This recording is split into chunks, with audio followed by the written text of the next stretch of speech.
Mason. Beat all my cases.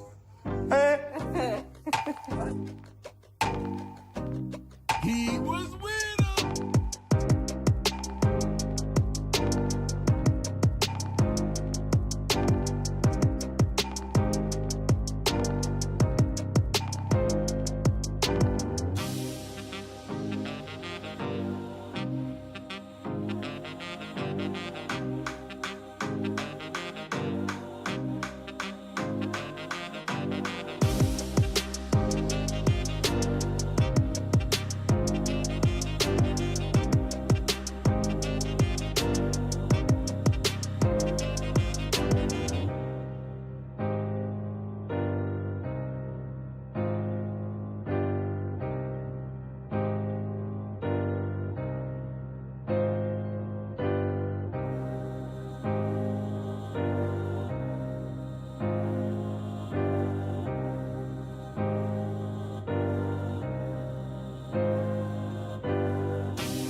Church out.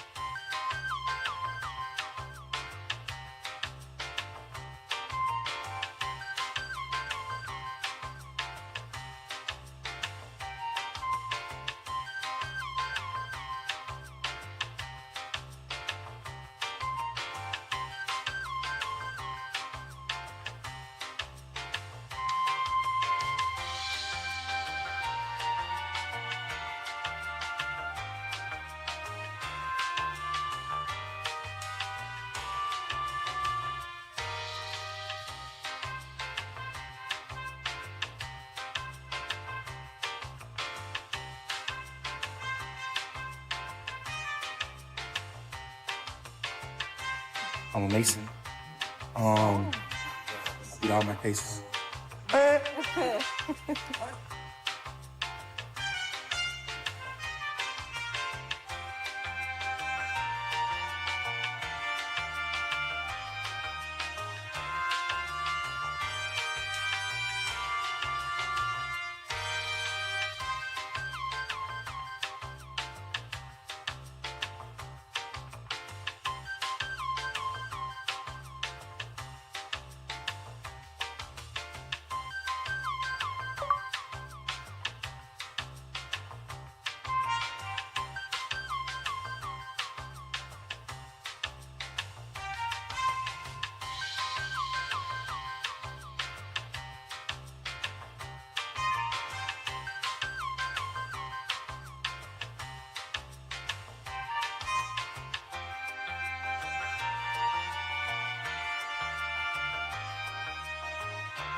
Just asked him how I did it.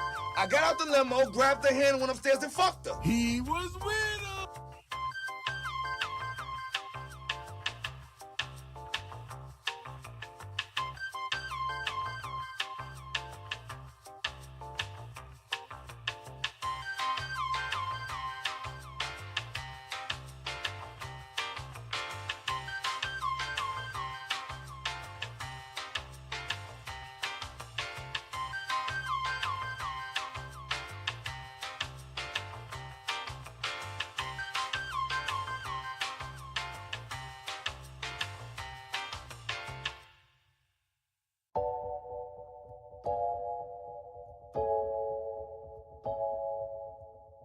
I would have been swallowed up. Have you ever been swallowed up?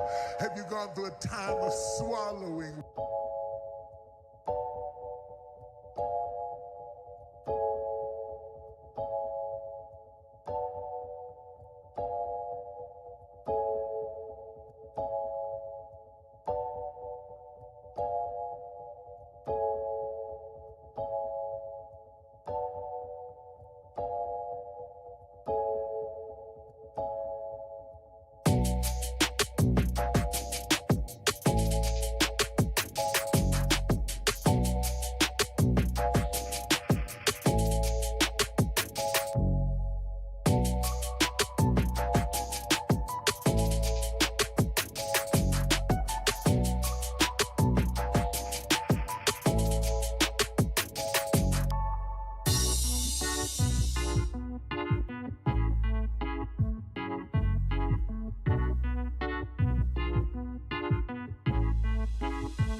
I'm a Mason. Beat all my cases.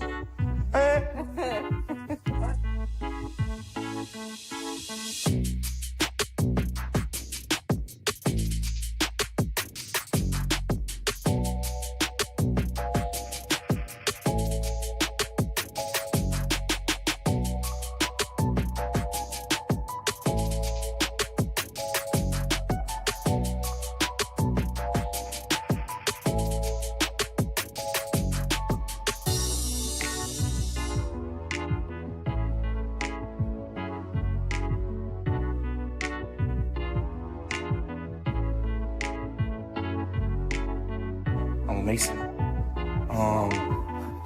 Beat all my cases.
Not the cap.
midnight hour is close at hand. Creatures crawl in search of blood to terrorize your neighborhood.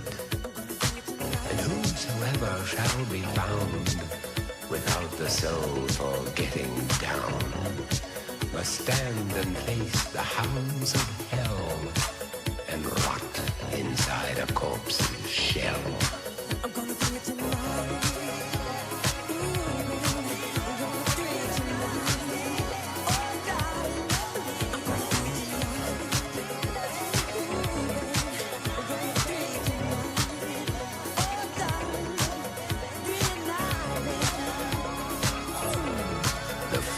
Stench is in the air, the funk of 40,000 years, and grisly goons from every tomb are closing in to seal your doom.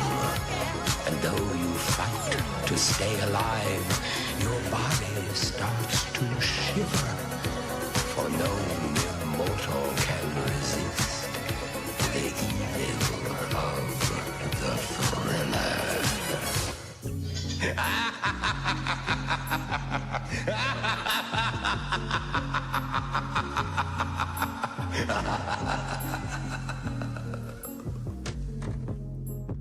Late night crew, what the fuck going on, man? I hope y'all niggas is not on demon time. Yo, the devil's in full effect. Say what's up to your boy.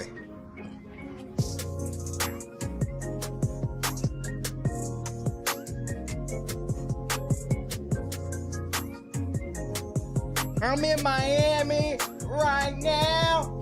I'm in Miami right now. I'm in Miami right now.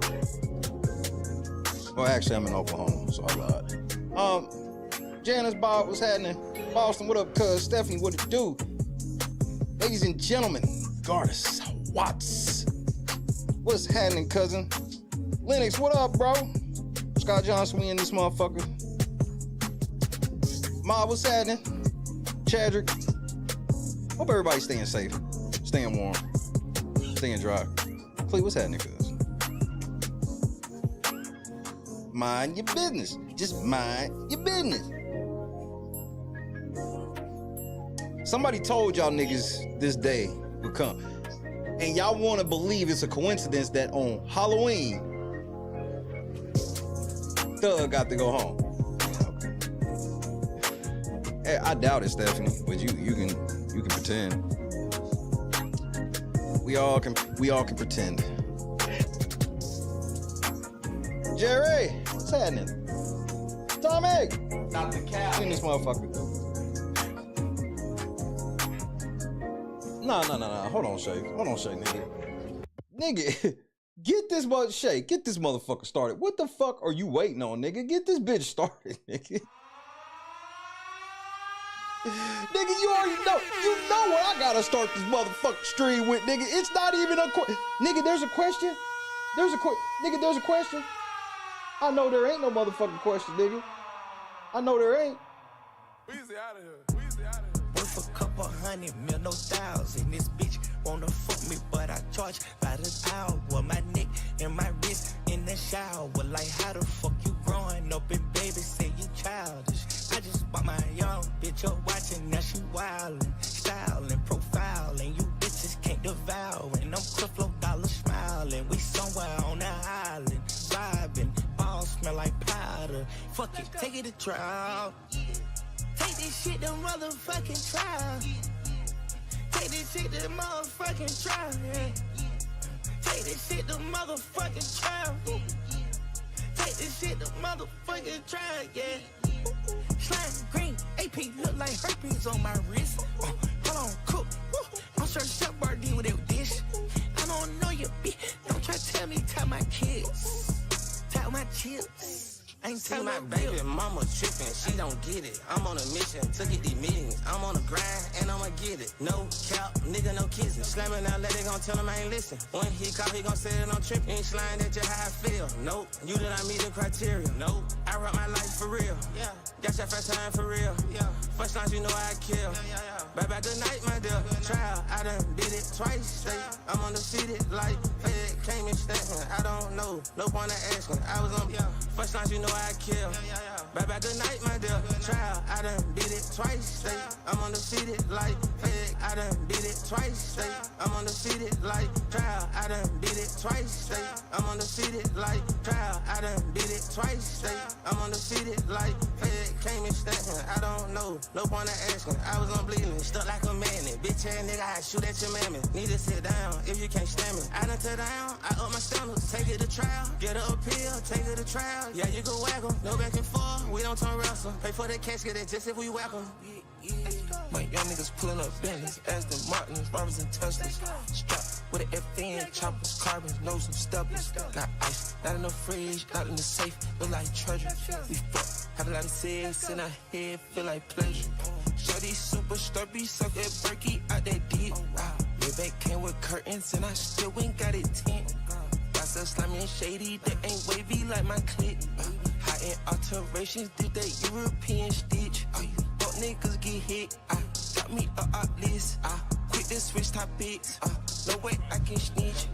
Watch me wet that bitch, pop 'em like a sis. Got with the assist. Take this shit to motherfucking trial. Take this shit to motherfucking trial. Take this shit to motherfucking trial. Take this shit to motherfucking try again, try again, try again, try again, try again, try again, try again. My dad on track, bitch. Rick, how many thugger in the motherfucker? Rick, how many thugger in the motherfucker? I'm a Mason. Beat all my cases.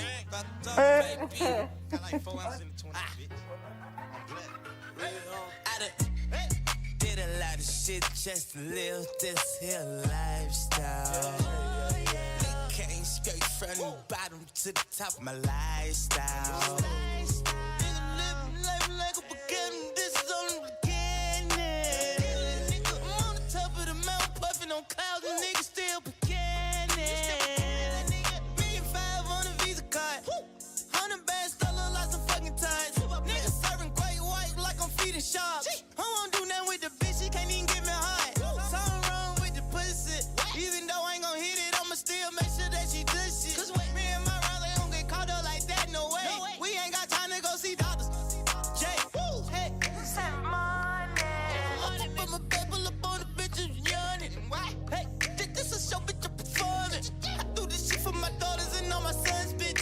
I'm on the random bands up, take her they funds, bitch. I got a mom's bitch, she got a mom's bitch. I got sisters and brothers to feed. I ain't going out like no idiot. I'm a OG. Did a lot of shit just to live this here lifestyle. Came straight from the bottom to the top of my lifestyle. Living like a beginning. This is only the beginning. I'm on the top of the mountain, puffing on clouds, and niggas still beginning. Still screaming for the other side. For the nigga. I'ma ride for my nigga, hey. Convoy. And I'ma die for my nigga, hey. Convoy. I ain't gonna never let you know my niggas, hey. No way, no way. Nigga couldn't see me if they had a genie. I'm living my life like Beanie. R.I.P. my brother Beanie. I stacked the rat to the ceiling. Now these niggas can't beat me. I just might wake up one Chanel and these bitches can't see me. I'm in a whole nother league. I ain't got age, but I swear to God I'ma bleed. Till I D.I.E. 28 flows up, I feel like I can F.L.Y.E.E. P on top of these bitches. God told me they can never stop me, so they ain't gon' stop me. I'm in that Corvette with baby, mommy get sloppy toppy. I'm bleeding red like a devil, I see these bitches plotting. They wanna know I got heels and I didn't finish college. Did a lot of shit just to live this here lifestyle. Came straight from the bottom to the top of my lifestyle. Living like a beginning, this is only the beginning. I'm on the top of the mountain, puffing on clouds, and niggas still beginning. I do it for my daddy, I do do it for my mama. Them long nights, I swear to God, I do it for the come up. I'm Willie B. beating on my chest in the jungle. Hey. Money, home money, I got commas and name blood. Sunday through Monday, I been grinding with no sleep. Talking about taking something from me like no way. Thuggle, that my brother. You don't want no trouble. Or you can get these fish knuckle. Buckle up like a seatbelt or I shoot ya. Punching on the gas, too fast, and I lose ya. Give me a bed, and I do her. I want a head, Medusa. I swear a nigga gone, cause it's strong, I'm blowing super. Hey, grinding for a new day. I'm skating like that nigga Lupe. Hey, I'm on the top, just like toothpaste. Weed, I'm in her mouth, just like toothpaste. Did a lot of shit just to live this here lifestyle. Came straight from the bottom to the top of my lifestyle. Uptown, so swagged out. Living like a beginning, this is only the beginning. Hey, big toe. I'm on the top of the mountain, puffing on clouds and niggas still You understand me? Yeah, nigga. Sit in the middle of this ocean. Pacific, that is, nigga. You understand me? Bunch of bad bitches. You heard. Popping that GTV. You heard. Living that lifestyle. Yeah, I do this for Miss Gladys, boy. 100.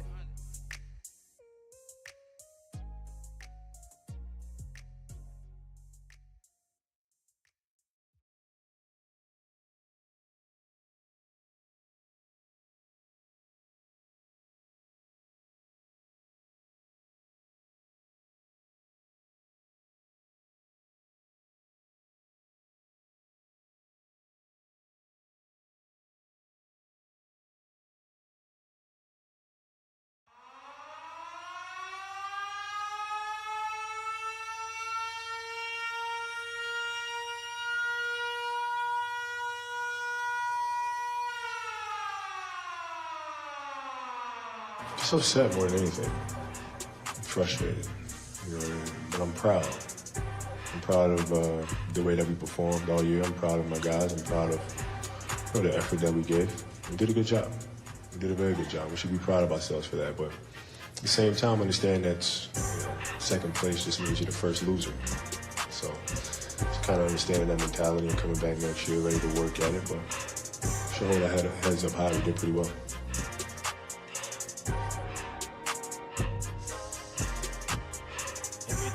I love when it's hot. Turned to the city, I broke out the notch. Got some more millions that keep me a knot. I created history, it made me a lot. He tried to diss me and it don't false. We call them chopsticks cause they gonna chop. Took her out of violence cause her pussy pop. I'm running like Nike, we got it on lock. Cardiac eye. I'm the boss man in a suit with no tie. I can't be sober, I gotta stay high. Put some syrup in the can of this drop. Riding this special like Bunny and Clyde. Don't worry, baby, I keep me so fine. She mayonnaise and burger, she cannot decide. The ladies Mercedes, here goes the surprise. Don't sleep on Miss Lady, her pussy up pride. Digging her back while I'm gripping her sides. Digging back, this ain't regular size. You really fly me like Pelican guys. Bitch, you ain't slick, I can tell her the skies. Upgrade at my wrist, put her gas in the sky. She sing I might sign her and change her whole life. I told her to goggle and work on her eyes. Everything litty, I love when it's hot. Turned to the city, I broke out the notch. Got some more millions, I keep me a knot. I created history, it made me a lot. He tried to diss me and it don't false. We call them chopsticks cause they gonna chop. Took her out of violence cause her pussy pop. I'm running like Nike, we got it on lock. Cash, money, drink,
Turn the whole time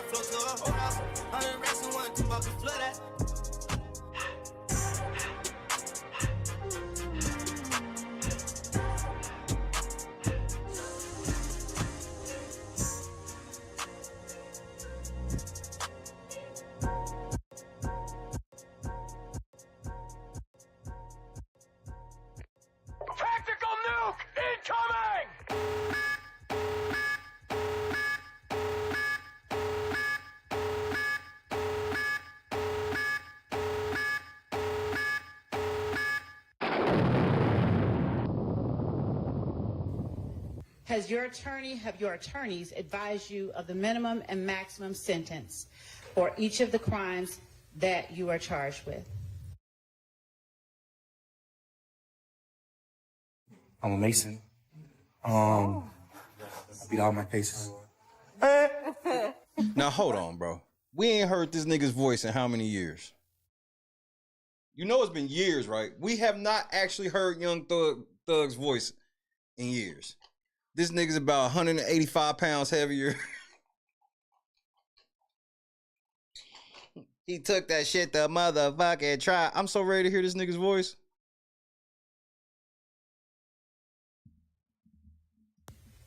Have your attorneys advised you of the minimum and maximum sentence for each of the crimes that you are charged with? Yes. And each of the charges that you are pleading guilty to? Yes.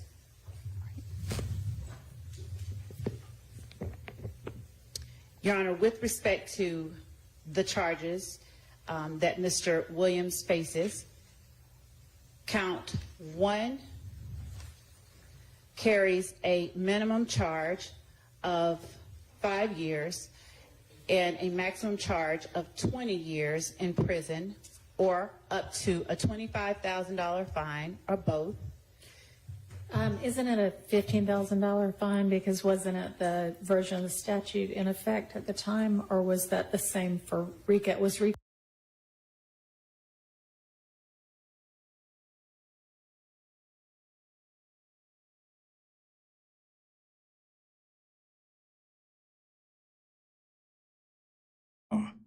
I hit the wrong button like a motherfucker.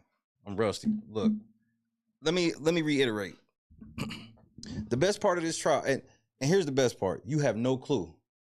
I'm just letting you know there was a reason I hit the wrong button, because I probably shouldn't say what I'm about to say, and I'm gonna say it anyway because it's me, nigga.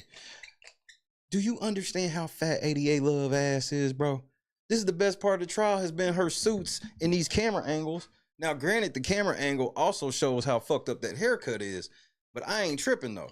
The ass be fat in them motherfucking business suits, nigga.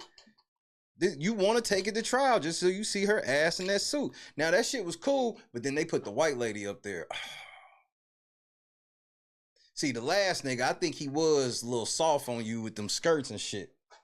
Yeah, you, hey, 88 Love, you thick. I ain't gonna hold you. You thick. The booty be rotund. I ain't mad.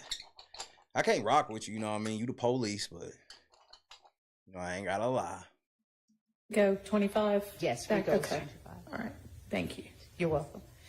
Count 56 carries a minimum sentence of 5 years in prison, a maximum of 20 years in prison, consecutive to any other sentence, with a fine of $10,000 to $50,000. V12, what's happening? Stephanie, roll up. I'm on your head tonight, Stephanie. You should never said that shit. Roll the fuck up, nigga. I got 2 zips right here in front of me too. But I'm gonna fuck with this loud first to try to give you a head start. $15,000 or both. Okay. Count 57 carries a minimum sentence of 5 years in prison and a maximum sentence of 20 years in prison. Count 58 carries a minimum sentence of 1 and a maximum sentence of 10 years in prison. Y'all just trying to make this shit sound tough. He ain't getting none of this. Why y'all acting like y'all really about to dangle this shit over this nigga head, bro? Count 59 carries. So look, for the record, Stephanie, this is number 4. I smoked 2. I was on one today. That's why I was like, she picked the wrong day. I smoked 2 during the intro. Well, maybe like 1.5 during the intro. So Shayna, what's happening? A sentence range of 5 to 30 years in prison. Count 60 carries a sentence. Slow down just a second. Slow down. Let me add up all these years this nigga's not gonna get. Hold on. Hey, 88 Love, your voice is soft now. Remember earlier in the shit, you would take that shit to motherfucking trial. You ain't got that tone no more. That tone is softened. That tone is soft. Adam, I tried to tell these fools, they ain't want to believe me. All right, and that's for the amount of that drug that was found on 59, 5 to 30? That's as a result of the charge itself, I believe, with intent to distribute. I think that 59, Your Honor, is Uh-huh. simple possession. Nah, but Steffi, I was only making it fair because you know if I include the off the air ones, it's really over, especially today for Halloween. But come on, you got the lead, 3-2. Of cocaine. I have to look at the indictment to be I think sure. that's 60. Okay. Inner space. Welcome to the squad in this motherfucker squad. Stand the fuck up, squad. Stay safe on Halloween, squad.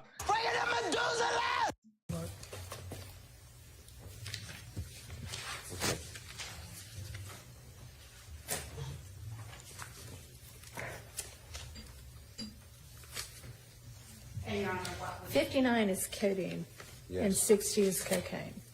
What? Yes. So, Your Honor, it is with the intent to Ain't distribute. no such thing. This is a free So channel, Enter. My reading of the That's love statute right is there. that it carries the range of 5 to 30. okay. And Your Honor, also, as I have the indictment in my hand for Ms. Rosser, may I pass it to counsel for Mr. Williams? Yes. Thank you.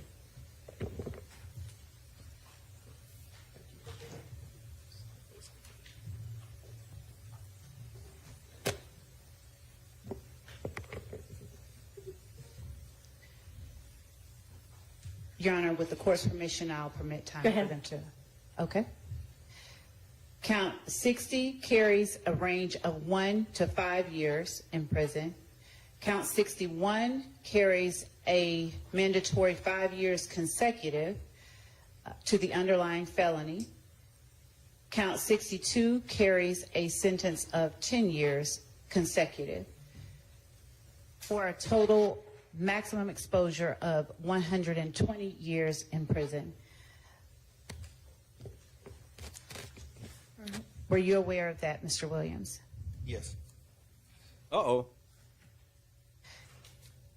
Do you understand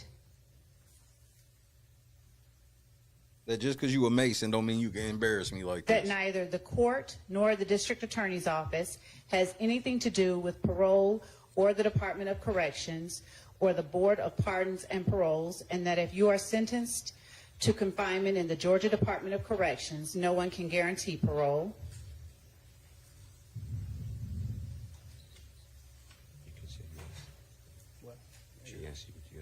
Oh, yes, ma'am. Parole. Your Honor, may I allow Mr. Williams time to finish signing the indictment? Yeah, go ahead and sign that shit. This bitch try to sound tough like she ain't just lose. Man, y'all niggas, bro, look, let me say, hold on. Let me say this real quick. Y'all niggas in Georgia need to be on the front steps begging for everybody involved in this case to be fired. Bailiffs, DAs, everybody. Everybody needs to be fucking fired. Fired.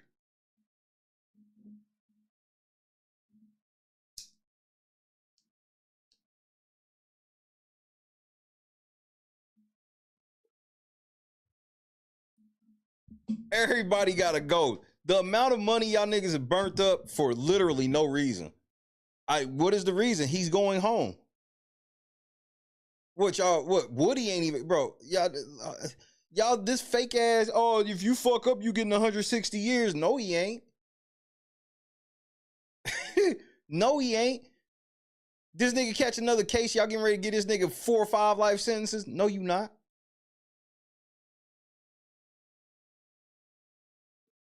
Lock the stenographer up. You typed all this bullshit, go home. Clean your desk out and go home, bitch. This is some embarrassing ass shit for the state of Georgia.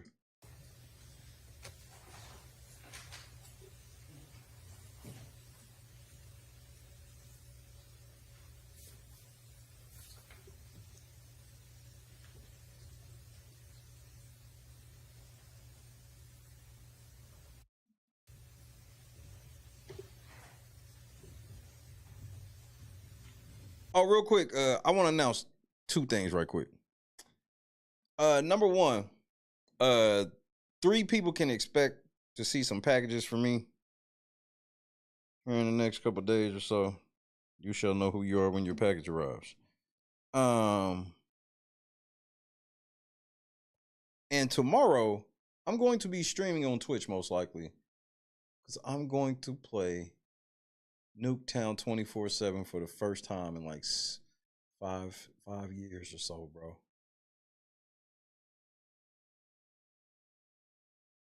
So I'm gonna have fun. Tomorrow's gonna be really, really fun.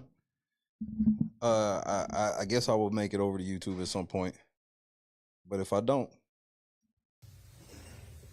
Your Honor, with permission, may I approach with a member of Mr. Williams' team? You may. Thank you.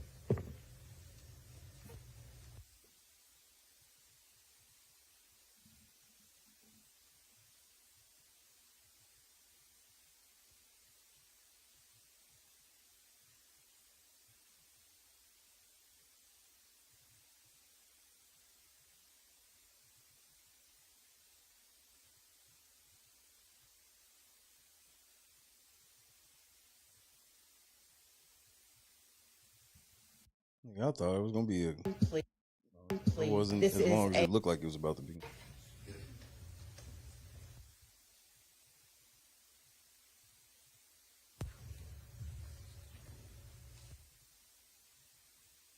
Yikes. Well, it depends how far up you are. If you get high up in that Mr. Williams, Mason do shit, you understand? Word on the streets is you get high up in that shit, you can be whatever you want to be in this world. Word on the street. And that this is a non-negotiated plea of guilty, and that since your guilty plea is a blind plea or a non-negotiated plea, the state is making a recommendation of sentencing to the court, notwithstanding the fact that this is a blind plea. You understand that, Mr. Williams? Okay. And Mr. Williams, were you aware of the state's previous offer that was turned down prior to your making this non-negotiated plea? Yes. All right. Yeah, I know about that bullshit. I wasn't taking that bullshit, bitch. Thug has lost a gang of weight in the last couple months. He knew he was coming home because he ballooned up bigger than this. And Your Honor, at this time, the state is making a recommendation of 45 years with 25 to serve in custody, followed by 20 on probation, subject to the special requirements of 1615-4, the gang statute. All right, and do you want to break down for me what your recommended sentence on each count is? Yes, Your Honor. The state is recommending on count 1, 5 years to serve. Count 56, 20 years to serve consecutively to count 1. Count 57, 5 years of probation to serve consecutively to count 56. Yeah, no cap. This is the smallest we've seen Thug in a while. This nigga knew he was coming home. I wonder why. Thug, why did you know you was coming home? I'm a Mason. I beat all my cases. Count 58, 10 years of probation to serve concurrently with count 57. Count 59, 5 years of probation to serve concurrently with count 57 and 58. Count 60, 5 years of probation concurrent with count 57, 58, and 59. Count 61, 5 years of probation consecutive to count 57. And count 62, 10 years of probation consecutive to count 61. All right, thank you. Mr. Williams, did you discuss the state's previous offer with your attorneys? I go by Thugger now. Since I'm on my way out, you can address me as Thugger. Yes. All right, and so we're all clear that we're talking about the same thing, can you put what the state's previous offer was on the record for me, please? I can, Your Honor. Thank you. The state's previous offer was a total of 43 years with 20 years, 5 years to serve on count 56, commuted to time served, followed by 15 years on probation. On count 58, the sentence was 10 years to serve in the Georgia Department of Corrections, consecutive to count 56. They was trying to get this nigga 30 fucking years, nigga. That was the deal.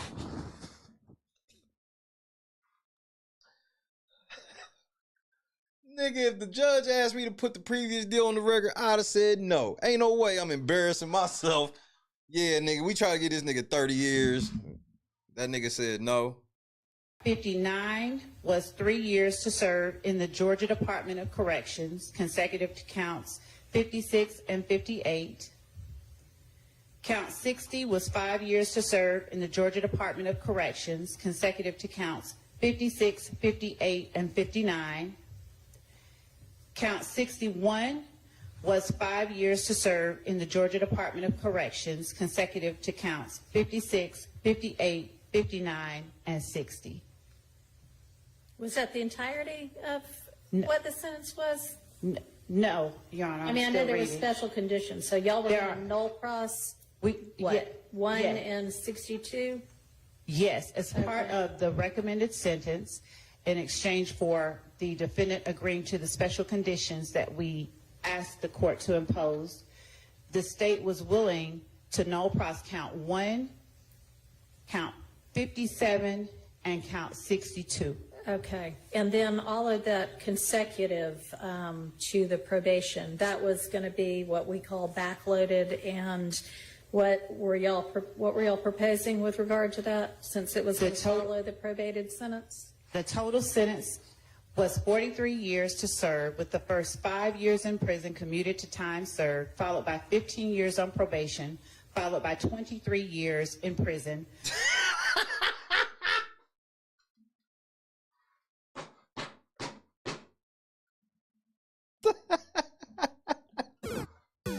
You ain't getting none of that shit, bitch. You gets nothing. We ain't giving you shit, ho.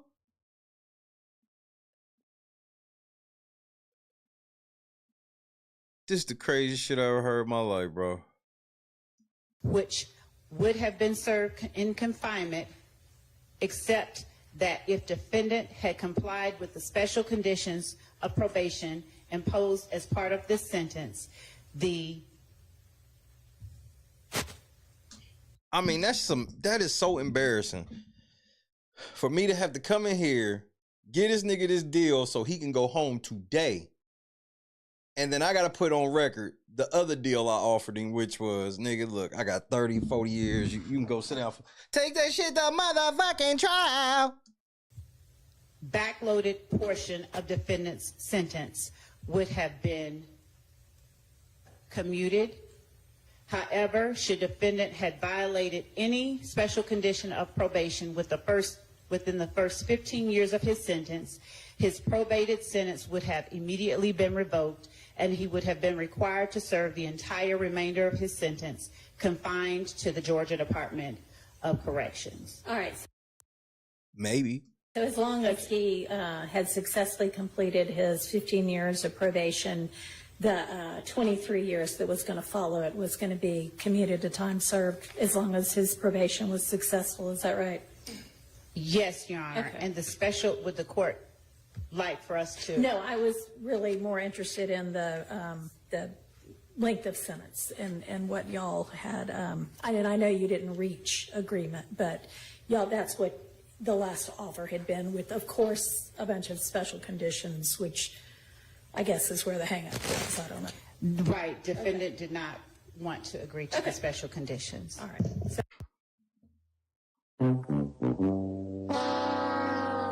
Cause the special conditions ain't nothing but to restrict this nigga as much as possible so this nigga can fuck up. Man, y'all didn't get shit. Y'all got nothing. Basically, your understanding too, Mr. Yes, Your Steele Honor. and It would Mr. have been, Evans. yes, Your Honor. Mr. Williams would have been released today for 15 years on probation. If he successfully completes that probation, then he would not have to go to custody. If he did not, he'd face probation revocation as well as 23 years, as the Honorable Court said, backloaded in the Georgia prison system. But we could not come to terms on all the conditions that the district attorney was insisting upon. Okay, all right. Thank you. Go ahead, Ms. Love. Okay. And Mr. Williams, were you aware of that previous offer as well as all of the requirements that that offer would have entailed? Yes. Yeah, I remember you hit me with that bullshit. Yeah, I remember when you came. If I don't remember shit else about this process, I definitely remember when you walked in the room with that smart ass mouth of yours, talking shit, slamming your papers, taking that shit to motherfucking trial. And remember, I said the answer is no. And had you had enough time to discuss that particular offer with your attorneys? Yes. All right. The previous one? The previous offer. Yes. Do you understand that the court can impose any sentence authorized by law, including a higher sentence than that recommended by the state, up to the maximum sentence on each charge in this indictment? Do you understand that, Mr. Williams? Yes. Do you understand that if you enter into a non-negotiated plea, you do not have a right to withdraw your plea once the sentence has been announced? Yes. Do you understand that this is a guilty plea which is permanently recorded on your criminal history? Yes. Do you understand that this plea may be used to enhance sentencing on other convictions in this jurisdiction as well as in other jurisdictions, including in the federal courts? Yes. Do you understand that if you are currently on probation or parole, your probation or parole may be revoked based on your entering a guilty plea today? I'm not on probation. Okay, so you're not.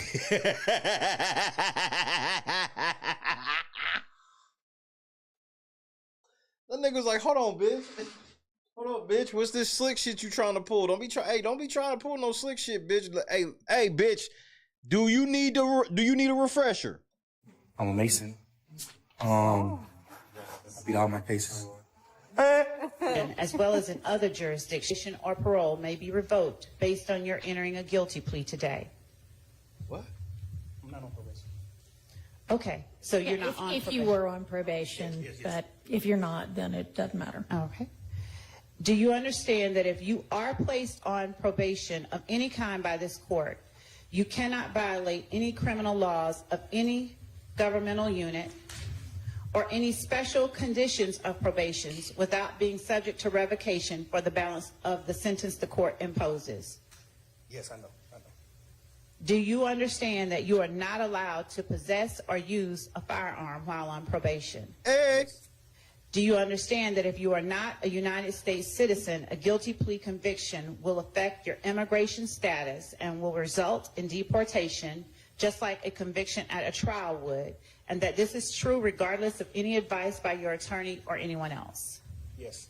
Hey. Do you understand that neither the court, your attorney, nor the district attorney's office has anything to do with parole, and the Department of Corrections or Board of Pardons and Paroles, and that no one can guarantee parole no matter what anyone has told you? Yes.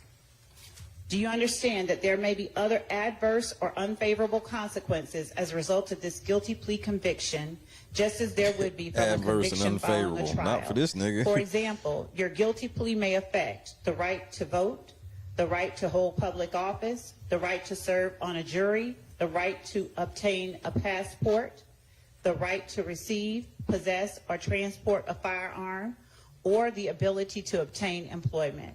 Do you understand that, Mr. Williams? Yes.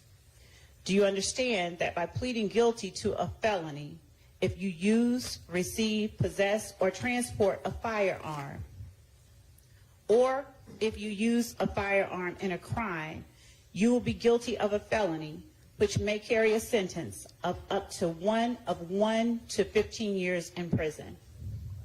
Yes. Cap. Okay.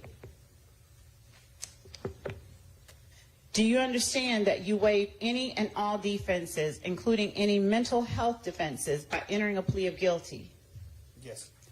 Do you understand that if you went to trial, you would have the right to that if you continued at trial, rather, you would continue to have the right to a trial by jury, the right to see, hear, and confront witnesses called to testify against you, and the right to testify or to remain silent and not incriminate yourself. Do you understand all of those things? Yes.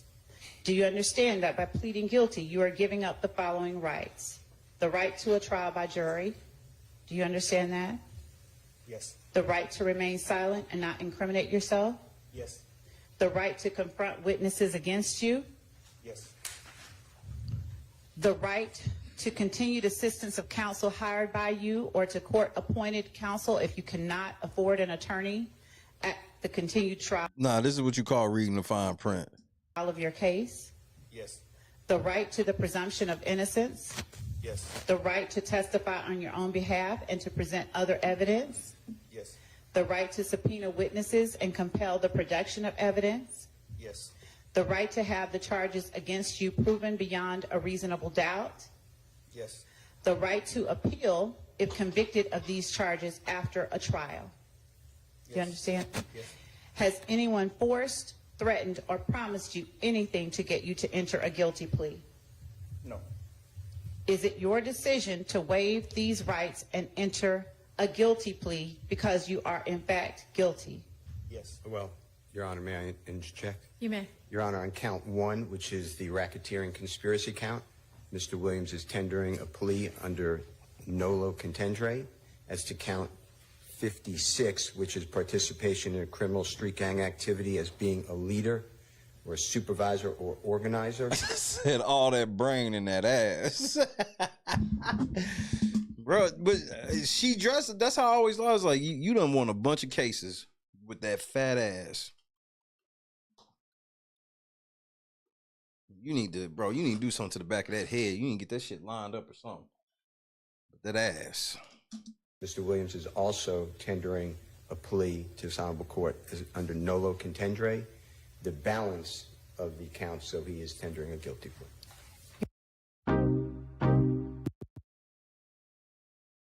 Nigga, y'all niggas lost today, but we not done, bro. Tactical nuke incoming! She done used them power suits. She done won a gang in case she ain't supposed to win in them power suits. Ain't got much power now.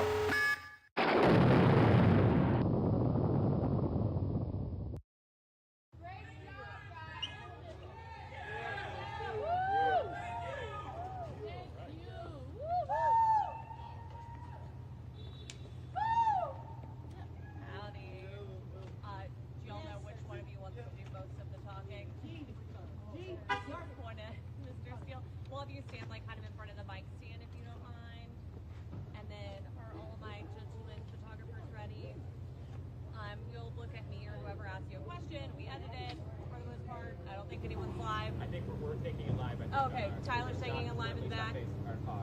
Okay. The first question's the easiest. Just say your name so we can get mic levels real quick. I mean, this nigga, he can't even hold the smile back, nigga. Nigga, don't you drop me. I'm worth $1 million. I'm Brian Steele, B-R-I-A-N-S-T-E-E-L. And I'm Keith Adams, K-E-I-T-H-A-D-A-M-S.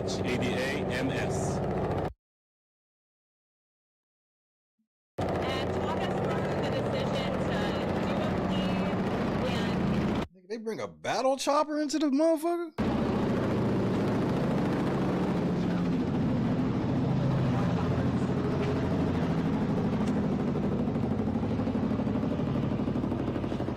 All right, if y'all don't mind talking us through the decision to make a plea and just how today ended up going and transpiring.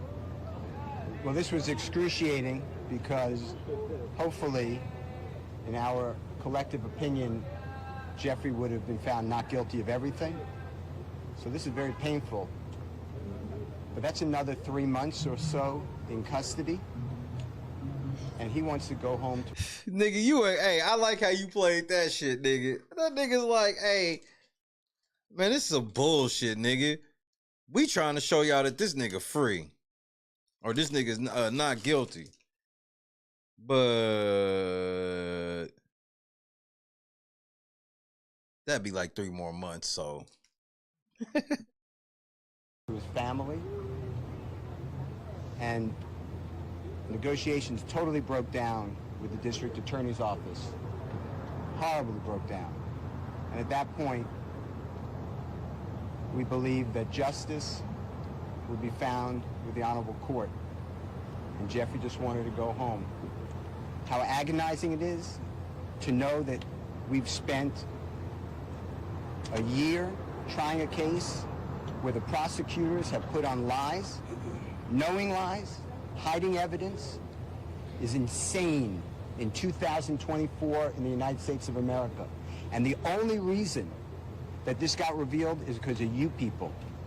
You people brought the truth to the community because nobody knows this. This is not the only courtroom it's happening in, and I just want to thank all of you. I especially want to thank Jeffrey for letting me represent him. I think he's a wonderful person who does wonderful things and will continue to do things even greater. I cannot express to you how Shaquille Kokomo, how Trisha Renard, how Haley, how my wife Colette, how Bram, how countless people, but especially Miss Courtney Edwards, has worked without sleep for 3 years representing Jeffrey and helping him. I will never be able to stand with anyone more ethical, honest, hardworking, insightful, intelligent, and kind than the Honorable Keith Adams. The gentleman to my left is the best lawyer in the country. Mr. Shields, do you think prosecutors negotiated in good faith at all during any of these negotiations? Why don't you let me take this one? Let me answer that. The short answer is no. This is a case that possibly could have been resolved if folks were reasonable.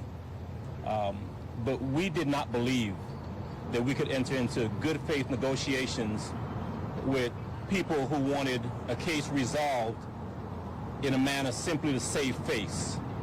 And Jeffrey Williams was not going to say things that they wrote for him, that they wanted him to say, that was their theory when it wasn't true. And so, good faith, no. I don't believe we were ever really negotiating in good faith. And you've been here the past year that this case has been on trial. You've seen the numerous motions for mistrial. You've seen the behavior of the state. You've seen the dishonesty. You've seen everything being hidden. You've seen things come out in court. You've seen Little Woody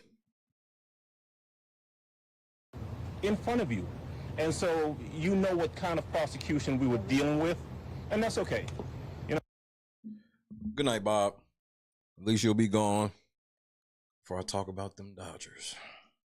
So Mr. Steele and I have fought through this the past 2.5 years, and as he said, that's more of a light tan, not quite a peach. Fuck with it.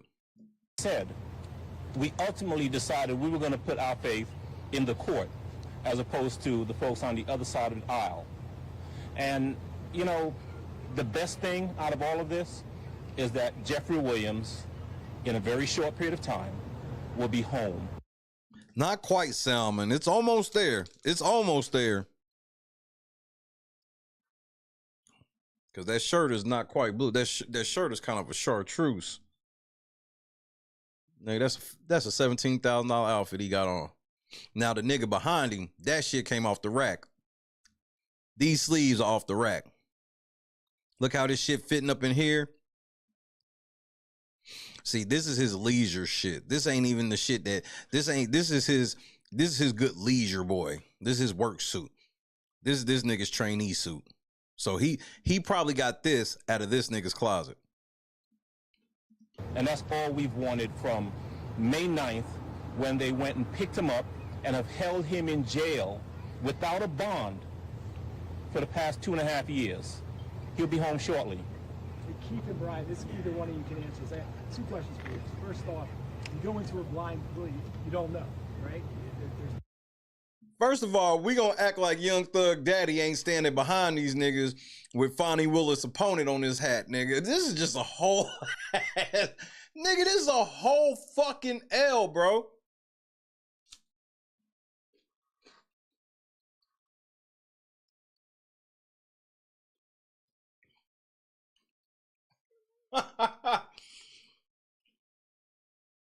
Y'all niggas got y'all ass whooped on Halloween, nigga. This'll be a Halloween you'll never forget.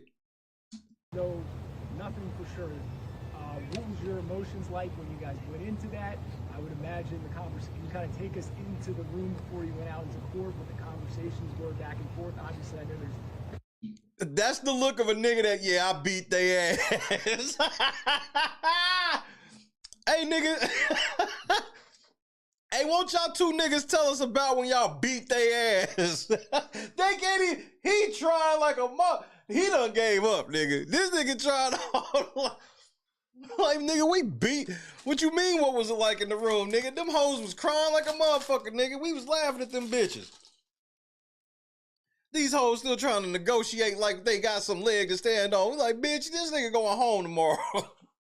That's why it took so many days. It took them many days because the DA said they were like, because the judge already, man, the judge let her know. This is where they got hooked up. The judge let the DA know, like, you better go make a deal before I come back.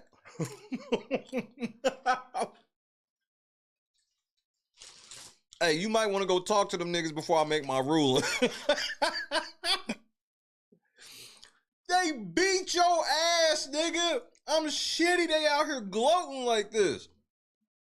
Attorney-client privilege, but it's a big decision. Well, I didn't want to give up the jury trial, but that was the decision made, and once that decision was made, we were just thankful that there are people like the Honorable Judge Whitaker who Nigga, Thug better be performing at the Hawks game this weekend. That's all I know. Before I even finish, Thug better be at the fucking Hawks game this weekend, nigga, with them tight ass pants on. Pause. We can get that nigga at the halftime show. That's how we get his legs back up under him.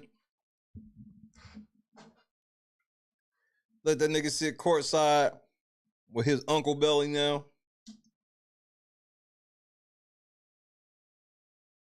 Understands what a trial is like and what it should be like. And I cannot thank the Honorable Court for being here and coming in. She is not our first judge, but she's the first time we received justice. Mr. Adams, this is your second high-profile RICO case here in Fulton County. Do you think that maybe the prosecutor's office is abusing that statute? And what are your... I never lost. When you can answer, when motherfuckers ask you about your record as a RICO lawyer and you can be like LeVar Ball, nigga, I never lost. You telling me you can beat Michael Jordan, Air Michael Jordan, one-on-one. I never lost. What are your opinions of RICO generally? I have, for the 30-some-odd years that I practiced law, always believed that if you, as a prosecutor, think that someone has committed a crime, you charge them with the crime, you put it in front of a jury, and then you do it fairly and let the chips fall where they may. The courtroom is not the place to get adventurous, to get inventive, to think.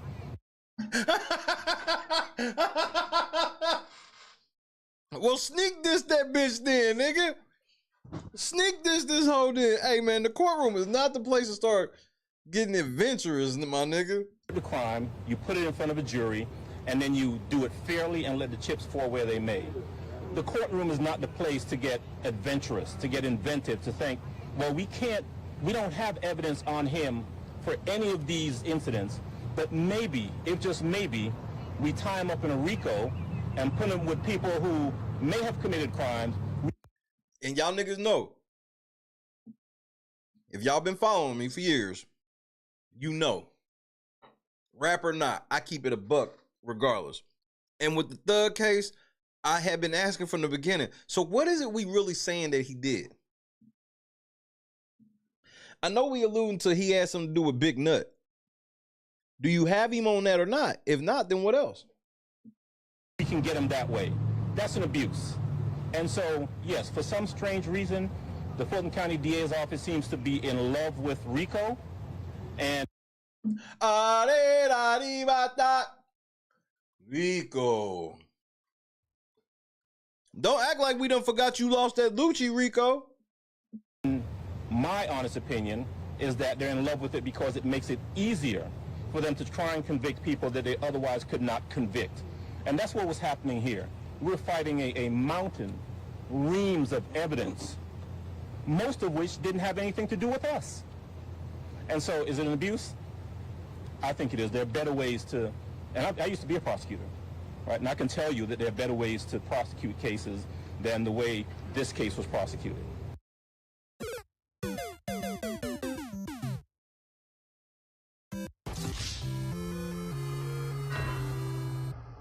You guys obviously rejected initially what the state was going to offer.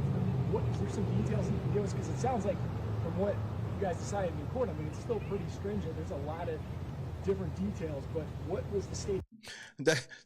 Jonathan, that should be crazy. But hey, don't forget, Thug can pretty much do whatever he want. He let y'all know. I'm a Mason. I beat all my cases. I'm not going to get into plea negotiations because they are privileged under statute, but it was outrageous.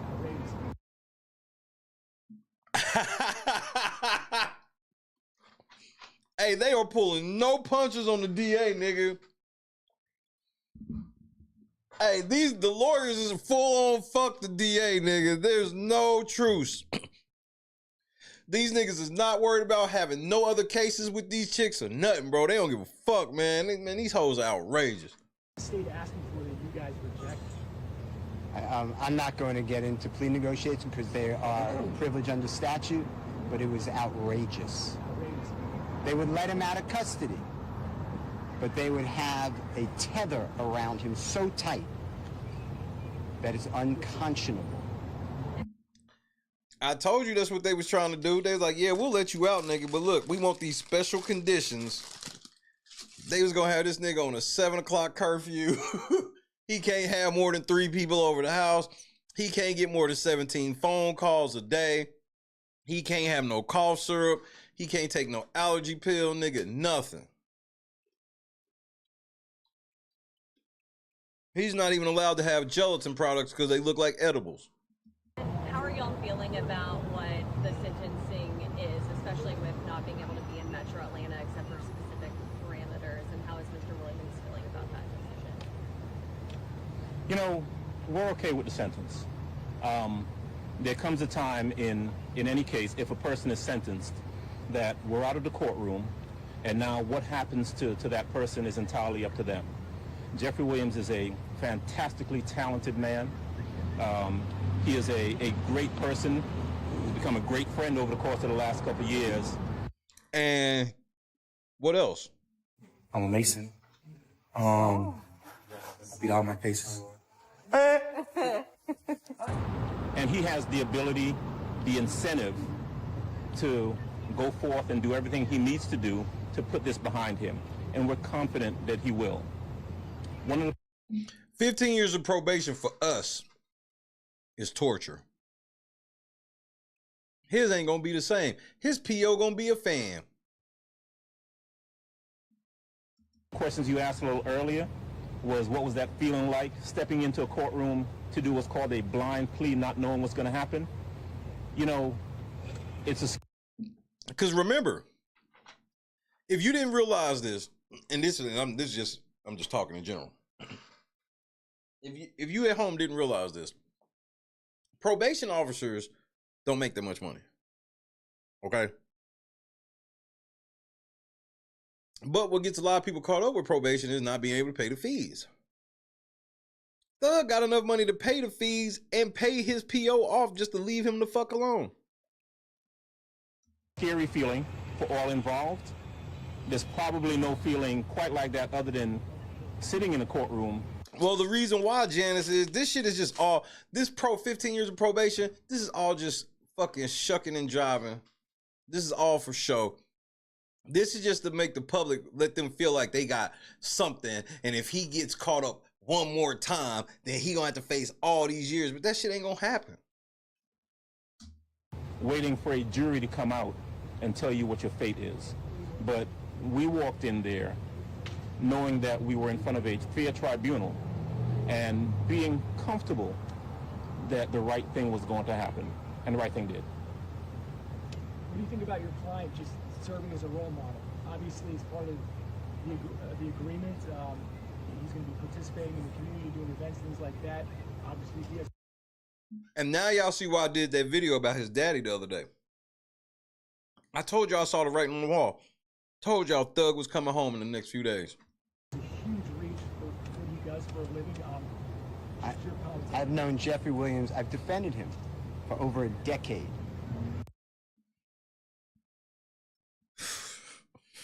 I have been with him where we go to young children, children in need, children who are going down the wrong way. And he tells exactly what he's going to continue to say. He tells everybody, this is not a good life. We have to stop the generational disaster that is pushing peace, huh? Hey, Dirk, you gonna have this type of ending? Plaguing the community. And although right now I'm successful, I'm a product, but every one of you can get out. And he always stresses education. Jeffrey Williams is a great person, a great role model, and he will do even better now, hopefully, if you allow him and his words to get out. As far as how Jeffrey's feeling now, he knows my feelings, which I'm not going to reveal for attorney-client privilege, but this is not the same as a not guilty verdict. That should have been rang. But nobody here wakes up every day on a concrete floor that they're calling his bed, gets up at 4:15, gets shackled at his feet, his waist, and his hands, comes to the Fulton County Courthouse to be on concrete, eating out of a bag. Doritos is his meal of choice. And then coming to a courtroom and sit there. Yeah, that looked like he had a Dorito body, nigga. I ain't gonna hold you. That was looking like a Dorito body. There with a leg chain on him every single day. And King was having lie after lie. So for Jeffrey, go home today and not have another 90 days or 120 days of it, he is very happy, thankful to the honorable court. So, man, Thug can do a song with anybody without ever being in the room with a motherfucker. Especially in this era of everything. Most of the songs you hear were done over email. Most of the songs y'all hear that become hits, the first time the artist got in the room was when they did the video. Shit, it's a different game now, man. He good. He about to get whatever feature he want. to answer your question, this was not what I wanted. I don't believe that it is just, but I believe that under these circumstances, it is justice for Jeffrey Williams, and he is delighted, as are we. I'm thankful. Can I ask you, you were standing right next to him as he was addressing the judge. What seemed like a very sincere apology to her, or apology to the court and what happened, what has gone on. How did you feel standing next to him, knowing him for the last decade as a attorney for him, about what he was saying and what he was telling the judge? Jeffrey Williams is being truthful. That is his heartfelt feelings. Just so you know, there will be no such thing as a random drug test with Thug. There will not be. You got too much money, bro. He feels so bad for the loss of life, and he feels bad that people are taking his music or his social postings and making it into violence. That is all promotion. That is not a symbol of go hurt somebody. So I hope I've answered your question directly, but how I felt, I've heard that from Jeffrey over and over again. You called out a lot of challenges in this trial based on the prosecution's points. Do you have any message to, the co-counsel that for now is still on trial, or what's left of this? Oh my God, they are phenomenal lawyers, and I'm confident if you keep going, which I assume you will see some great lawyering. They don't need my help. And the truth is, they've been there with us for the past 2.5 years. They're aware of what they're up against. They are totally capable of handling it. And I presume we'll step in from time to time because, in this fight in the past 2.5 years, we've been together. So we needed something, they've been there to assist. And if they need something, we're happy to step right back in and assist. Fuck. ADA, they basically like, so just in case y'all trying to punk the rest of the niggas this next, just know we still right here. We not really leaving. But they're great. Man, they got their foot on they got their foot on their neck, bro. Great lawyers, Max Shard, Doug Weinstein. Those gentlemen are in great hands. They'll be fine. I will say this. I think it is wrong, and it needs to be fixed, that an innocent man is arrested on May 9th of 2022, is denied bond, and has to plead guilty and nolo to get freedom after 2.5 years in custody. That should not happen. Nobody should be on trial. Jurors, think about what they're going through. Nobody should be on trial like this. And if Mr. Williams didn't have the resources, this never happens well for anybody. So I think it's an abuse, to answer the AJC's question. I think it's an abuse of the statute of RICO to do this to people. Is it fair to say you don't believe justice was served today? I believe that Mr. Williams is home, and I'm delighted. Justice would have been served on May 8th of 2022 if the grand jury no-billed his indictment. That would have been just. And it's wrong to be under investigation. He's been under investigation for 15 years. 15 years by task force of federal government and local government. Think about that. Think about your children doing that. And that's okay. If it's okay with you all, then we should really start moving to another country. I want to thank everybody so much for everything you do. I cannot thank you all, because without you guys, this just keeps rolling in injustice. It's got to end. The criminal justice system, the presumption of innocence, the Brady rules, the ethical rules, they have to survive. Otherwise, we all are victims of this. Anyone can sit in that seat next to Keith Adams. Thank you all so much. And no one sees it unless you guys do what you do. But I tell you what, there is a whole world of people out there who have watched this trial over the course of the past 2.5 years. The past year that we've actually been in the courtroom trying the case, who are much more educated to how things work, and unfortunately, sometimes how things don't work. Thank you guys. Thank you, everybody. You're welcome, my nigga. Chef Steele. Brian.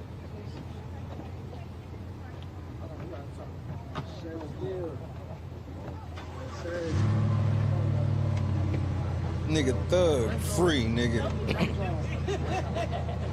I can't wait till this nigga pop out so I can laugh.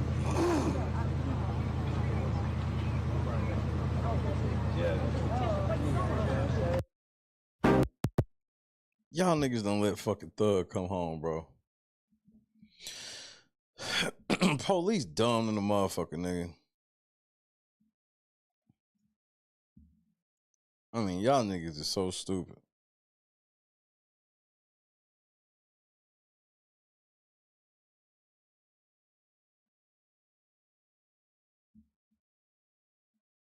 I guess let's keep the motherfucking footage rolling. Hit that like button. Hit that PayPal link so we hit our $20 goal. You know how we do it. And if you don't know how we do it, you've just been informed how we do it. So hit that like button. Y'all niggas fumbled getting out Thug, bro. Embarrassing. All right, Mr. Williams, is there anything that you want to say? Yeah, what happened? All right, Mr. Williams, is there anything that you want to say? Hold on. Hold on.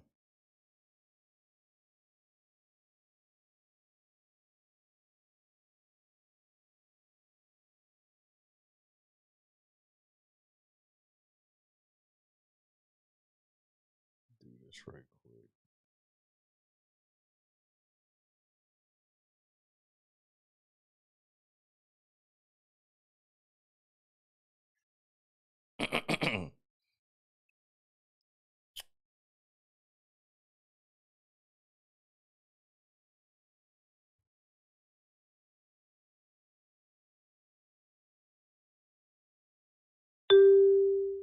Yeah, them taxpayers gotta be sick. That's why I was like, y'all gotta go down there and tell everybody they fired. All right, Mr. Williams, is there anything that you want to say?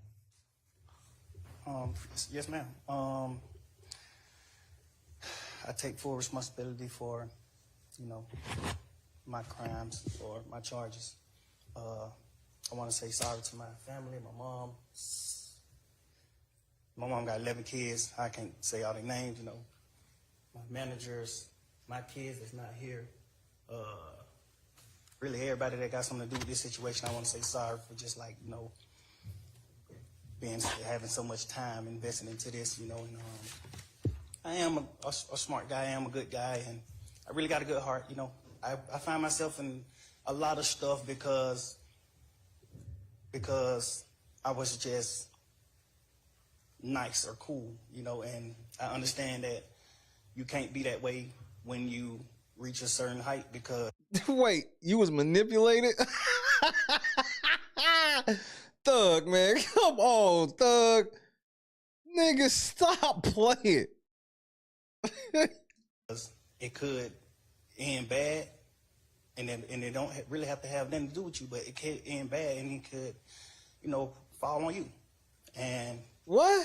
I know the choice is yours. It's up to you, and I hope that you allow me to go home today and just trust in me to just do the right thing and never see you again unless it's at a bar in the future or something. Just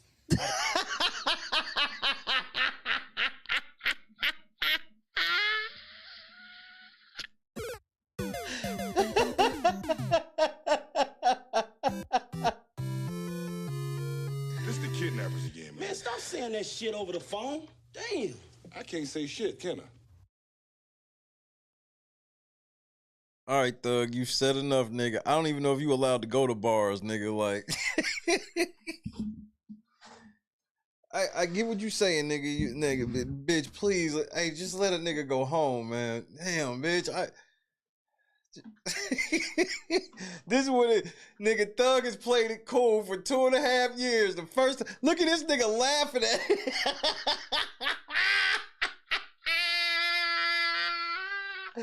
Thug kept this shit cool for 2.5 years. This nigga this close to going home, nigga. That nigga letting it all out there. Like, hey man, like, look, I'll never see. Look, you'll never see me again, bitch. Like, look, unless you roll up some motherfucking bar I'm at or some shit, nigga. Like,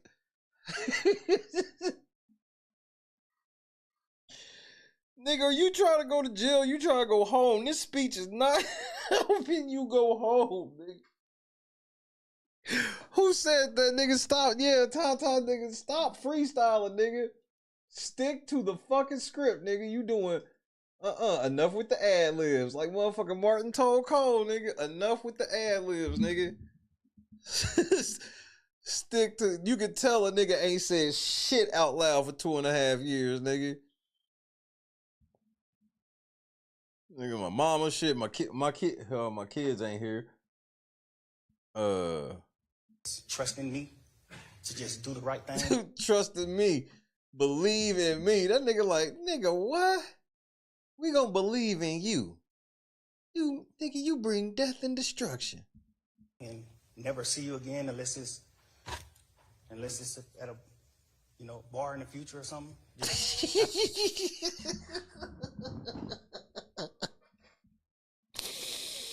I ain't even mad, Thug. Go home, bro.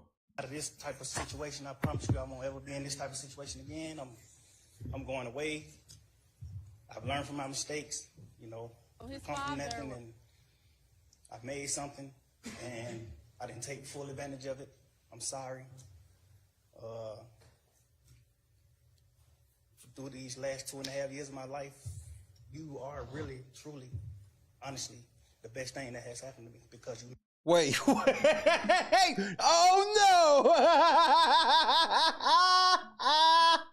no! Nah, nigga. No. I'm a Mason. I beat all my cases. Did this nigga just say that the judge is the best?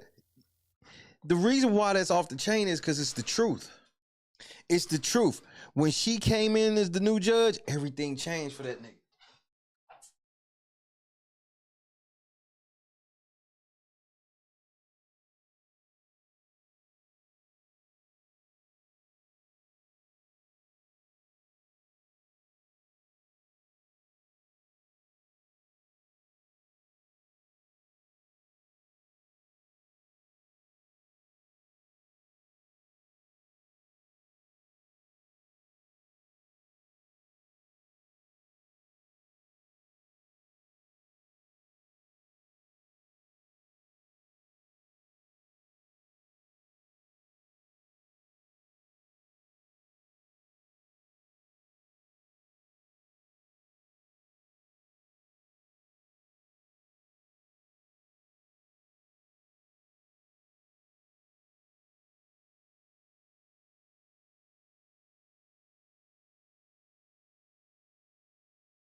Take that shit to motherfucking trial. Made everything fair for me and everybody involved.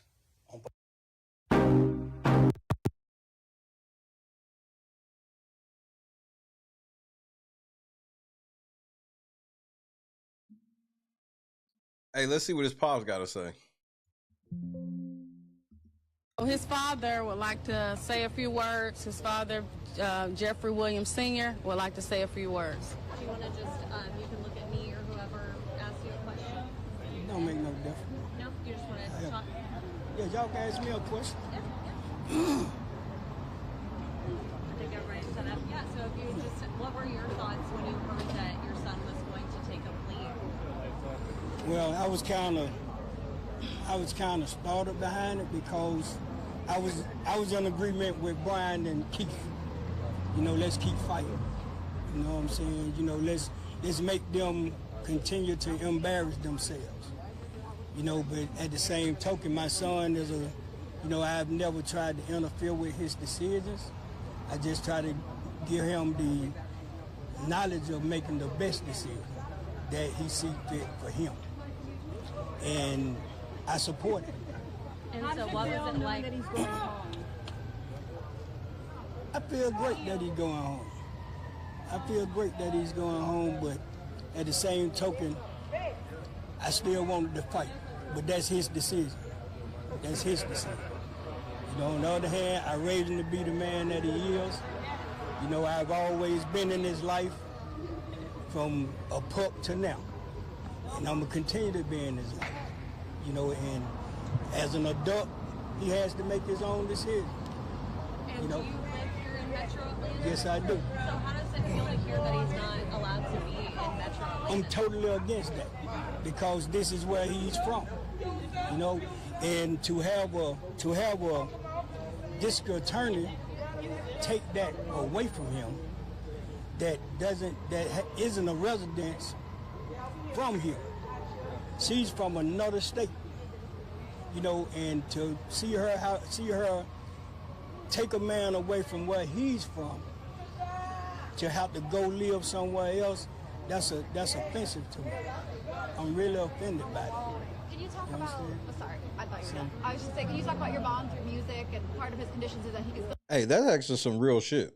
still make music, still do some performances. I know you said you were hoping to get back to that with him.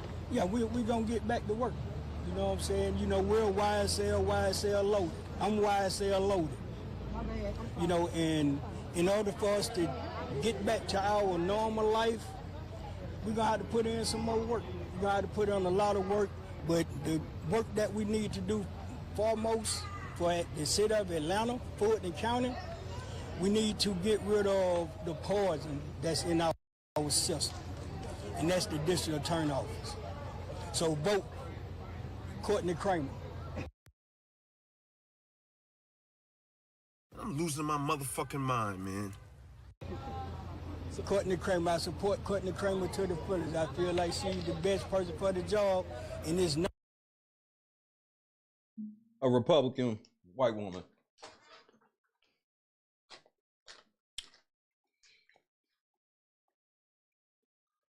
And I got some shit I gotta say tonight before I get off the air that's gonna shock some people.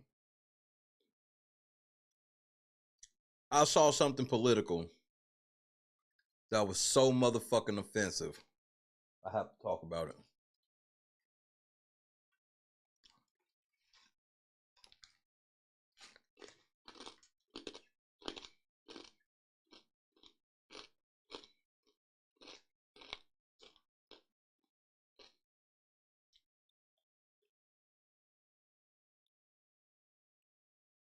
The BET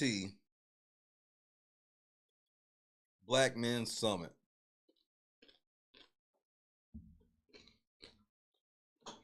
not because of what she said about us.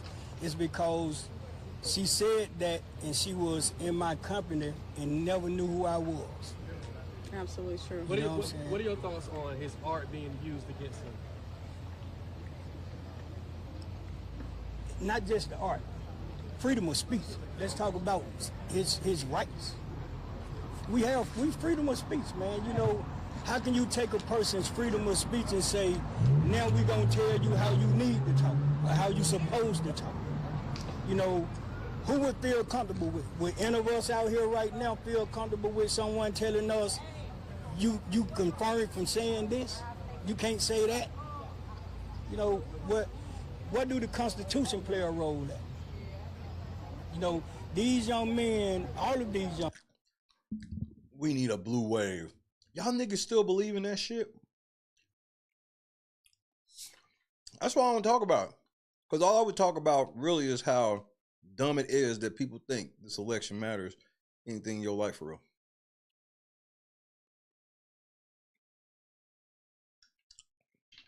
See, if you don't ever want nothing for them niggas at all, you'll realize you don't need them. Oh man, and some of us too. All of our rights are being violated right now because we're being dictated to on how we supposed to live, how we supposed to look, what we supposed to say. You know, we have a constitution. When are we gonna start acknowledging our constitution? You know, we did away with, supposedly, we did away with communism. I can't. What women's rights are taking a beating? Let me go ahead and say some offensive shit, get out of the way.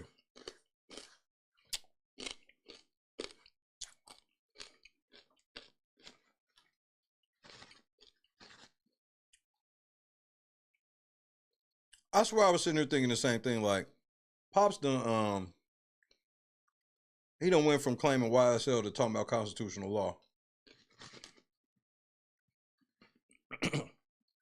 I want to know what women's rights are taking a beating. Here's why. I'm trying to tell y'all. And I'm only saying it tonight because I got some shit I gotta say. I've never been so offended. I don't get offended. I was offended by some shit I watched tonight.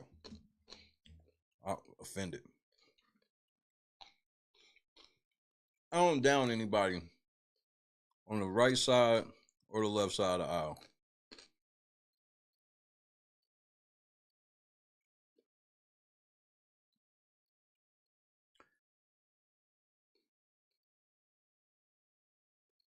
Once I put all my faith in God, I no longer had any need for politics at all in my life.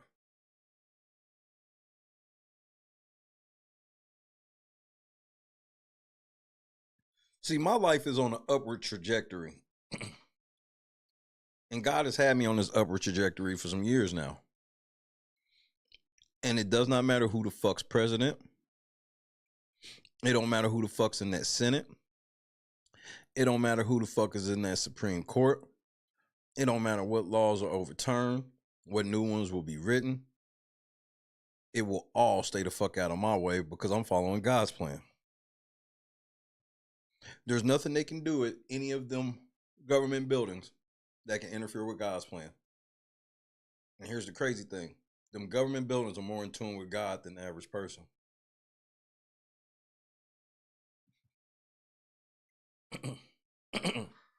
Remember, the devil recognizes that God is real too.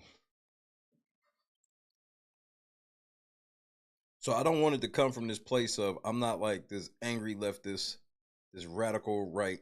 No, I literally, God showed me the way. And I ain't never had to worry. So through Trump, through Biden, I've done better. And it had nothing to do with either one of them. Because I don't want shit from their governments. I don't ask their government for shit. I don't. I mean, if you're a woman, you think that you get to talk about women's rights? No, all you get to talk about is abortion. That's it. You can't talk about nothing else. I sat and watched them talk about how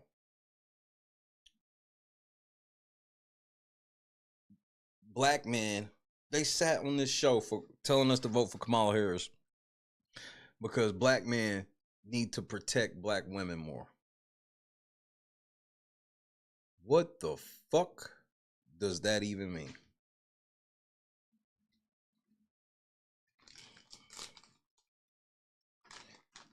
Malcolm X told me about you niggas.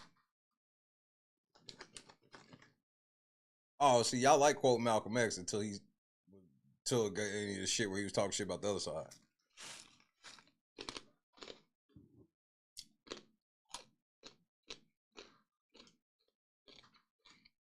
Malcolm X told me about you niggas.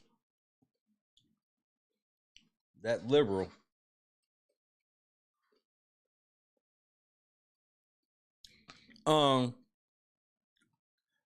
My job as a married man is not to protect any uncovered women. That's not, I didn't sign up for that.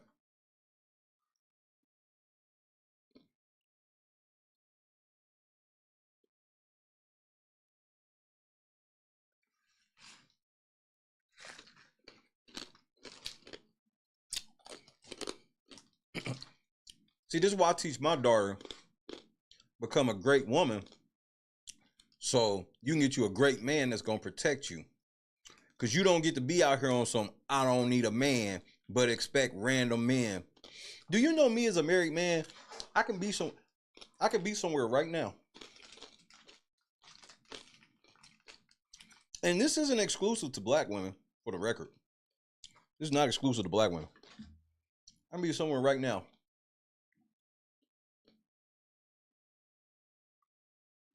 Some chick getting into it that I don't even fucking know.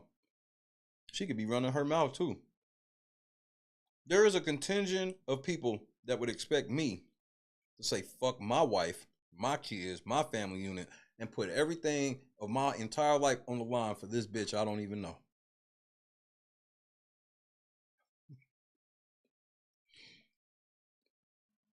Don't believe me? Then explain to me how that bitch got hit in the face when she pretended to get hit in the face with a brick. And she tells everybody, oh yeah, all these black men stood here and just watched. They ain't even do shit. Man, them niggas ain't shit. Gave that bitch $30,000.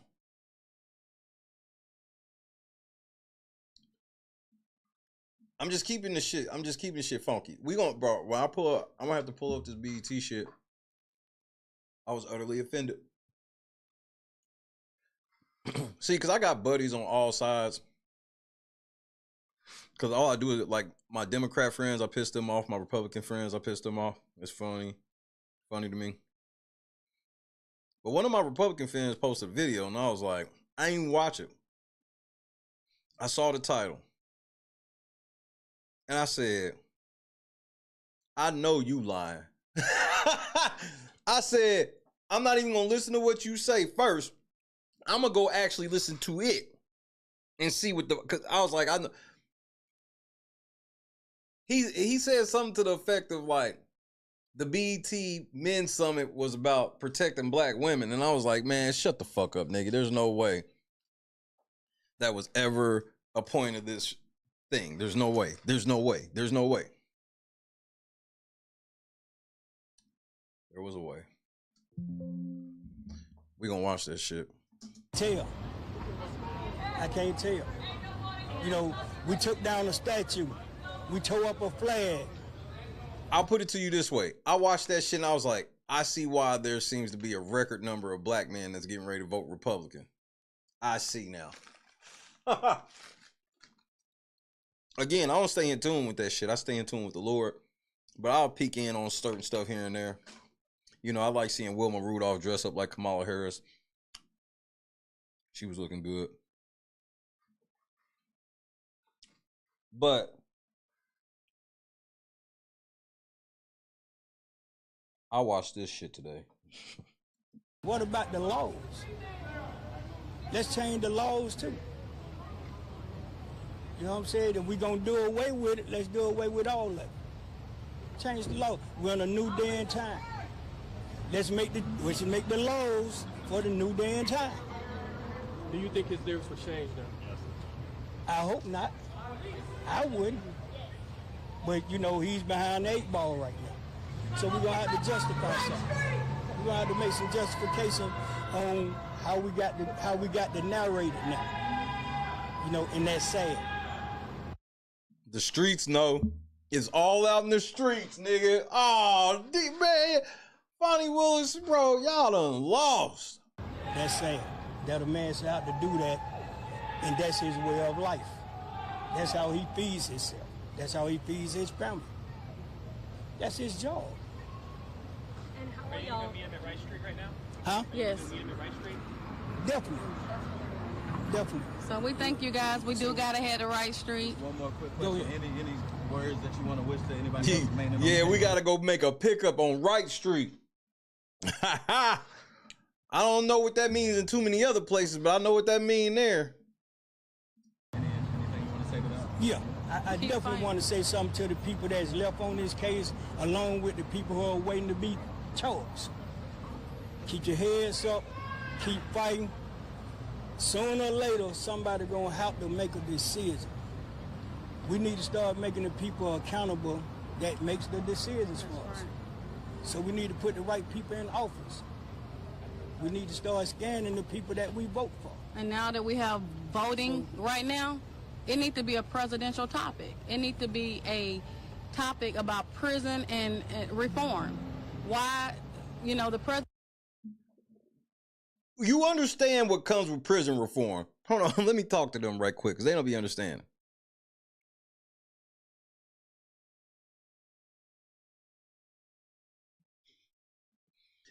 Prison and reform and all this shit means Thug be going to jail. See, reform would happen on all sides, not just in areas that would help it be better for rich people. Presidents are not discussing this during their debates. It needs to be at the forefront of the presidential debates at this time. So, but the people got to make that. Girl, they voting on Tuesday. Yeah, we got to make that. You know, and I'm gonna leave y'all with this. In any fight you go through in life, and anything that you have to deal with in life, you can't be scared. Can't be scared. And I'm out of here. Oh no, he didn't. Oh no, Oh, no, you didn't. He Wait a didn't. minute. No, you did. I know this nigga didn't just wipe his nose. I know he didn't, nigga.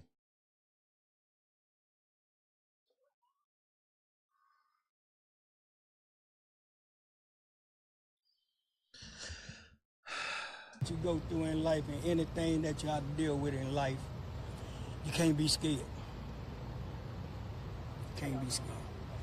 And I'm out.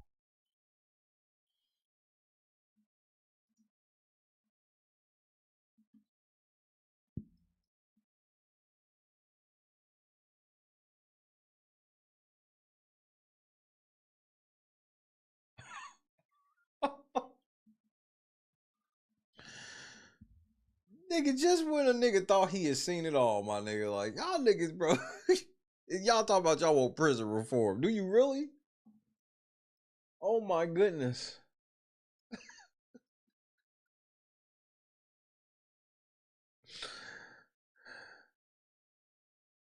Told her wipe a nigga no. Say the slat.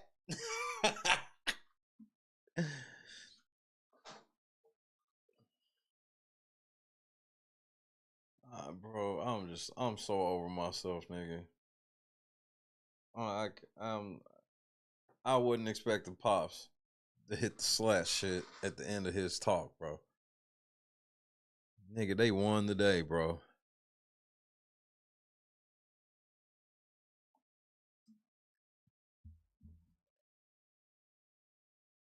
Out of him. Guys, have a good one. Continue to support Jeffrey and the entire family from this point moving forward. In the words of Get John to your Lewis. get to your kids, Fight. get to your grandkids, support them, tell them you love them, hug them, just be there. Just be there. And know if you what see I'm saying? something Because that's wrong what we and you need. see something that's not just, say That's what we need. something. Get in good trouble. Not In the this words of bitch John that hit him Lewis. with the if you Say see something, nigga. If you see something, say something. Yeah. Don't just sit there and let it happen if it's not your family. Don't wait till it's your family. If you see his family, anybody else's family, like the other guys that are still here, don't just stop coming because Thug is out. There's still other guys fighting for their lives. Still come, still support They not coming. Thug out. the others that are still here because we will. So we thank you guys. So I will be informing you all later on the extortment that came to me from the DA office.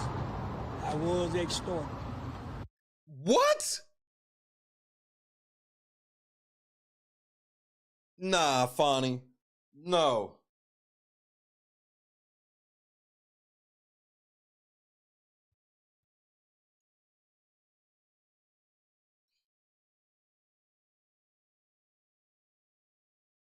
This nigga said he's about to break out evidence that he was extorted by the DA, bro. This just keeps getting worse. Yeah, that's also a good idea. Don't get involved with gang, weapons, and drug activity. But here's the crazy thing. Thug will be on probation for a year and then quietly go to court and get the rest of his probation taken away. And it won't be no news story at all. It'll just be like a 1 or 2 day thing. I was extorted by the DA office. Minutes. All right, we are continuing to follow. That nigga said I was extorted by the DA. His father would like to say a few words. His father, Jeffrey Williams Sr., would like to say a few There words. was one more video with that motherfucker.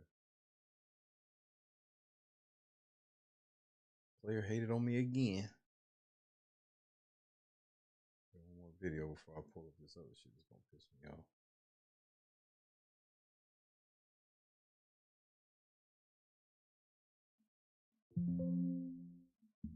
Wait, what? What you mean?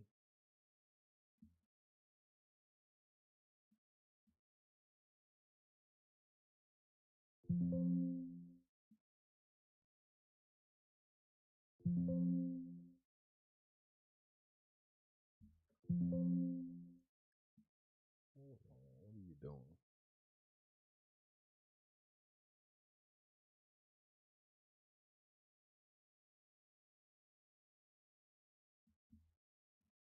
Well, can I do it this way then? If you don't hate on me like that.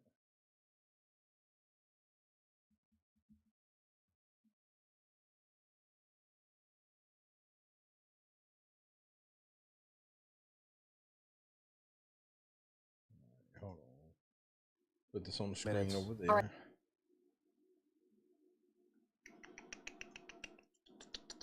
Hit that like button, fool.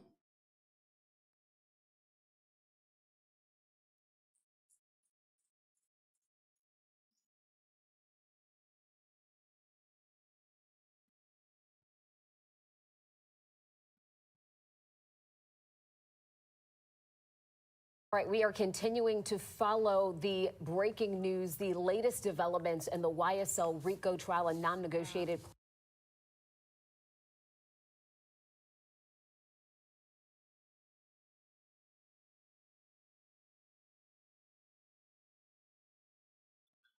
Hold on right quick. What the fuck is that?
Bro. These motherfuckers out there setting off fireworks and shit. Niggas 1 o'clock in the morning on a fucking school night. Fuck is wrong with y'all? Taking this Halloween shit too far, nigga. Like, what the fuck? Plea going on. Let's listen in. You run consecutively. I'm going to run it consecutive to count 1, but I am going to backload. Oh, I'm sorry. That is not commuted. That is 5 years to serve, and it's going to be run consecutively to count 1, backloaded, by which I mean after you serve your 15 years of probation. If you have been successful on that probation, and I sincerely hope that you are, then at the end of that 15 years, I will commute the entire rest of any service portion of your sentence to time served. So I'll get to the end of it and give you the total sentence, but I'm also going to impose a $15,000 fine with regard to that count. Count 57, 20 years to serve 5, commuted to time served, the balance of 15 years probated, concurrent with count 1. Count 58, 10 years to serve 5, commuted to time served, balance probated, concurrent with count 1. 59, 5 years to serve, commuted to time served, concurrent with count 1. Who the fuck is over here celebrating Diwali at 1 in the morning?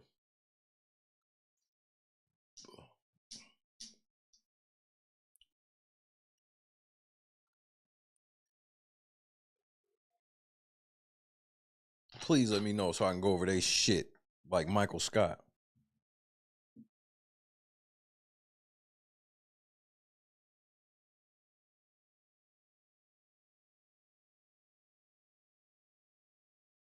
$65 years to serve, commuted to time served, concurrent with count 1. Count 61, 5 years to serve. That is required to be also a consecutive sentence, so that's going to be run consecutively to count 56 and backloaded. Count 62, 10 years to serve, also required to be served consecutively. That's going to be consecutive to count 61, also backloaded. So essentially, the total sentence is 40 years to serve the first 5 years in prison, but commuted to the time that you have already served, followed by 15 years on probation. Big, I know you lying. Followed then by the backloaded 20 years, which can be served in custody and will be served in custody if you are not successful on your probation. If you are successful in completing your 15 years probation, that will be commuted to time served.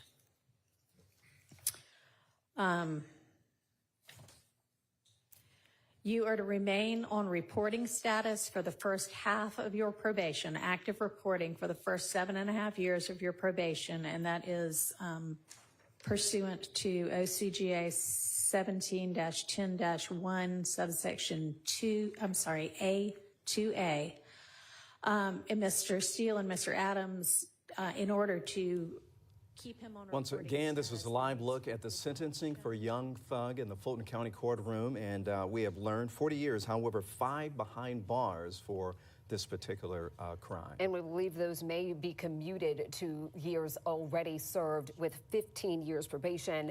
There is some time backloaded, but that is dependent on how successful he is during that probationary period. We'll, of course, continue to get the very latest details regarding the sentence from Judge Paige Whitaker. We'll bring you that information on air and online, but you can continue to watch on 11 Alive Plus. It's free to download in your streaming device. We'll be right back.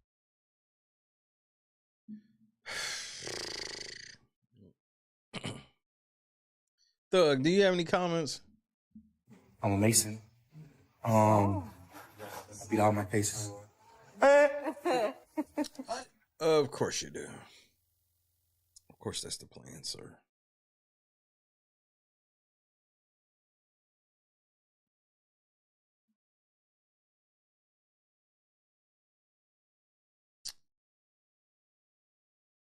Hold on, man. I can't even believe my eyes, bro.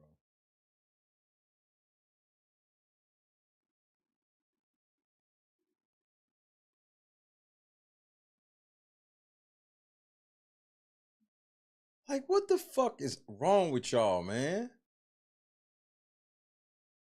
I can't, bro. I cannot.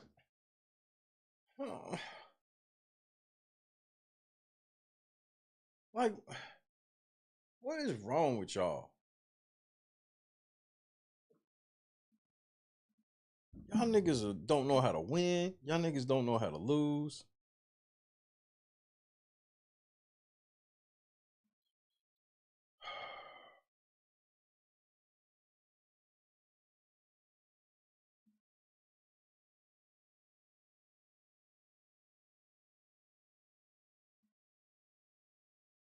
This is unreal.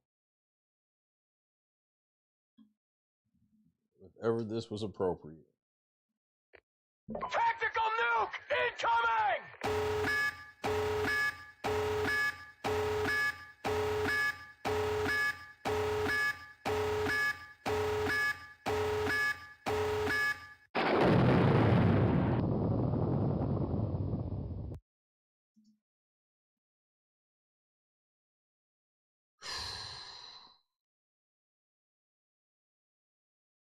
You know it's bad.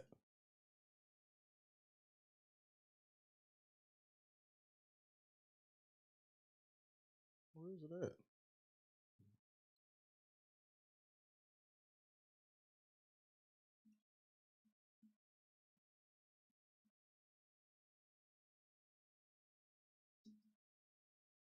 Hey, don't blow that in my face, n***. Go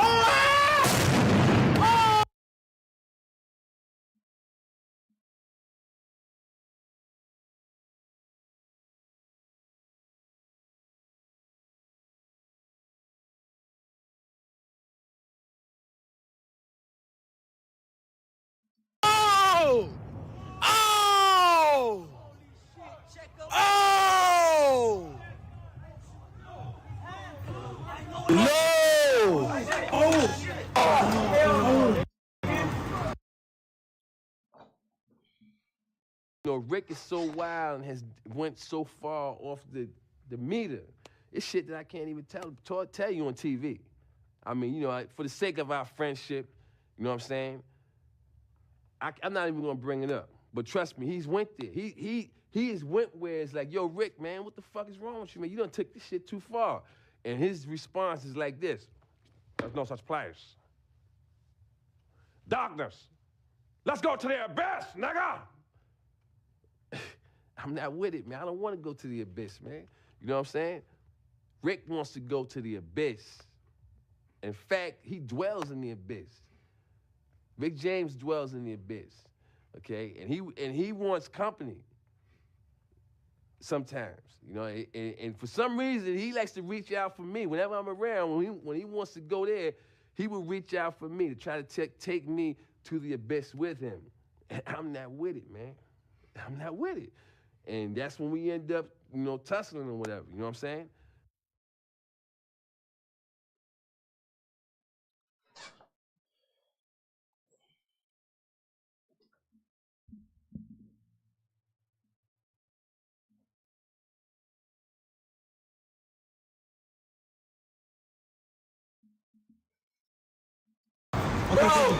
Bro, call the 911 right now. Hurry up before he bleed out.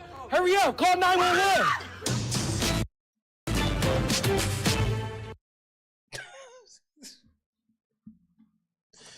Like, I don't understand people's celebrations.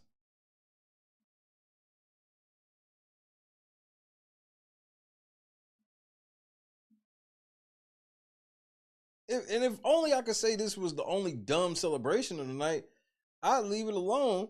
But we know it wasn't. This dumbass nigga just became the pitcher that was the pitcher that only had one hand.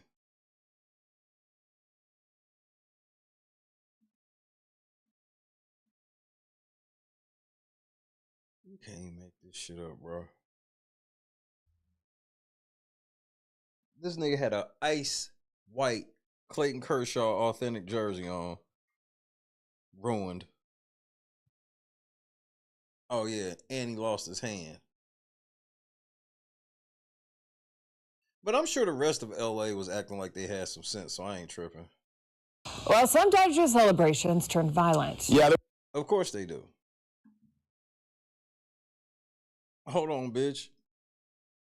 They can't even see that one. The amount of hating these streams have done is just, this has been awesome.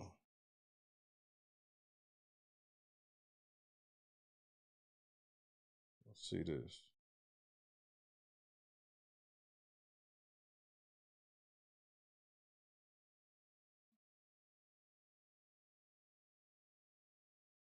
This is embarrassing, bro. I'm ashamed to be a Dodgers fan. Whenever I'm always ashamed to be a fan of anybody be doing this shit, because I don't understand. I myself don't get it. Well, like on some real shit, I don't understand it. But some of y'all niggas, y'all win the championship, and you know, for whatever reason, this is how you niggas want to act. some Dodger celebrations turned violent. Yeah, there was vandalism and a heavy police presence. KTLA 5's Carlos Herrera live now from Echo Park to show us what happened there. Carlos, good morning. Good morning, Chris and Megan. Boy, what a night, again, full of celebrations spilling into the streets of Los Angeles, just outside Dodger Stadium this morning, where crowds have mostly dispersed. But I don't know, that motherfucker was big as fuck, though, Kendra. It looked like it was the size of a real grenade. those celebrations went on for several hours, and as you mentioned, unfortunately, some of them, they were unruly and caused some damage.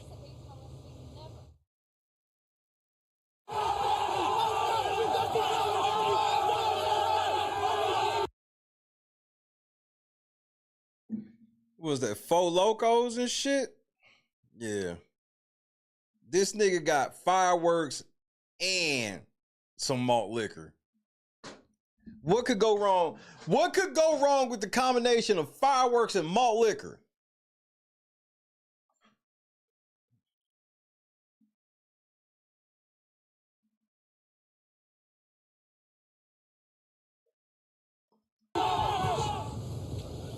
It was a party just outside Dodger Stadium last night. After that last out, fans cheering, waving flags, blocking the streets and lighting fireworks, celebrating after the Boys in Blue captured their 8th World Series title in franchise history. Several cars were seen doing donuts near the intersection of Sunset Boulevard and Vince Scully Avenue, kicking up heavy smoke as crowds. Okay, that's not no big deal. That's cool. Of onlookers. You want to tear your own tires up celebrating? Fine. Here, the LAPD ruling the gathering. Malt liquor, and now he done put the firework down. It's malt liquor time.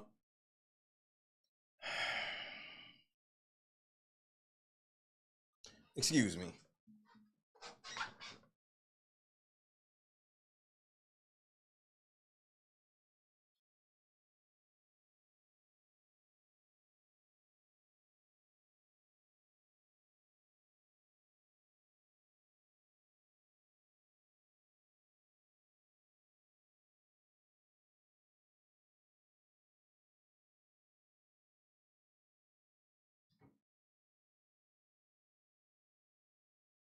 You see what you did, bro?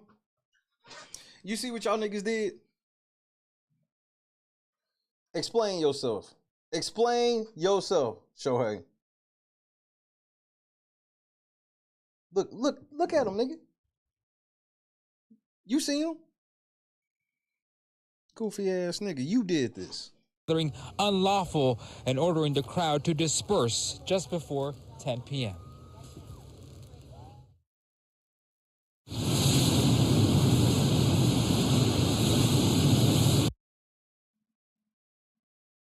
That's fire.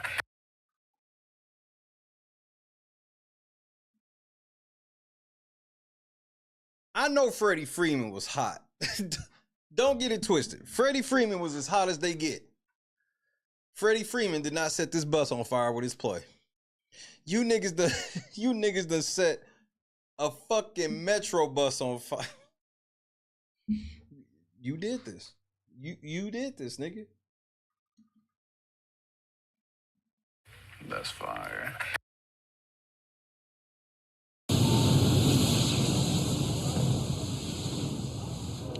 Just a short distance from Dodge. Uh-oh. When you see these niggas jogging into the picture, asses is getting ready to get whooped, nigga. Mookie Betts, Freddie Freeman, Tommy Edman, Shohei Ohtani, nigga, Max Muncy. All of these niggas done getting ready to get y'all asses whooped. Kiki Hernandez, Teoscar Hernandez, Walker, motherfucking Bueller, nigga. Blake Trinan, whoever, nigga. Watch how these niggas jog in.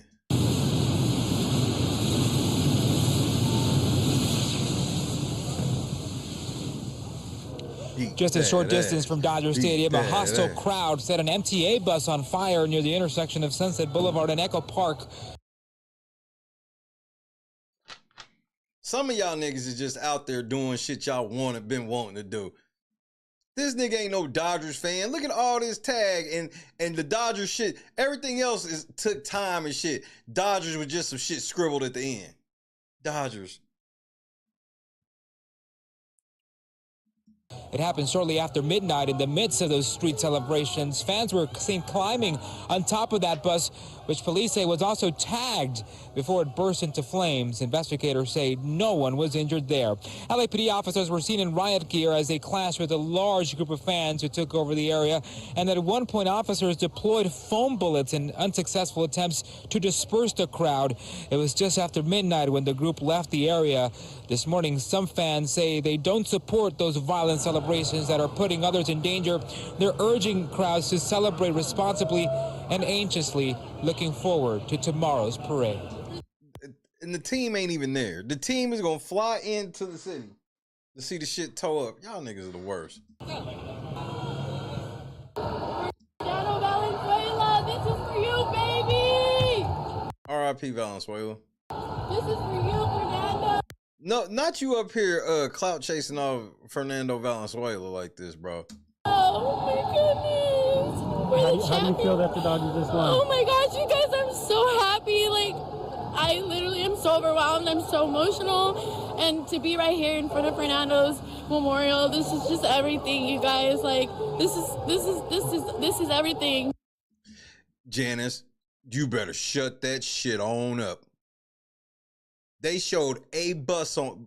Do you want me to pull up the Phillies fans? I can do that. No, you didn't try to slide to the back. No, the Phillies fans are out fucking rageous, nigga.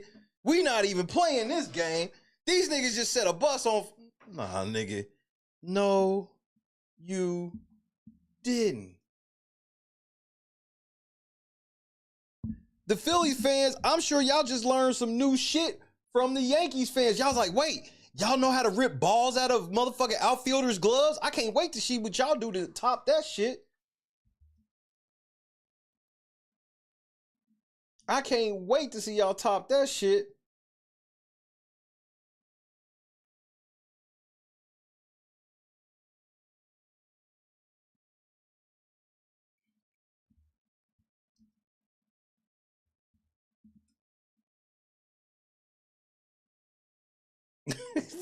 These niggas, bro.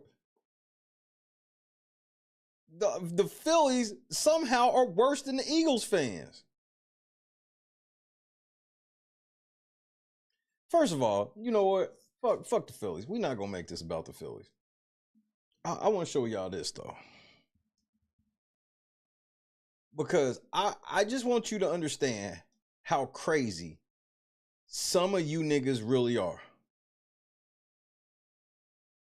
I need y'all to hear me. And I need y'all to understand how crazy. Bro, I'm one of the biggest sports fans the world has ever seen inside the lines. I'm like as big as it can get while coloring inside the lines. Bro, I'm okay if y'all niggas cry over games. I'm so serious. Nigga be like, man, we lost. Feel like you got to cry over it. Nigga, come on, bro. I'll cry with you. That was a tough loss. I understand. We watched the whole season, so we get it. Nigga, I want y'all to explain this to me, nigga. So, how much do you think some seats at Game 4 of the World Series cost?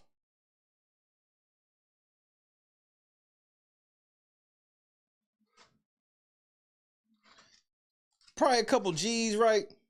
Tell me, why would you do this? Not afraid to throw.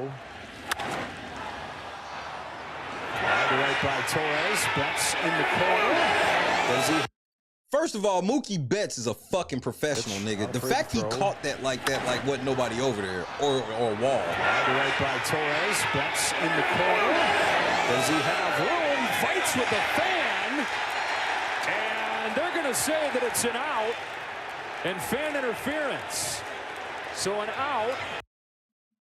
You niggas is arguing. One gone in this first. And yeah, Betts says. So watch this. Watch this replay, bro. When I saw this replay, I was like, you niggas, how are y'all this crazy? Hit a ball that is ended up in fan interference in this is the worst fan interference I think I've ever seen in the history of baseball. The home run turned into a double. Back it down. First of all, what a fucking catch. How he caught that in all of this traffic, I don't know. And this is where it gets real, weird. Stadium.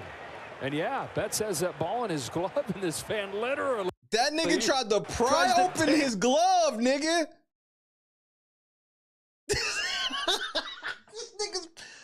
This nigga's pry. No, the Steve Bartman shit, man, that type of shit happens. This is something different.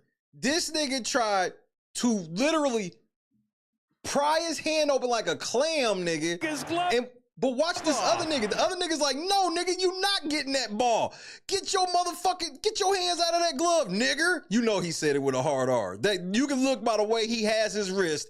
That's a hard R. Get out of there, nigger.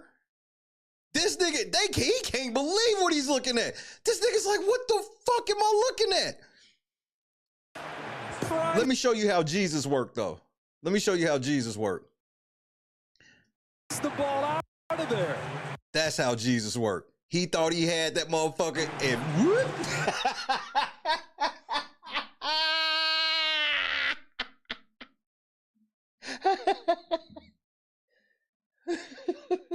It was at this moment that he knew. He fucked up. That's how Jesus worked, bro. I mean, the catch is unreal. To make that catch over there like that is unfucking real. Ended up in fan interference in this series. He had Kendra was having a home run turned into a double back at Dodger a leaping catch through all of that shit. Stadium. And yeah, Betts That has nigga's like, that hey, ball what in the his glove, fuck? and this fan literally Man, tries I to promise. You know what I'd have did? I would have flipped his ass onto the field and I'd have stomped him in the nuts. I promise you. I'd have flipped that fan right over into the field of play and proceeded to stomp him in the nuts. take his glove off. The nigga pried that hand open, give me that ball. Whoops. A for effort. Well, he won't be watching the game much longer. You damn right. Wow, he might just from a TV. We're gonna be watching this on the TV. I mean, what if he had broke his hand, bro? What if he had broke his wrist? From somewhere else. Well, like, what if he had broke his shit, bro? Like, for real.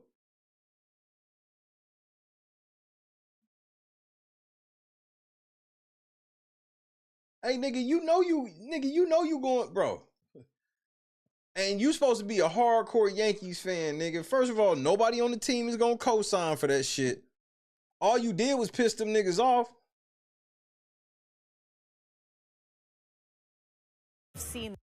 I mean, some of y'all fans just take this shit too fucking far, bro. I'm like, this nigga tried to pry open Mookie Betts' hand, bro. Seen this last night. 2 Yankee fans crossing the line when they ripped the ball out of the glove of a player. Now, they were ejected from the stadium, and they will not be allowed back in tonight. So where is the line between being intense and being reckless? Steve Overmeyer has that story. Betts has that ball in his glove. His fan literally tries to take his glove off. Pries the ball out of there. I mean, I've never seen a fan. I've watched a lot of baseball. I've never seen a fan. I've seen fans do a lot of weird shit over here in these foul balls and home run balls. I've seen a lot of weird shit. You know, one of the most famous, obviously, is Steve Bartman.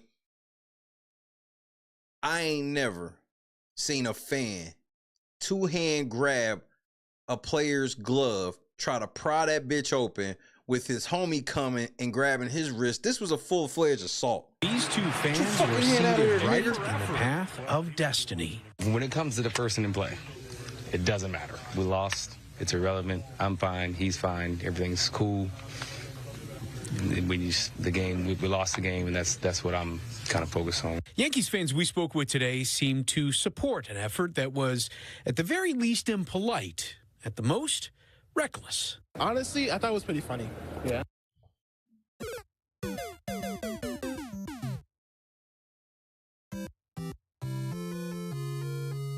See, whenever I hear somebody say something like that, I know 100% that if it was flipped, you'd be way more mad than anybody else.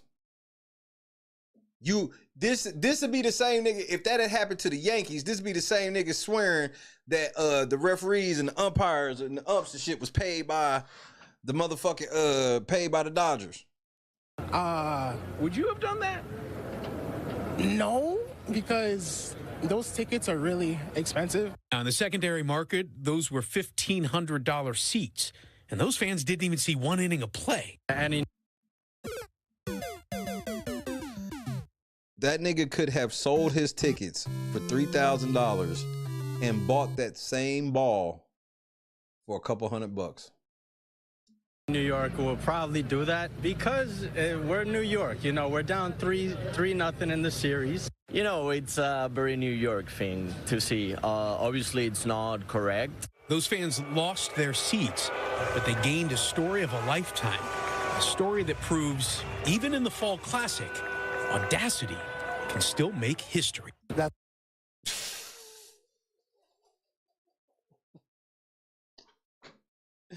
Y'all niggas is just trash, man. That's not how Yankee fans truly are. You know, Stop the fucking cap. Look, I'm not gonna let Janice lie about the fucking Philly fans. I sure is not, shit ain't gonna let, man, Yankee fans are some of the most obnoxious. Philly is a real obnoxious, front-running loser. Like, they talk so much shit and then they fucking become unhinged when they lose. Yankees fans are just all around, just like, if you talk to the average Yankee fan, you'll swear they won the World Series like 1 year, 2 years ago at most.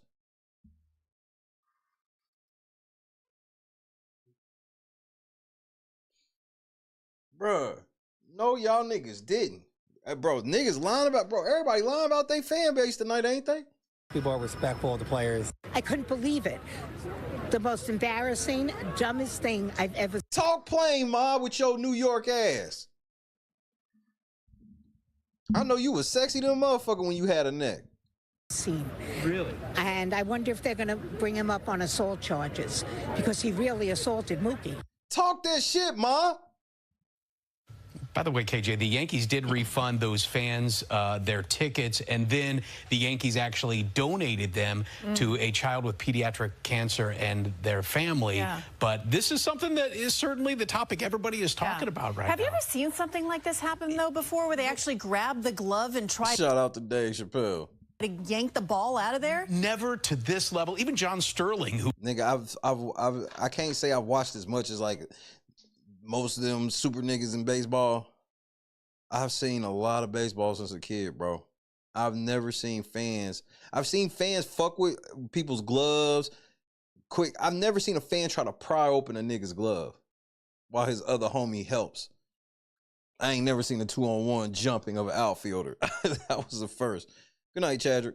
Who is the Yankees broadcaster, said, in the 40 years that I've been covering baseball, I have never seen anything like this. We've had fan interference that's happened quite a bit. But bro, it happens. Not to the point of this, and I think that's the real point that needs to be made, is that it's one thing to be interfered with, but there has to be a boundary. Bro, if them niggas had tried some goofy shit to make sure he didn't catch it and hope that the ump didn't see it and hope they ain't challenge it, that's one thing. Because even when if it would have been fan interference, they wouldn't have kicked them out like that. What got them kicked out was prying open that nigga's glove. That's what got them booted.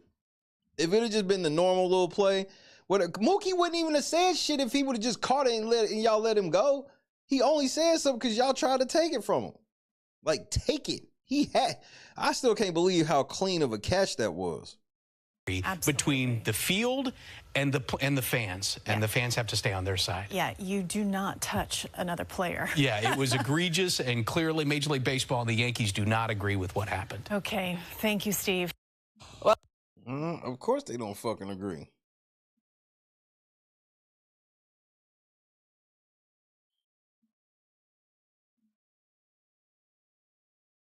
Nigga, bro.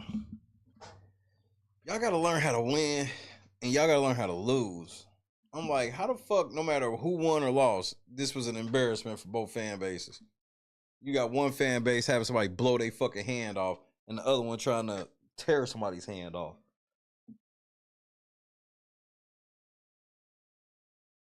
Outrageous. But thanks for that gentleman's sweep, though. I did appreciate that. Fuck the Yankees. Congratulations again to them Los Angeles Dodgers. Mookie Betts gets him a 3rd ring. Clayton Kershaw get a ring. Yeah. And obviously everybody else. Shout out to Shohei. First year as a Dodger. Mission complete. Hey, remember when all y'all niggas said that Shohei was signing with Toronto?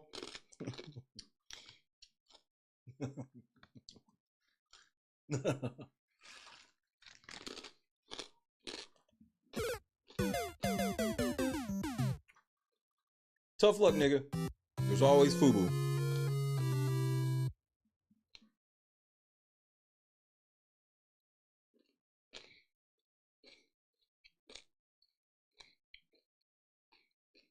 Let me just say this before I play this next video.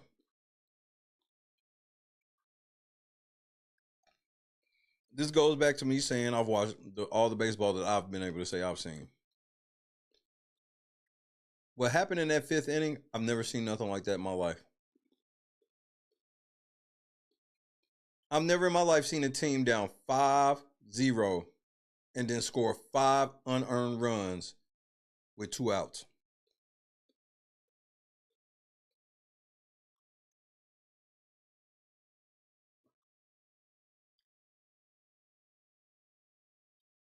Aaron Judge,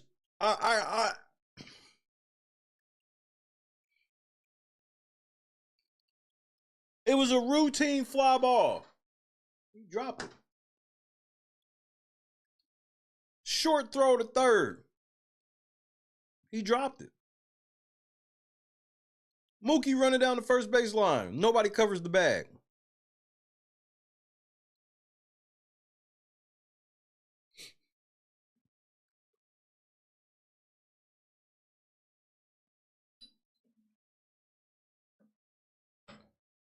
I'm glad the Dodgers won.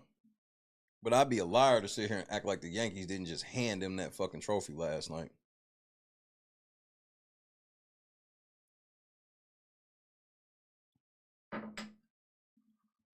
Hold on. I gotta do it justice.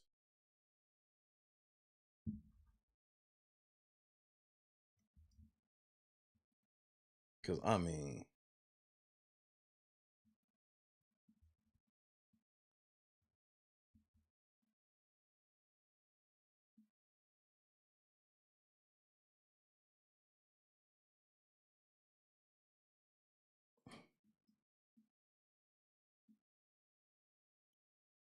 this shit was just, I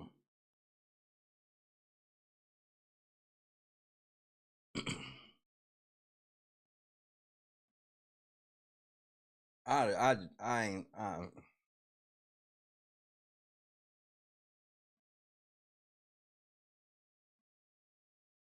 hit the like button if you haven't already.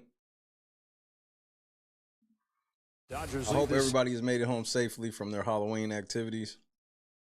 Hope you haven't been on too much demon time, preferably none at all. That's always best.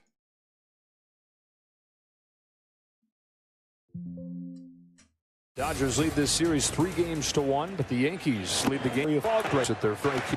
Susan is 2-0. Get to the bag before 3-0 at that. This right here, I can't even say like he was nervous. I don't know what the fuck. 3-2. I know they said he was looking at the runner. I'm like, looking at the runner do what? With a heating up Judge who settles up. Bro, you know how many times I've been playing MLB to show and been praying for the center fielder to drop the ball? To this ball.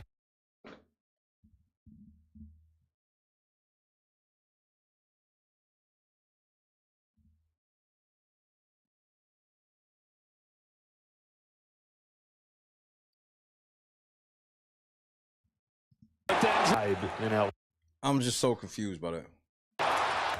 Series they led 3-0. At that point it would be 3-2. With a heating up. How is this not a catch? Judge who settles under this ball. But then drops it. Can Hernandez get to the bag before the throw? He does.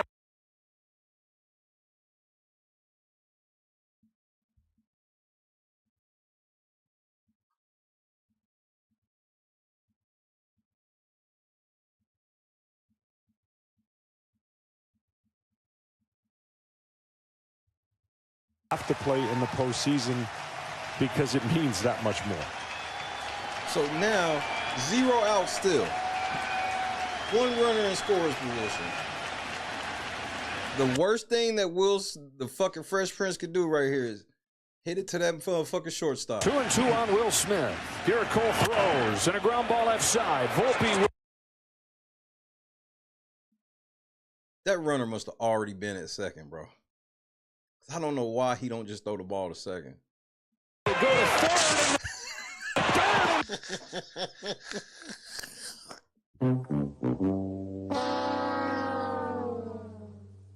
Fuck are they doing, nigga?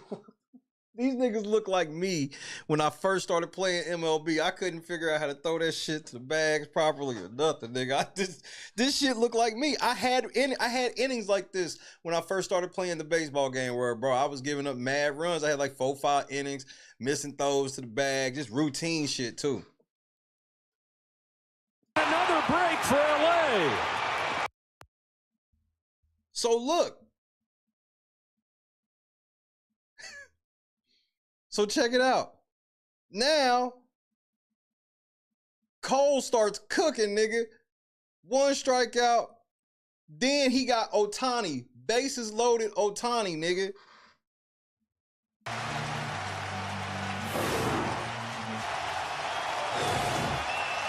Bases loaded Shohei, nigga.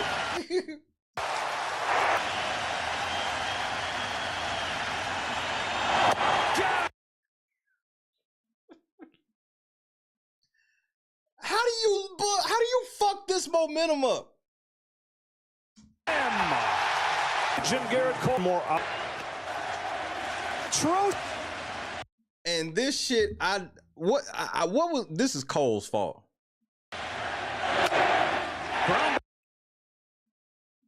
All you gotta do is get your bitch ass to this bag. He has to field the ball. So he kind of needs you to get your motherfucking ass here. Mookie is coming out the box smoking. All right side. This nigga just stopped. Rizzo. Yeah, get the bag. Get the bag.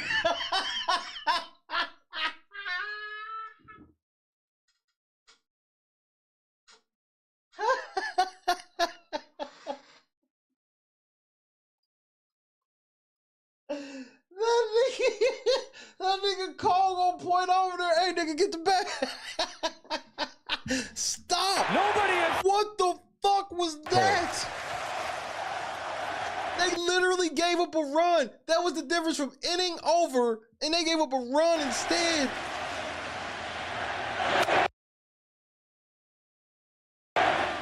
What do you mean he contributed nothing to the World Series? He got on base every game. Ohtani had a 1,000 OPS. Like, what do you mean? That motherfucker was very productive in the World Series. He was still getting on base. That nigga was standing on base holding his shoulder. They was like, let's see if he's going to steal with that shoulder. They still was scared to pitch to him. Nah, Ohtani needed to play. That kept that pressure on that fucking line. That kept the pressure in the lineup because regardless of what you think his shoulder is like, he's in there. He might be faking. Ball right side. Rizzo. Ain't no motherfucking way. I know some people say this shit. Ain't no motherfucking way. Oh, Ohtani, if he wasn't getting on base, then I'd have said something. He was still getting on base. Nobody every game. Cole.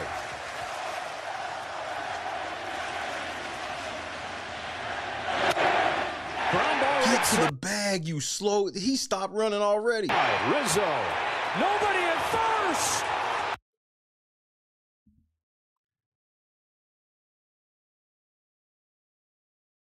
Incredible. Atrocious defense from the Yankees, leading directly to a Dodger run in the 5th. That's all right. We still up. We up 4, so ain't shit. By him. The Dodgers have their first the bases low. Yeah, Freddie Freeman trash. To these Freeman climbs the ladder for Ohtani. Rest with the Tuzzy for a ball back in this game. Old Bugger popping up at the worst time. Why would, bro? I'd have just walked in with the bases loaded. Here in the World Series, we'd already led this game 5-0. A run is crossed. Freddie Freeman on 1-2. Into center field. And this is what the Yankees give up. For all that shit that Juan Carlos, Soto, and Aaron Judge, you give up all the defense in the world. A base hit.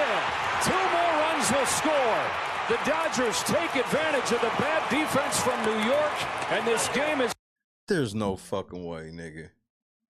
Freddie Freeman had 10,000 RBIs. This nigga had the most RBIs since 1960. He got more World Series RBI. Y'all let this nigga get more World Series RBIs than Mickey Mantle. Y'all niggas should be fucking ashamed. Freddie Freeman done broke a Mickey Mantle record, nigga. Get the fuck from around here. For all them home runs and the Soto shuffle and all that shit, you give up all the defense in the world. You get a 5 from McKinney. That it's done. This is Cracked foul. Oh, and one batter later, Volpe throws in the dirt over there. Since that play, 18 Derek Club with hits of their own. Left center field.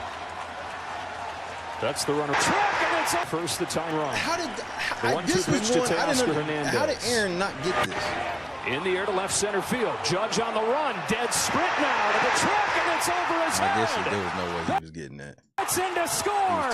Freddie Freeman for the plate, and this game has been turned upside down. All right, man. I can't do the Yankees. I ain't gonna. I can't even. I'm not even gonna show the go ahead run. That's just. I don't need to be that petty. And my thing is, I promise, I didn't even just show the shit to be on some just really dragging the Yankees type shit. I'm when I say it, I'm so serious. That was unbelievable. That's some shit where I don't even see it. I can't really talk shit after that. I can honestly, there's no way I wake up going, just like I drew it up. Yeah, bro. I was watching a movie with my family. We were getting ready to watch a movie. I had shit on the grill. I saw Gleyber Torres get on base. I walk outside the door. I come right back inside the house. Foof. Motherfucking Aaron Judge done went yard. I was like, Aaron Judge just went yard? What the fuck? I'm sitting there talking to my daughter. I'm like, yeah, football. I'm like, that's how baseball is. I'm like, this ain't like basketball. Like you walk out of the room for 1 second, you miss everything. And as I said that, motherfucking Jazz Chisholm hit that fucking ball so fucking hard, nigga.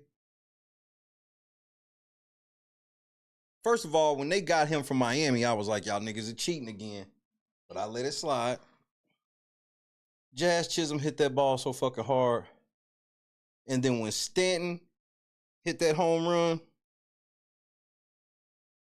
I stopped looking at the game on my phone and we was watching The Mask as a family. My daughter had never seen The Mask.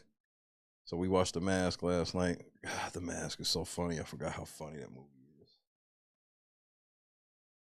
So I promise I wasn't on no trying to rub it in. This was some shit I never seen before. I've never seen, because I've seen 5 runs in an inning before. It's not the 5 runs. I've seen that before. I've seen 2 things this World Series I've never seen before. I've never seen a walk-off grand slam in the World Series, and I've never fucking seen somebody give up 5 unearned runs with 2 outs. I've never seen that before. And I look at that more like, yes, the Dodgers, they ran them bases hard to try to put some of them throws and shit under pressure. Aaron Judge, he dropped a fucking routine fly ball, my nigga. They fucked up a 5-foot throw from shortstop to third base. Like, so that'd be fake as fuck for me to just kind of be like, yeah, nah, man. Yes, shout out to the Dodgers for capitalizing like they were supposed to, but bruh. This is when I do be feeling sorry for people like Aaron Judge and shit like that, and I really feel sorry for a lot of the mid-tier players, because some guys might feel like this was truly their only chance. They might not be on the squad next year and shit. So, and people people's lives can change for real after a loss like that and a collapse like that. So I don't ever like rubbing in shit like that. I'll rub in your niggas losing all day, but shit like that I don't, because I know how tragic that shit can be on lasting effects after, on some real shit.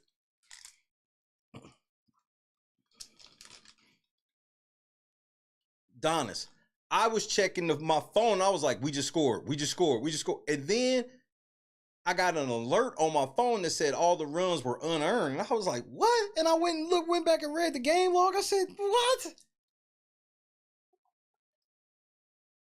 Christy was like, wait, we came back? I was like, yeah, it's a tie game. Apparently they fucking had 11 errors in the inning.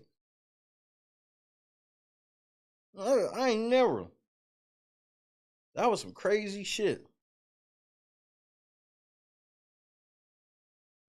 And I know there's rumors of Soto might come to Los Angeles. Nigga, for what? Nigga, you could keep all of that shit elsewhere, nigga. I ain't trying to watch you grab on your nuts all year next year. I'm cool. You can do that Soto shuffle and shit. You can keep that shit. I ain't trying to see all that shit.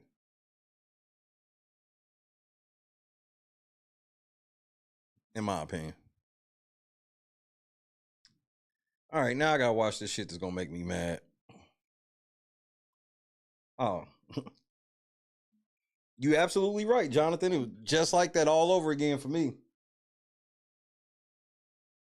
Let me take you back, John. Let me take you back to 2008. That was a great year. Let me take you back. Game 4. Lakers go up 24.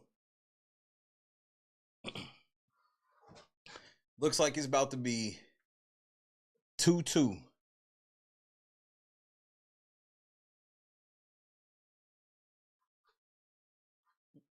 Posey for 3. House for 3. KG to the rack. Ray Allen played 48 minutes.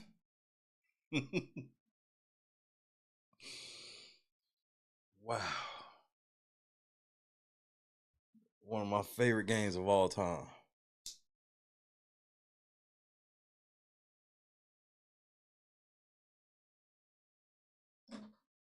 That was in my era where, like, when it comes to basketball, I don't turn basketball games off.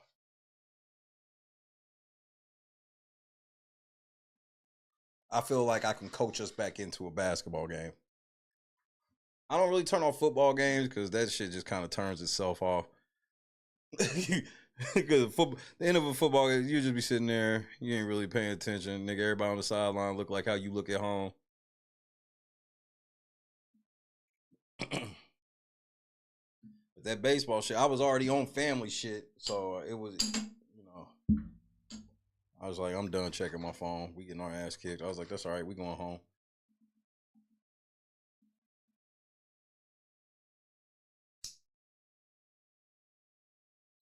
So look, you know, obviously I'm not a politician or into political commentary, and my commentary is about something political, but my commentary is not political at all because I don't have any political affiliation and never will.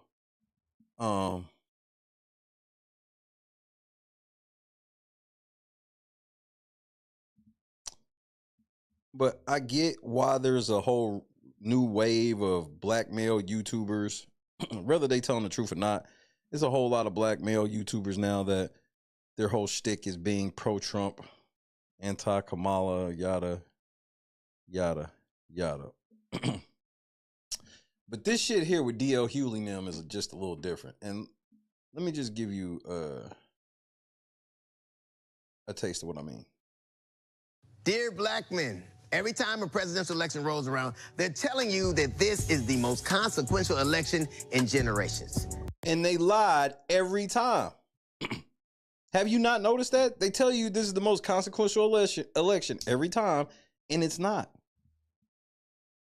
It's not. But go off. This time for us, it may actually be. Just so you know, John, you want to know how bitter it was? I used to work for Ron Artest, so it was bittersweet. I was always openly a Celtics fan. For him to hit that shot was the most bittersweet shot ever. Be true. When was the last time America asked black men what we wanted? And I know what it's like to not be asked what you want. I'm married to. Why is this nigga just standing here pledging allegiance? A black woman. But is that Jermaine Dupri pledging allegiance? I promise you, it's not a trick question. Tonight, we're going to explore the issues that matter to us. Now, whether you support Kamala, ride with Trump, or plan to stay home, let's have a real conversation among us, black men, about what's really at stake in this election.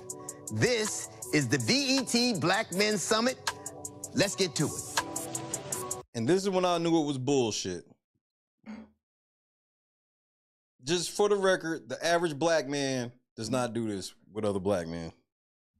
But I got y'all.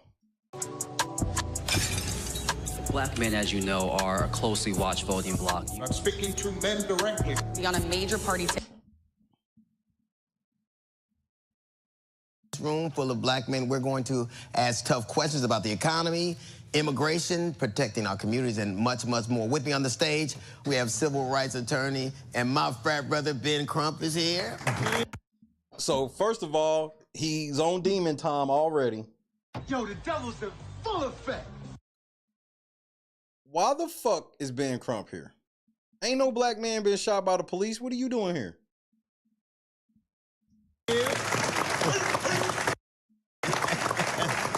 Why are you throwing up your fraternity shit?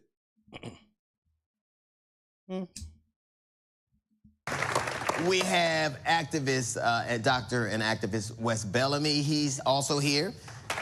And actor and activist Michael Ealy. Actor and activist. First of all, if Michael Ealy, how is he up here?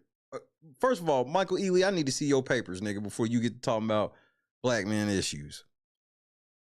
Nigga, you light-skinned with green eyes, but I'm just gonna let you be talking for niggas.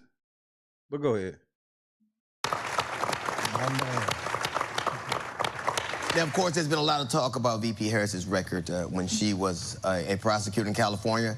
Specifically, people who said she locked up thousands of black men. And to tell you the truth, in full disclosure, I fell for that one. What do you mean you fell for that? I gotta be honest. I don't even need to look up the numbers. This is where it be going left for me on both sides. Wasn't she a prosecutor in the state of California? Because if the answer to that is yes, she's put a lot of niggas in jail. She's put a lot of niggas in prison. And I know for a fact there's a nigga that was trying to get out of prison because weed is legal in California now. She still wouldn't let that nigga get out. And all he had was a weed charge. So, again, this shit be coming off weird. And, again, why are we calling it a Black Men's Summit? See, when I hear Black Men's Summit, that makes me think that we talking about issues with black men. Now, I'm not naive to think that within those issues, a prong of this discussion could be political. But this is a whole political-ass discussion disguised as a summit for black men. But I want you to pay attention to what the second thing is going to be that they talk about. And I had a meeting with the vice president. She asked me to do something simple, which is to actually look at her record. And I looked, and she was, in fact, not what I imagined or professed. And I think that I felt... And what was she? You said she wasn't what you thought she was. She told you to look at her record, which obviously is easy for you to get persuaded when you actually get to talk to the bitch. But go off. Like a lot of young black men felt, and you see these systems and these agencies just running roughshod over black men, and you can't believe that anybody who represented that agency would be any different. That's not to make an excuse. Obviously, I should have done my research. And by the way, research isn't doing things to edify your perspective. Research is about challenging what you believe. Exactly. It's not about that. Exactly. Research is about challenging what you believe.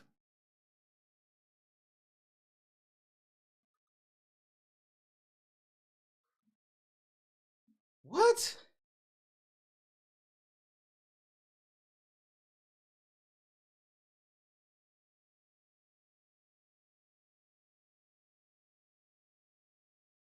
Research, the systematic investigation into and study of materials and sources in order to establish facts and reach new conclusions. What the fuck are you talking about?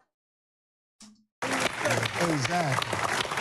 So we're gonna check out that perception in a minute, whether it's still out there. And we send, of course, Vic Mensa to North Carolina to find out just that. Let's roll the tape. Peace, y'all. This is Vic Mensa. You know me from Chicago, but I'm here in Charlotte. Wait, time out.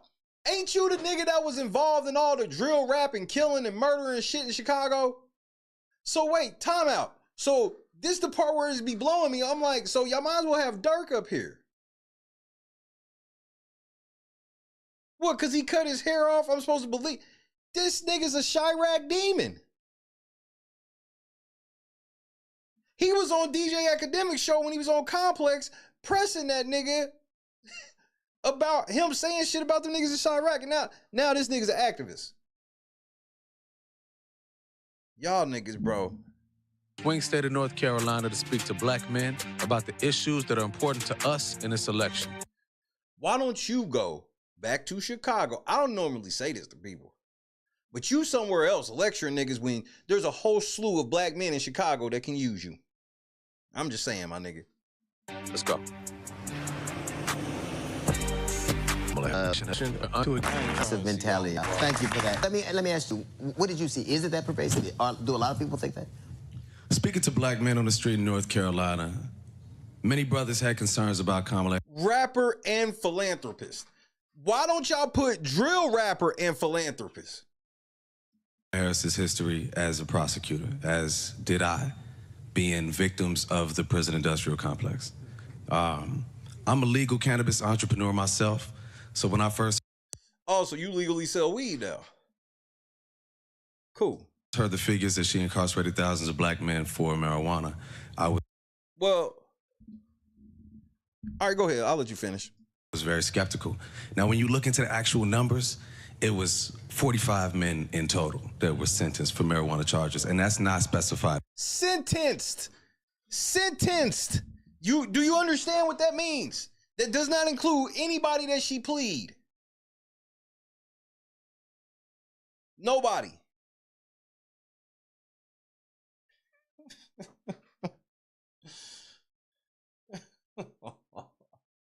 So it's still possible she put thousands in jail. Got you.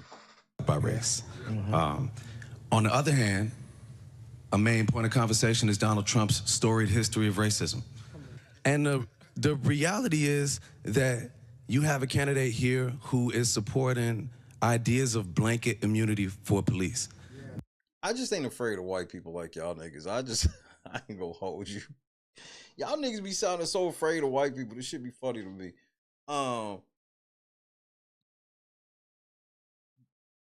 Were y'all niggas in chains? Bro, I can't stand politics. Niggas on the left swear everything racist. Niggas on the right swear racism is cured.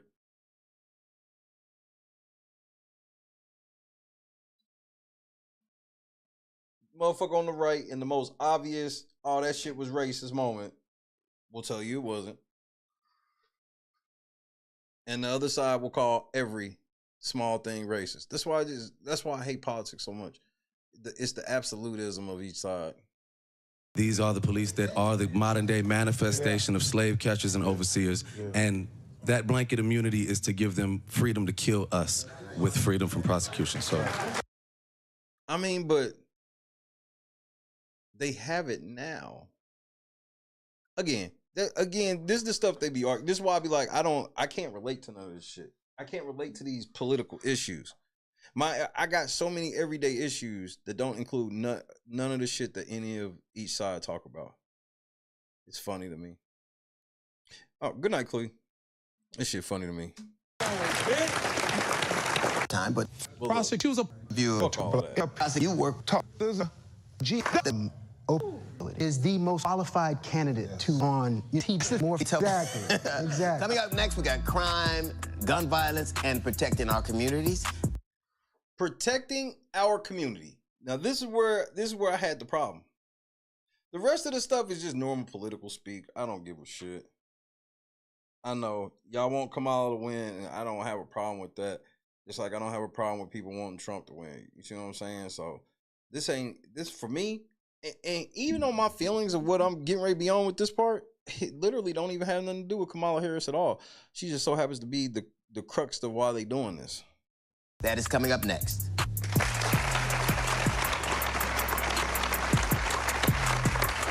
We must protect our black women at all costs. And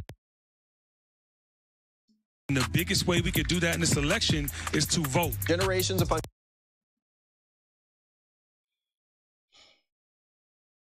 I just got a little more respect for black women to tokenize them in that way.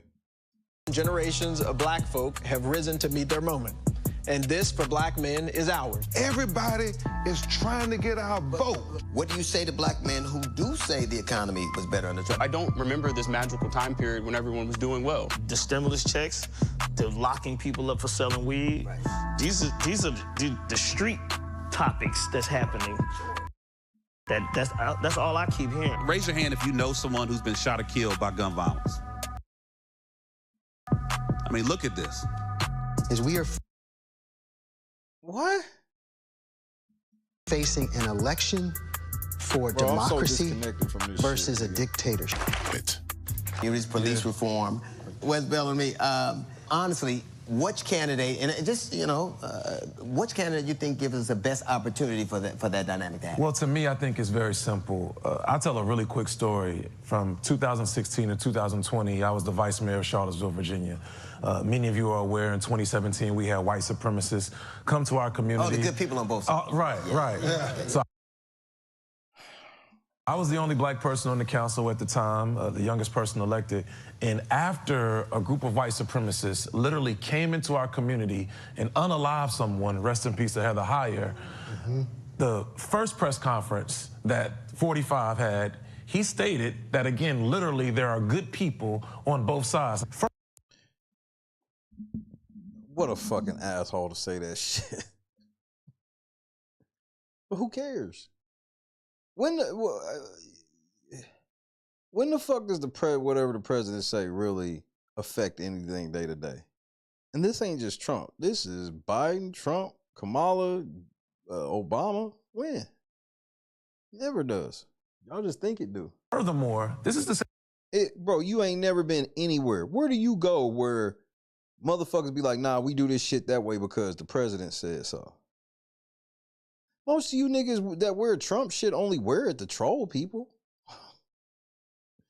If it didn't make people mad, a lot of y'all that got Trump flags and shit on the back of y'all trucks and shit, y'all wouldn't even have them. Y'all only have them because y'all know it makes certain people mad.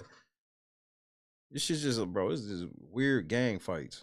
Same individual, if we're talking about who should be, who should we trust to keep our community safe, wants to provide police officers with full immunity to be able to do whatever it is that you want to do whenever you feel like a situation arises that requires you to not use best practices, whether that be using patience, calling a mental health professional. But if you believe a person needs to be shot down like a dog in the street, you do so, and you won't have to face any consequences. So it's like that right now.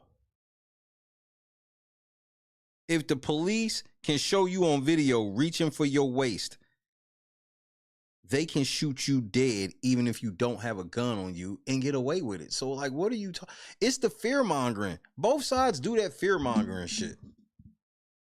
One side, you're supposed to be scared of police. Other side, you're supposed to be scared of immigrants. when we talk about a matter of safety, a matter of keeping our community safe, you have a person who literally just rambles and acts off of emotion, compared to an individual who's saying that I candidly want to use legislation and policy to find ways to not only keep our community safe, but help us thrive in every way imaginable. You said something that I very rarely hear black men say, safe. Yeah.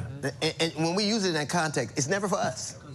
You've never, no, I'm just talking about in your lexicon, when have you ever said the notion of safety is something somebody else gets to have and you don't? But D.L. Hughley, you telling me with all this money, you still don't feel safe? Ben Crump has made, name the white man that has made more money off of dead black people dying at the hand of police.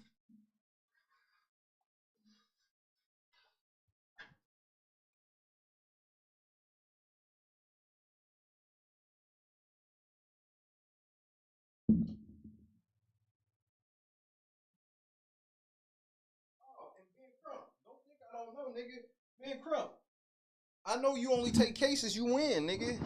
You don't talk to all niggas. You only talk to niggas that you know you can get a paycheck.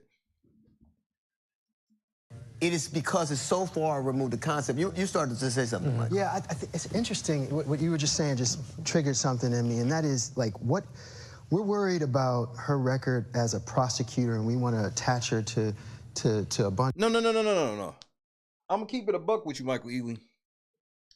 The black man and shit that got a problem with her record, it ain't even really her record. It's kind of a logic thing. Some black men are just this logical in this sense to go, that bitch was a prosecutor. Her job was to put niggas in jail. Her job, remember, she was senator of California, home of the notorious LAPD, for starters. So a lot of niggas just hear that she was a cop. She worked with the police. We don't like that. I'm just telling you. I had to go look. I've never seen this many, because I know there was a lot of undercover Trump voters and shit like that last time around. I had never seen this many like rebellious ass black men before. I had to figure out what it was, and I saw what it was. Y'all had Obama come out and basically tell y'all niggas y'all better vote for her and shame y'all with that shit. It's just been shaming language. The Democrats, they are the dumbest. See, the Republicans, they low-key be like Tristan Tate. If you don't vote for us, you're a fucking retard. That's basically how the Republicans talk to each other. If you don't fucking vote for us, you're a fucking retard. Democrats like to try to shame your ass into voting, nigga. What would your mama think? And your daddy, would your daddy used to beat your mama? Of incarcerations that didn't exist, and yet, if you look at the two candidates, and you look at the George Floyd situation, which one is more likely to pardon the killers of George Floyd? Which one? That's the question. I'm losing my motherfucking mind, man. So that's supposed to scare me into voting for Kamala Harris, is because the police that killed George Floyd might be acquitted. Again, these are things that don't affect my everyday life. This is why I left politics. There's nowhere for me. There's nowhere for me. Because I promise, bro, one thing I love about this shit, when I do have to talk about certain shit sometimes, it depends where you come in at. If your first time hearing me talk about some shit just happens to be when I'm shitting all over the Democrats, you be thinking I'm a real one. And then your niggas will do something stupid. You'll know that I can't be trusted by any side. Wow. Because he's already going for the blanket immunity. Which one would do it? Do you know what's interesting? You have children, you know the story. You teach them, like, don't look them in the eye and be respectful and watch their moves. Yeah. It is lunacy to teach our children to be held to a higher account than the paid professionals we pay to patrol our neighborhood. But it is such a fear in us that it's... Nigga, if the police do anything to your kids, you're not gonna act like no regular black man. You gonna act like Rich D.L. Hewley. You gonna be trying to get the nigga fired and shit.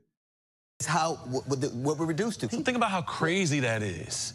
The fact in which, as you just alluded to, and think about the psychological and mental trauma that we're asking our children to jump through these loops just to keep you safe, opposed to being able to teach those who are supposed to be sworn to serve and protect, to do the right thing.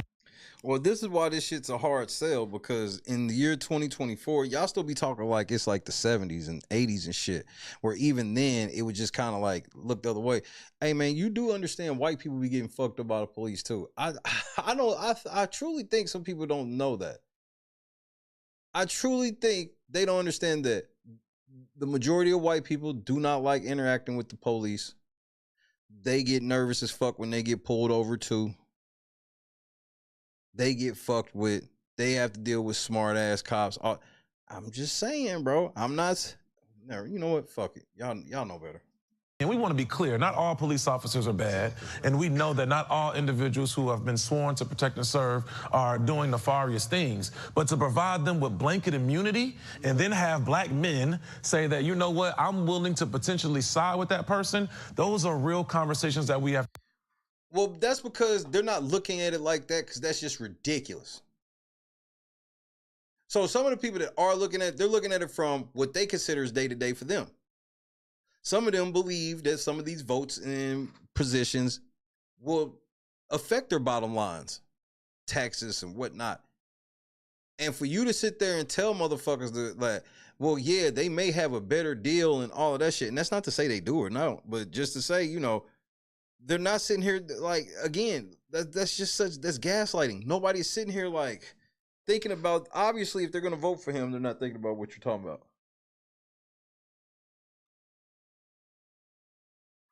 To have with them about why you're choosing to do so. Now, of course, gun violence is the leading cause of death for black men under the age of 44. Wow. With us in the audience is... So let's bring Vic Mensa back up and let's talk to him about that. Activist Greg Jackson, a gun violence survivor. On this issue, Greg, I know it's very personal to you, but does it matter who's president, gun violence issue? Does that matter? No, it don't. And let me keep it a buck. Why do y'all act like the Democrats are trying to ban guns? They like guns and love guns too. Y'all niggas still ain't even realize that. Y'all think there is no anti-gun party in the United States, nigga. That's why let's get a ban on bump stocks.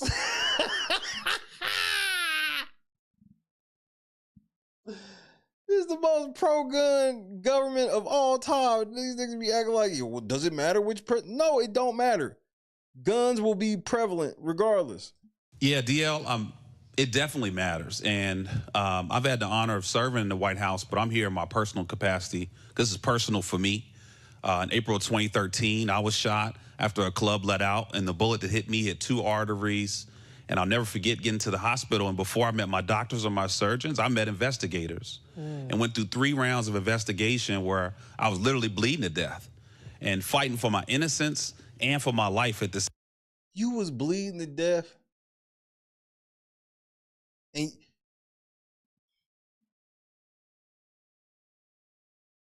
how much did you win in your lawsuit? Because if what you saying is true, this is an open closed case. You got shot and they refused medical attention until they investigate and interrogated you 3 separate times. That's crazy. Same time, just to find out that I had a 26-minute window left to live due to blood loss and a 50% chance of making it out of surgery. And I'll never forget that feeling of being seen as a suspect first and a person second. And unfortunately, that's what we're seeing in our country, all over our country every single day. But see, this is where I would be just trying to bridge the gap. And just I want to say 2 things. I be trying to bridge the gap because I be trying to get y'all to understand that white people get treated like that by the police too. I'm not saying it's proportionate, but we act like it just doesn't happen. That's number 1. Number 2, nigga, you was on demon time late night at the club. That's why I thank God and say that I am so beyond lucky because that's the club. That's the club. Unfortunately. Raise your hand if you know someone who's been shot or killed by gun violence. I mean, look at this. Every single person in this room. This is the #1 cause of death of black youth since 2006. Vic Mensa, don't you want to do one of your drill songs? And since I was shot, nearly 1 million Americans have been taken by this crisis. For me, that's one of my childhood friends. That was nearly me. 2 of my mentees, one of which who came to Capitol Hill to fight for the policies to address gun violence. That's who we're losing in this crisis. And here we are coming out of coming into an era where we have a vice president who has been working on this issue, has been leading the Office of Gun Violence Prevention, who passed the first law in 30 years, who has been focused on this issue almost her entire life, and literally has ushered in the steepest decrease in homicides in American history for now 2 years in a row. But during the Trump administration, we saw the steepest spike in murders in American history. And that's not numbers. Those are our friends. Those are our family members. Those are our cousins, our nephews. And guess what he does? Brags about doing nothing. He says, well, we got to get over it. Get over it? I'm not getting over my mentee in a casket, watching his mother cry, watching his football coach wonder what he going to do. The fear-mongering, nigga. It's the fear-mongering. Watching his teacher say, man, he was so full of promise. 13 years old. I'm not getting over that. We can't get over that. Thank you, man. That's real. That's real. This zesty-ass nigga crying? When we come back, former President Obama called black men out, saying that many of us are sexist if we do not vote for VP Harris.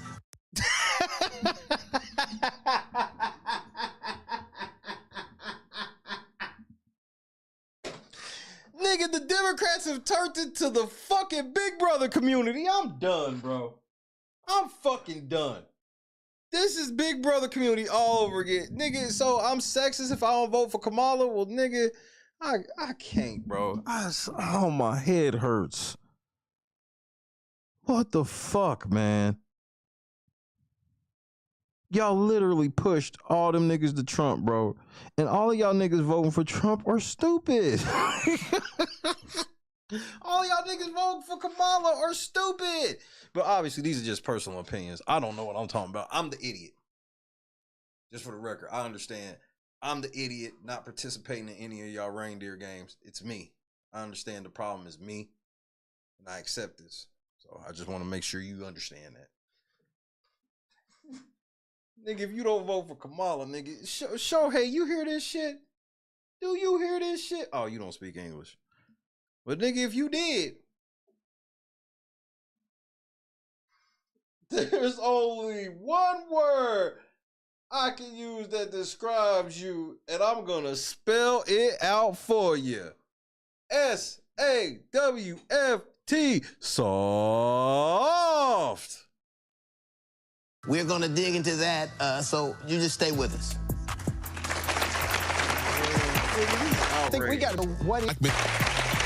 Welcome back. Now, of course, earlier this month, President Barack Obama, he called us. Now it's time to confront. I want you to understand something. This is a black men's summit. Why the fuck would any man be at a man's summit saying we need to talk to each other? The third most important thing we need to talk about is how sexist we are. The fuck? Hey, nigga, sell your mama car, nigga. It's all out. He said that some black men aren't feeling having a woman president. Let's roll the clip and we will. Okay, that's a preference, nigga. Oh, it's okay for women to sit here and have the preference of they don't want a man in charge, but we can't have the preference of we don't want a woman in charge unless we bad names. Again, it's this name calling. And bro, back when I was a Democrat, I used to not understand this. I'm like, why do y'all think shaming motherfuckers will make them agree with you? Why? Y'all had such a lock on niggas and y'all fucked it up. Y'all had such a lock on niggas where niggas was like, all right, we all agree that the Republicans are racist, so we have to vote Democrat, and y'all took advantage of that. Now niggas got to the point where, you know, the Lord removed me from all of it. But like people that went to the other side, I get it. Even though I think you should just leave it all alone. Like your life ain't gonna be no different, bro. Is wherever God wants you to be at, that's where you're gonna be, cuz I promise. Discuss it on the other side. And you're coming up with all kinds of reasons and excuses.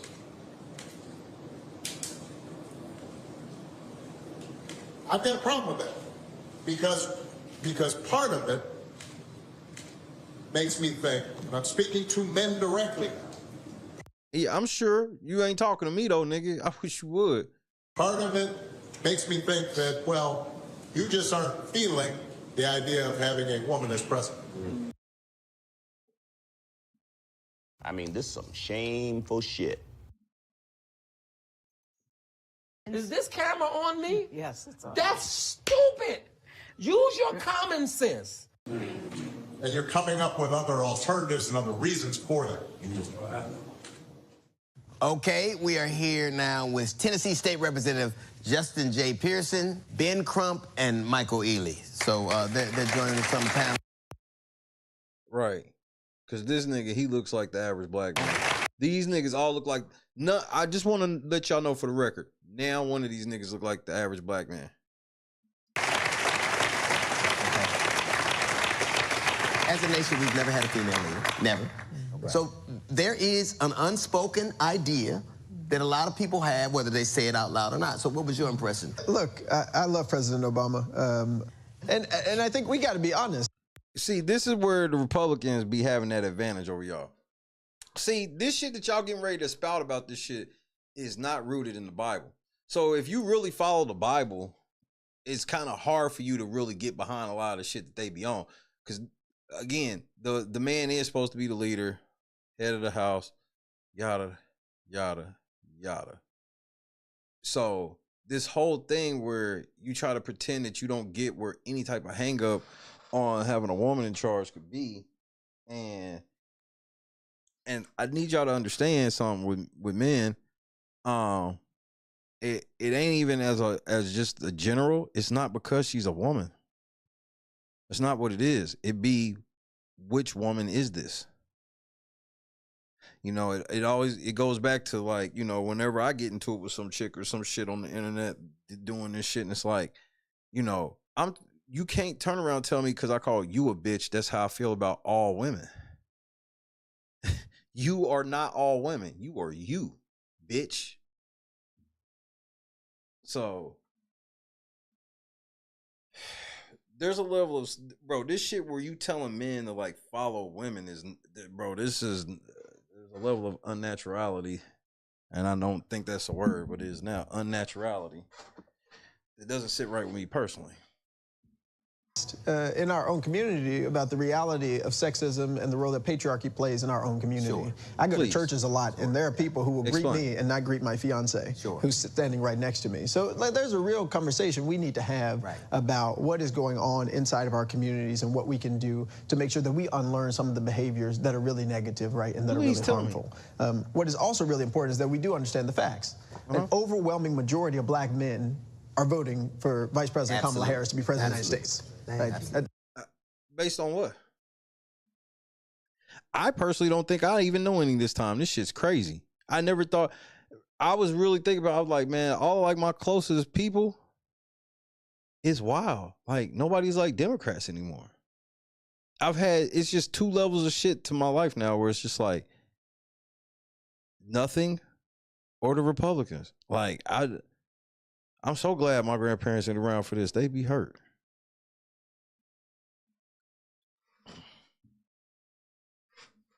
Right, but they don't want to hear it like that. And then, like, when you try to explain it in that way, A-Dub, you try to explain it and it comes across, I do get where it comes across misogynist, but it's like, you know, there's a difference where it's like, okay, just because I'm the leader and I'm supposed to be the leader, but even in the biblical sense, that does not mean I'm supposed to rule over and reign over you. No, there's more pressure on me to make sure I lead you right, because if everything go wrong, then it's my fault.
It goes back to that whole great power, great responsibility thing, right? See, one of the ways I got my wife to kind of buy into me, I guess you could say, right, is by saying, and this is how some dudes need to learn how to talk to girls. See, some of y'all are so enamored with this whole perception of power over a woman that you don't realize the true power you can have if your heart is in the right place, right? What do I mean? Bro, all you got to do is really tell a girl straight up, hey, please just listen to me on this. Because if everything doesn't go like I say, then it's all my fault. And then if it go left and the first thing out of your mouth is, man, I fucked that up, I should have listened to you, she'll follow you, nigga. It's not really that hard. It's not really that hard. But they be wanting you to think that with being the leader as a man, it comes this level of just evil. You gotta beat your bitch. You gotta break her in type shit. No, I want to be married to my wife, not to my bottom bitch. I think that's a very easy way to put it. You'd be surprised how many girls really just want to know that you gonna take the L when all this shit go left. Especially when they know they right too. The first thing you tell them they right, a minute, bruh. And then they'll concede. That doesn't mean that sometimes they ain't gonna bark back, but they know when you pull that, hey, look, come on, just let me rock on this one. Trust me. Because at the end of the day, that's all it comes down to is you should get like the last say. But what comes with the last say is that responsibility with it. See, a lot of y'all motherfuckers want to have the last say on shit, but don't want to say you was wrong. And that's that. No, you can't do that. It just ain't gonna work.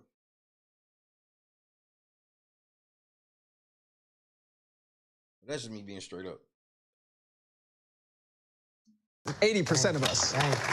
So, you know, the truth is, you got that one uncle that you need to talk to. Right. Yeah. But the majority of us, we good. Right. Right? Like, we on the same page. But there is some work that we are going to have to do as a community to figure out what are the qualms, what are the issues, what are the problems that 20% or so of black folks who a few years ago were voting Democratic and all that are having. And I will say this about... Well, nigga, I'll tell you why. They didn't get what they said they was getting with Biden. Y'all told them that Biden, y'all lied. First of all, y'all lied to them about Biden. And again, it's just, I understand politics and how the shit works. But again, I just be pointing out, because the other side will say some shit and I'll be able to say this too. I'm not going to be explaining this shit every time either. Nigga, y'all lied about this nigga's health. Y'all lied about everything with that nigga and everything that got done. And granted, they should have saw a lot of them lies as, nigga, they can't do that. Like, they're not going to be able to do that. They're not going to be able to do that. They can't. Motherfuckers got tired of it. They used to it being that way. See, the Republicans learned that the hard way themselves. But the Republicans learned it a long time ago. Good night, Ham Dog. The Republicans learned it back when Obama beat their ass repeatedly. Obama was just repeatedly punching them in the face. They never thought that nigga could win out rip. They thought they were just going to use some of them dog whistles, and that would be enough. Then they doubled down on the shit the second go round, and was just like, yeah, get Sarah Palin in there. The disrespect.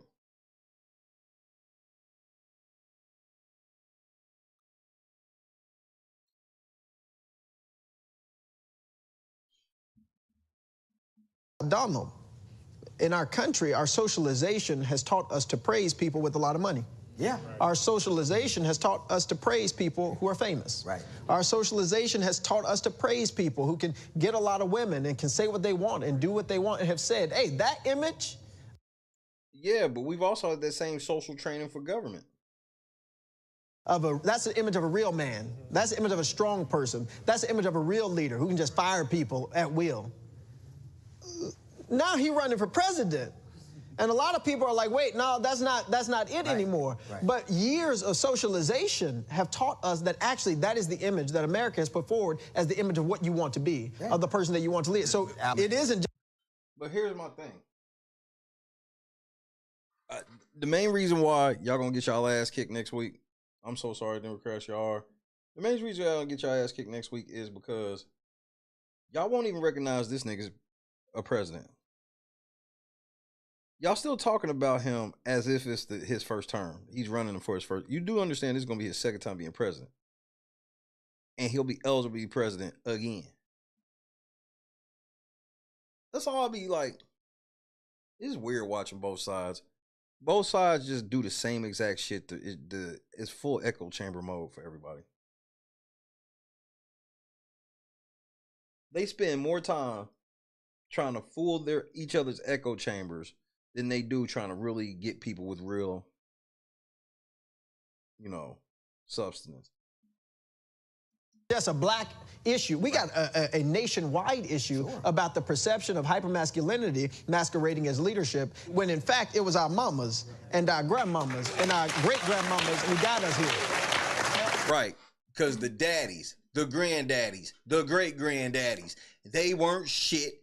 They weren't never shit, and they was never gonna be shit. So that means all of you niggas clapping, you ain't shit. Y'all all in there clapping because y'all in there, oh yeah, I'm a bait-ass nigga to follow my motherfucking grandma and shit, nigga. I ain't saying the grandma, bro, my grandma, my great-grandma, strong-ass ladies. But so were my grandfathers. The great disrespect of my grandfathers, I'm not going for that.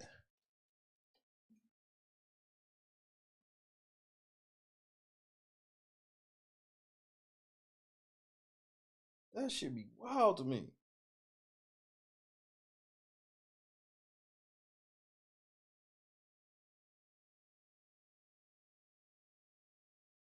Wow, bro.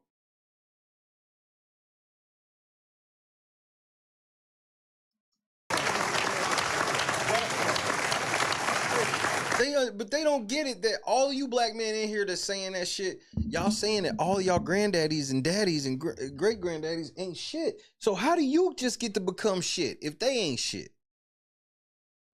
Well, I tell you, that part. I'm telling you, and the fro, baby. And the fro, baby. Listen. Nigga, that's a man unit. You know what's always interesting? We hear about the polls, and one of the things I know for sure, the quickest way to make a black man lie to you is walk up to him and ask him a question with a clipboard in your hand. So, I mean, it's just as ridiculous, and what I refuse to do is to let, mainstream polling operations tell me what men I'm with every day think. Yeah. It's I refuse to believe that. Hey, you know what's deep, DL? You know, we talked the NAACP and Urban League, Reverend Al, and them a lot. Isn't it just profound at this moment in time that black men votes are coveted so much? Yes. I mean, I've never seen that in my life. And I think that's something, when I saw that Obama piece, I thought about how everybody is trying to get our vote. But power concedes nothing without a demand. And I honestly believe this is one of the first time nationally, collectively, we decided we want to hear you, but there are things we have to have for that. Right. It's transactional, which politics is supposed to be, right? What was your... I'm supposed to listen to all these black men that would never even give me 5 minutes of their time to talk to them. Unless somebody told them to. Reaction when you heard President Obama say that? Well, there are some men who don't want to vote for a woman. Sure. The founders of Project... No, and it's also some men who don't want to vote for that woman. See, this thing where y'all making it seem like the niggas that don't want to vote for her only don't want to vote for her because she got a pussy is wild. 2025 really don't want a woman as president. Right. And their women don't want a woman as president. Sure. That is not being held to the same standard. If, in fact, you are one of those individuals who believe that a woman should not be president, speak on it. So, like, if you're masking your sexism with, she locked up a whole bunch of black men. So, basically, what you doing is you gaslighting. See, you already letting it be known that it doesn't matter what anybody say to you about what they don't like about her politics. You just want them to come out and tell you the truth that they just don't like her because she's a woman. And this is a winning argument? I guess, bro. We'll see. Well, that's already been debunked. So what is it? Or she's not black. Yeah. So what is it? What is it that's really, just speak on it. Now, Ben, we can't have a convo about sexism or any other kind of ism without talking about the way some black men see the LGBTQ+ community.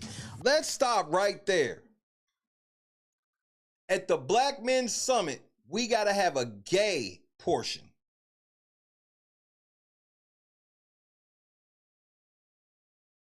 This is how much the Democrats really think they got black people in their pocket. They be like, look, nigga, look, I know this is about black men, but we need to talk about like the 4 to 9% of y'all that are gay. They see it as getting more attention than some of the concerns of black men.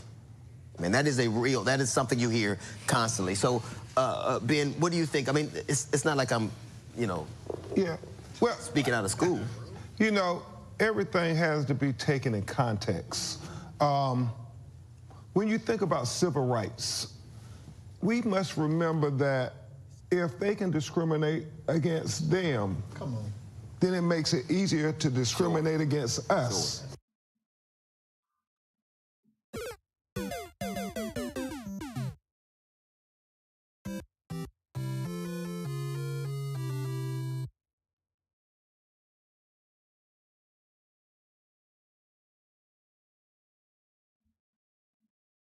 Oh, nigga, you gay.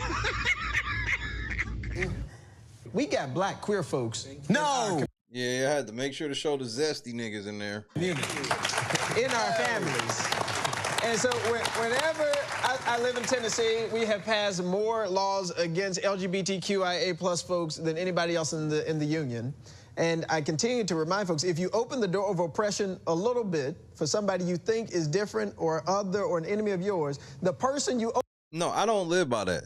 No, I don't live in a world where because I see other people letting bullshit happen to them, that I'll let it happen to me. I don't operate under your thinking of, man, they punking them, they can start punking me. What, they getting ready to put us back in slavery, nigga? Opening it will open it a little bit wider to push you in. And when we think about our community and black folk, we all in this together. Right. Yeah. Right. You know, what's interesting, we have to understand that our concerns, where we gather at this place is different. At one point, it's illegal for slaves to learn. Now they want to make it illegal to learn about slaves. First, black people couldn't go to the bathroom, then gay people couldn't go to the bathroom, now transgender people. What are white people keeping in the bathroom is what I want to know.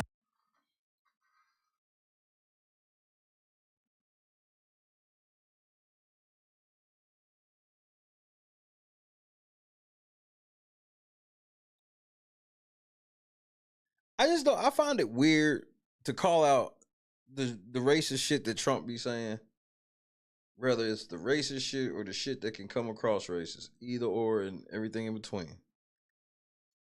To prove your point on that, you shouldn't say racist shit about white people.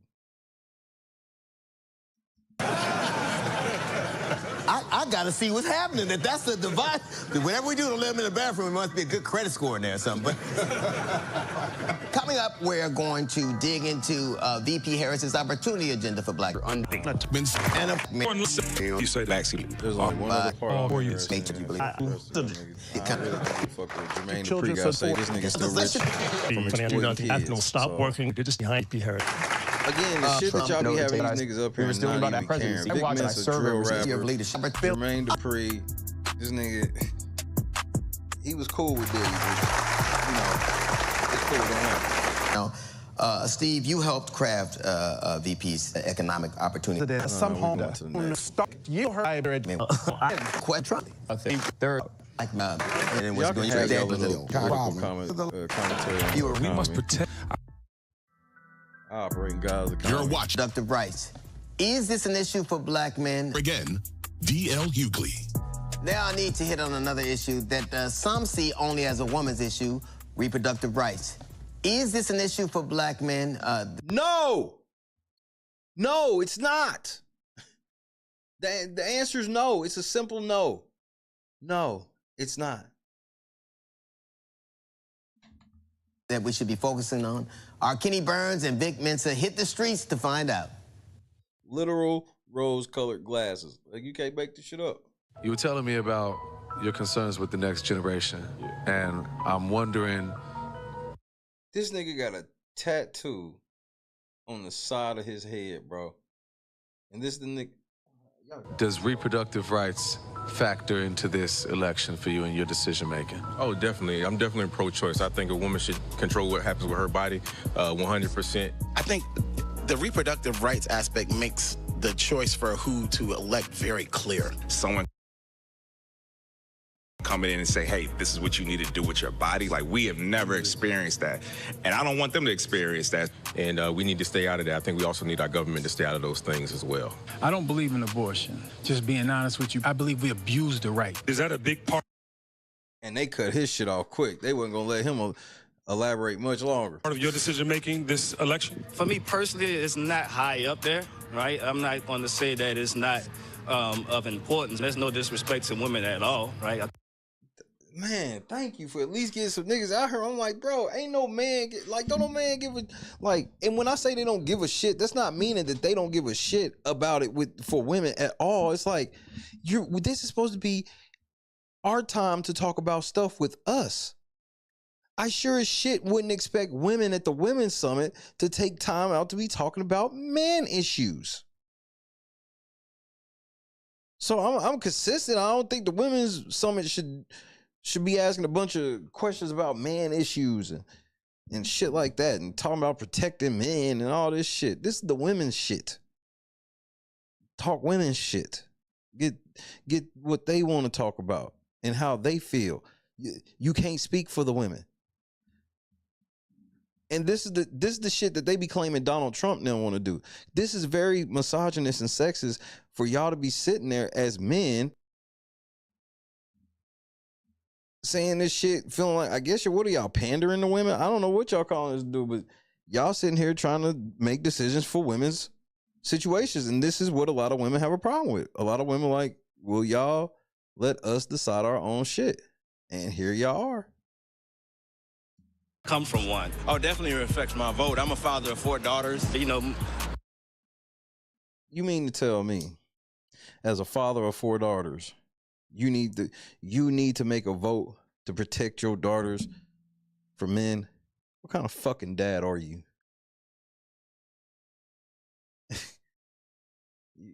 That shouldn't be a top thing on your list, sir. I just gotta be honest. My choice, my body, and stuff like that. And it is. I'm not going to say anything, too deep into that. With all these black women behind the camera. You know what I'm saying? Bitch, are you for real? Pander Bear. This is the drill rapper pandering the bitches now, bro. This is wild. But I don't get jumped, you know what I'm saying? When we empower and... Why y'all gotta make black women sound like that? Why y'all gotta make black women sound like they can't handle somebody having a difference of opinion or opinion they may not agree with? See, you're playing right into the stereotypes and the tropes of aggressive black women. If y'all love black women so much, why would y'all make black women be trying to make them seem like that they are watching this with an eagle eye right now? They are watching the men's summit. Let's not care about what the men are watching, you say. Care about what the supposed women are doing, because they all aggressive and crazy. Especially, you know how them crazy black bitches get. And give women the right to choose in every aspect of their life. We as a society advance. I mean, that's blatantly disrespectful to black women.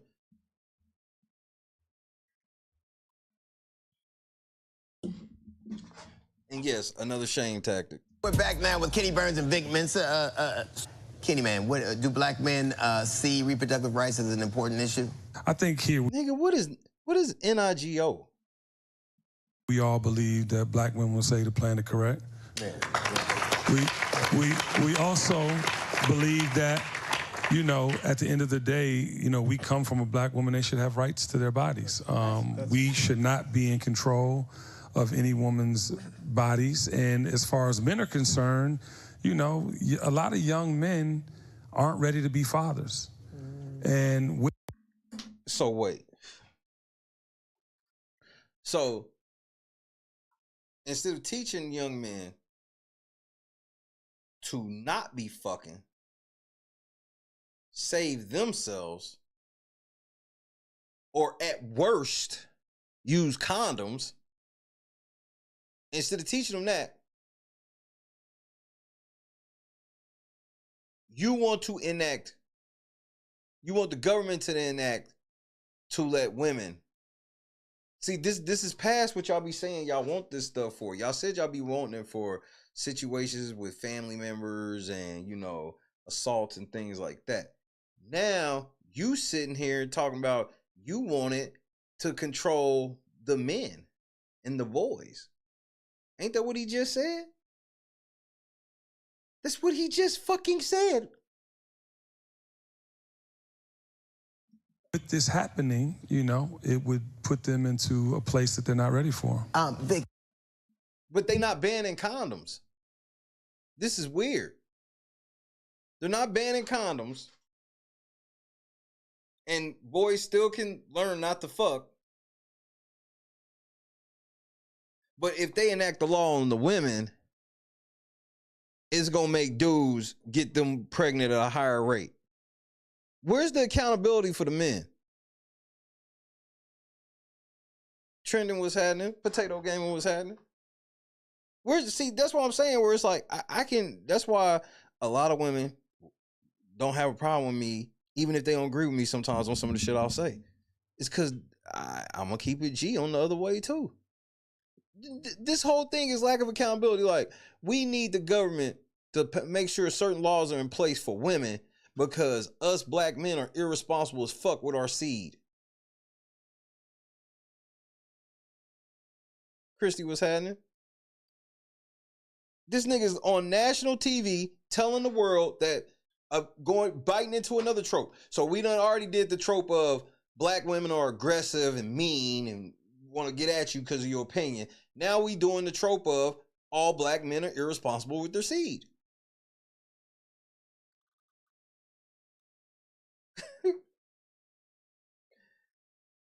We so irresponsible. There's no hope with us. We so irresponsible. We need the women to have all the access to all the shit because we are just beyond irresponsible. What do you think? What do you think about that? Many men I spoke to felt that women's reproductive rights were important to them, but not their top priority. Sure.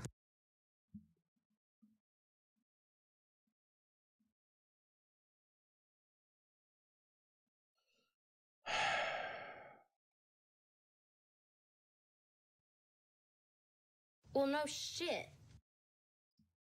However, the fact remains that maternal mortality rates amongst black women are exponentially higher in states with Republican-led abortion bans.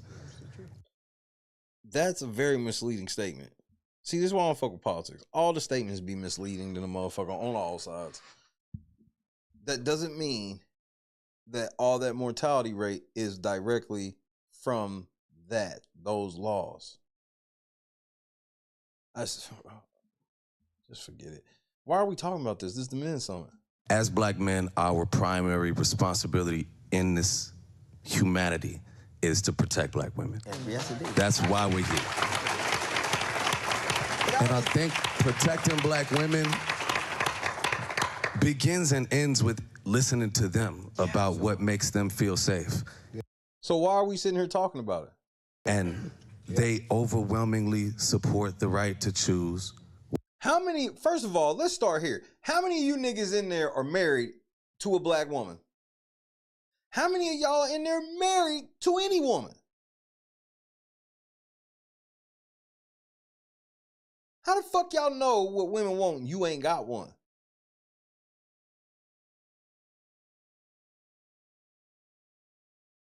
Y'all be thinking the player shit is fucking 20, 30 girls. I understand where you think that's the play. No, the player shit is, can you get one of them motherfuckers to come home every single day forever? That shit sound easy, don't it? What happens with their body? Yeah. A majority of over 75 to 80%. So I think that it's an issue of paramount importance to us and to me. Yeah, you know, thank you. Nigga, I'm married to a white woman, and I guarantee I protect black women more on a regular basis than most of you niggas.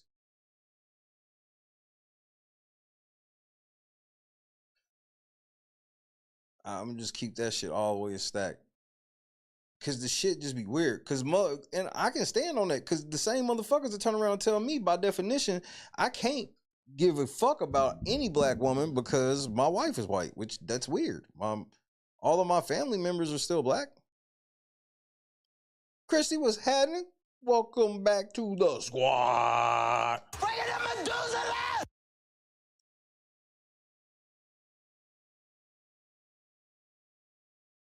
Like, why would I be married to a white woman who would have me have a requirement of a permanent downgrade of black women? That just doesn't make sense to me. I'm connected with more black women than I am white women.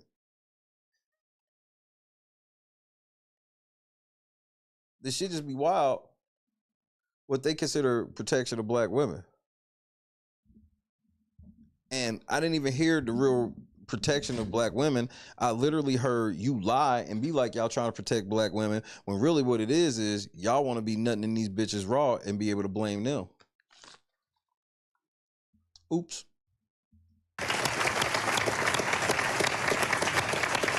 Like there's this word rap. Oh, I think we should. I think we should 1000% hold women accountable for their bodies. Everybody know I'm quick to call women out for being whores. But that's not what this is about. This is the men's summit. And obviously he's the pussy, and I know you refer to him, he's the pussy. He'll never say it. That's why I'm like, that's what makes it even more insulting to turn around and be like, well, we as black men, we need this because our dick discipline is terrible. But then they won't bring up the fact that like one dude be getting like 20 girls pregnant.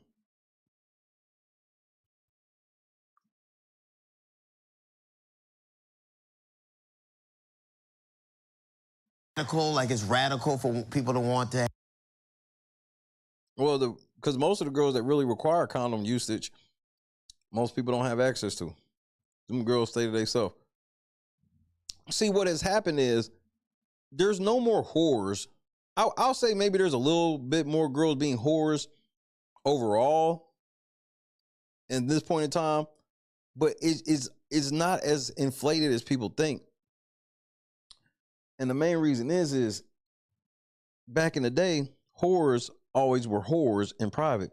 The worst thing that a whore wanted was for people to find out that she was a whore.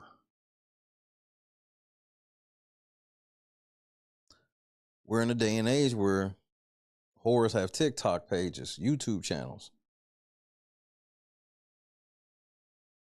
So it seems like it seems like it's way more. They just louder.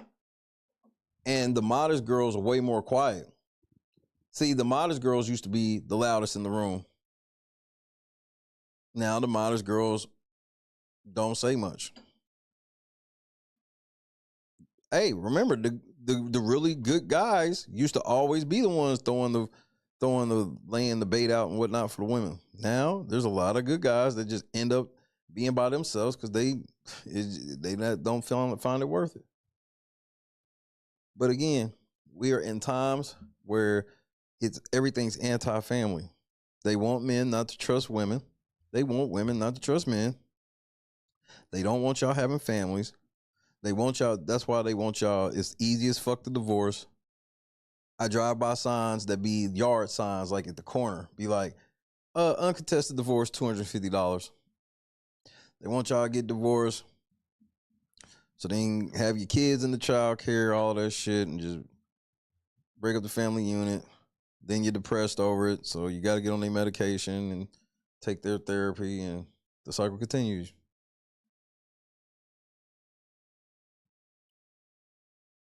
Some of y'all niggas made fun of y'all grandma and grandfathers. Why the fuck y'all stay together for 50 years when that motherfucker make you mad? Because the legacy of our fucking family is more important than my personal feelings. Some of y'all niggas don't understand that, though. Some of y'all don't get that part.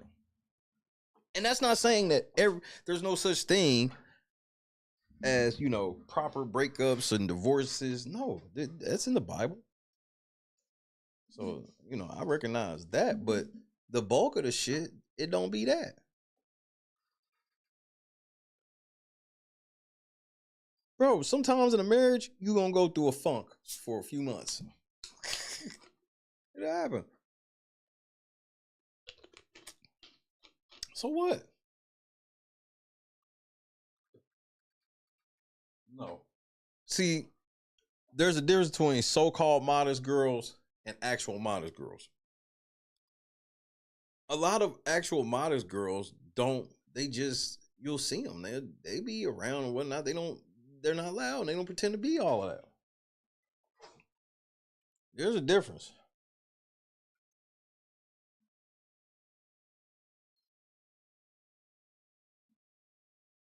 I mean, look at that shit though, Janice. So Janice brings up something that's what it is. Like, I DJ my grandparents' 50th anniversary. That's something amazing. I can always say I did. And I grew up around my family members, my cousins, like they were together until, bro, that's just what it was. I didn't know all this breakup shit. That was like the next generation, the generation before me. That was them starting their shit up. They did not take from the grandparents. And so now we've gone from really celebrating anniversaries to divorce parties.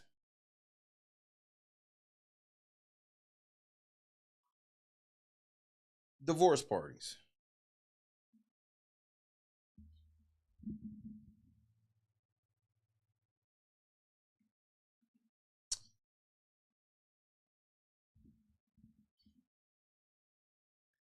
Anything, but Mama Love, anything that will affect the family unit. That's why I be trying to get people to understand. Anything. So, anything that will affect the traditional family unit. Divorce,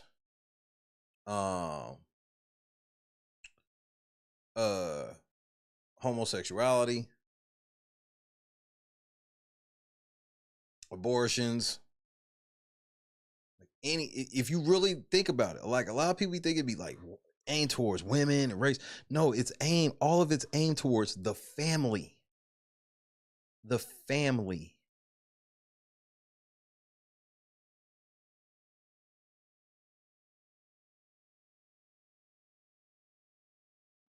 Christy in the cup one time. Ladies, break out the Methuselah. Oh, God bless you as well. We all God's children, because you know your boy's God's son. It's all about shredding that family. That's what it always be about. The manosphere. It's about shredding the family. They tell men the most backward shit ever. They go, get all of this money stacked up and then get you a girl and pray that she's not a gold digger. Oops, she was. They actually scare men away from doing what they're supposed to do. Bro, as soon as you get out of college, get you a steady job, you should be trying to find you a fucking girl to get married to.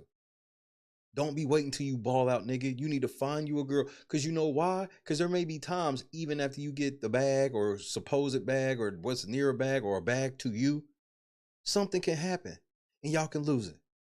And she may not understand how to handle that shit because she ain't never been there with you. But if she came from the dirt with your ass, then you ain't gotta worry. All y'all need to be like, oh man, what's she run off for? Why did you let her run off? The amount of niggas that just let their girl divorce them, why do you just let her divorce you? You mean to tell me you just let her go say irreconcilable differences and there's nothing she can point to, like you ain't whooping her ass, you ain't doing no crazy shit, nothing. And you sign the paper. Some leader of the family you are.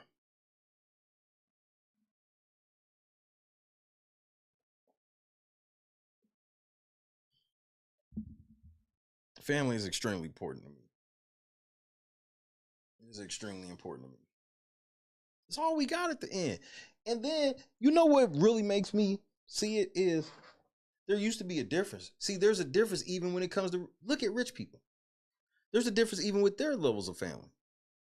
You got rich people, there's some rich families that have been in business over 100 years. How? They have strict family tradition rules. Legacy, all that shit's important to them.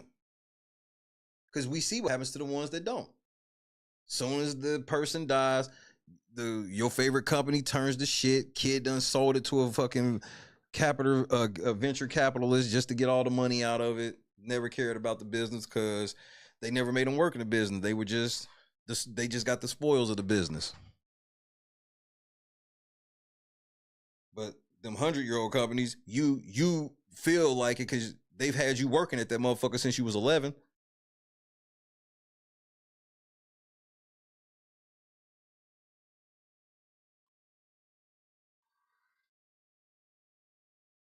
So it ain't. That's why I be like, it's all about teaching the family. Like,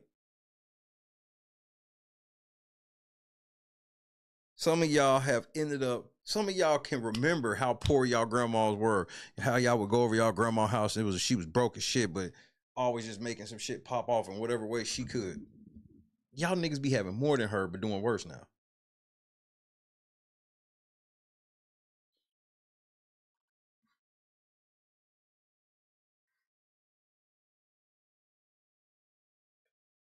Yeah, you can put whatever you want in that will, but if you don't train your family right, it ain't gonna work.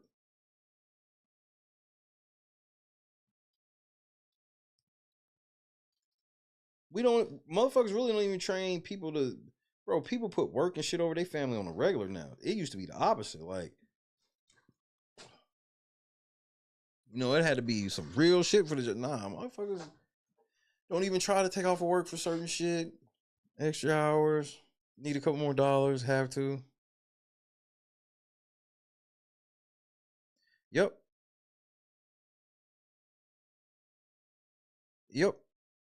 And that's what makes us men be pussies. That's why these niggas is sitting here right now being pussies because, again, that's what the irony of this is they want to talk about protecting black women, but all y'all niggas is pussy. So how y'all protecting anybody? Y'all pussy. Y'all niggas is scared to sit here and say that, hey, this woman issue, this ain't nowhere near the top of my list. I don't give a fuck. I have a penis, so I don't really care when it comes, because we talk about men's issue, right?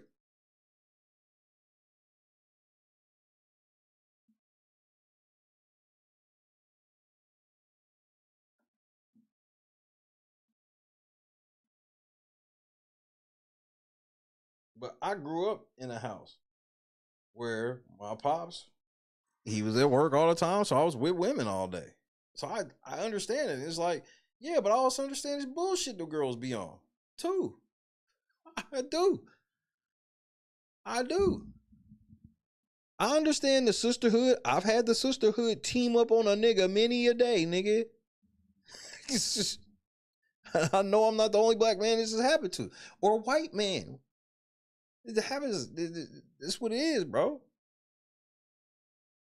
But that's why y'all gotta have some sort of man that come in and go.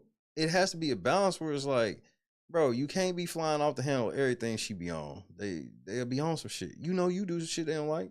Whatever. It comes with the territory, but the extra shit, no, you put your fucking foot down.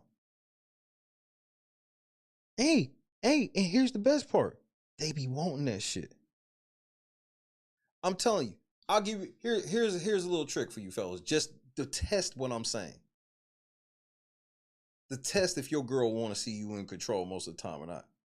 Or you can also kind of test to see your girl's masculine. What do I mean? Look at the difference between you go in the room and go, hey babe, what do you want to eat? Gauge her response when she do that. And then the next night, at the same time, go in there and go, hey babe, I'm about to go get X, Y, and Z from X, Y, and Z. And let X, Y, and Z just so happen to be some shit you know she love. Nigga. Us as dudes, we don't care about that as much. We just like the gesture of food. It's great when we get that, but like, girls appreciate what they, and you won't even think of it as a thought. You just be like, oh yeah, blah, blah, blah. What's something I can go? Oh yeah, she like that one spot. And it's, gauge the response in that. So girls do be wanting you to take control, but again, they got girls afraid of hearing about a man taking control. What do you mean take control? And then they got me, I don't want to take it. Nobody's telling you to hit her, nigga. I swear some of them, I want to be some of this shit I hear, I just want to be like, you do know there's not really a side of man that's like, we want to be hitting these hoes. Like, they be acting like that there's just this big ass allegiance of men that's like, nah, we need to go back to the era of hitting bitches, which I still don't even know what that era is. Oh, I know it was an era where there were some dudes that would hit their girl and it was quote unquote acceptable, but this shit where every dude hit every girl is wild.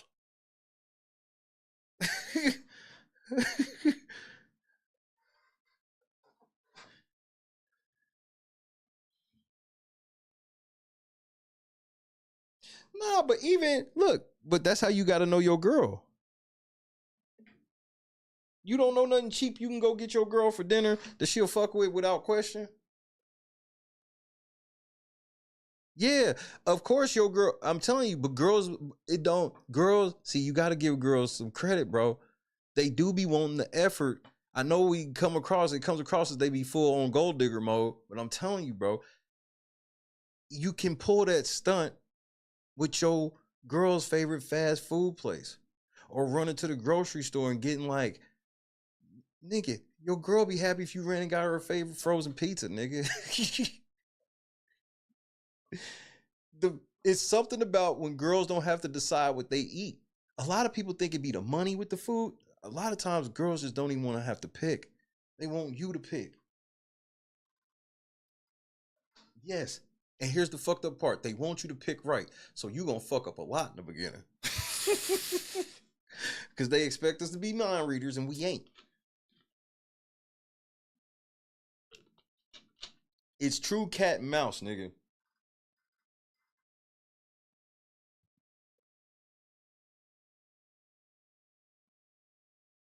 It's true cat and mouse.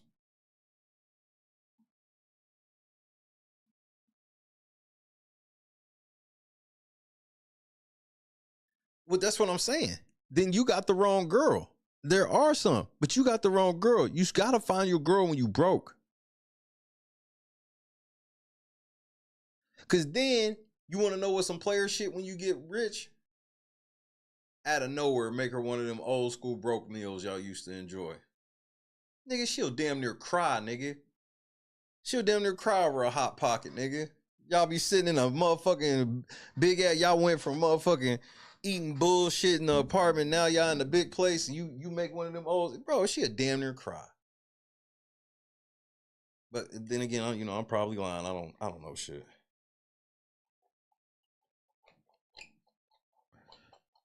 Sitting in a mansion eating a bowl of ramen noodles, nigga. And make it just like she used to like it when y'all was broke, nigga. Just out of nowhere. It ain't, I'm talking, come on, A-Dub, come on, John. Like, out of nowhere, it ain't even gotta be, it could be whatever. Whatever it was, just out of nowhere, for no reason. Yeah, I was just thinking about how far we came and how happy I am that you went through this journey with me. Oh, she's sitting here eating this $2 meal, nigga. You ain't told this bitch you went and bought a case of basketball cards.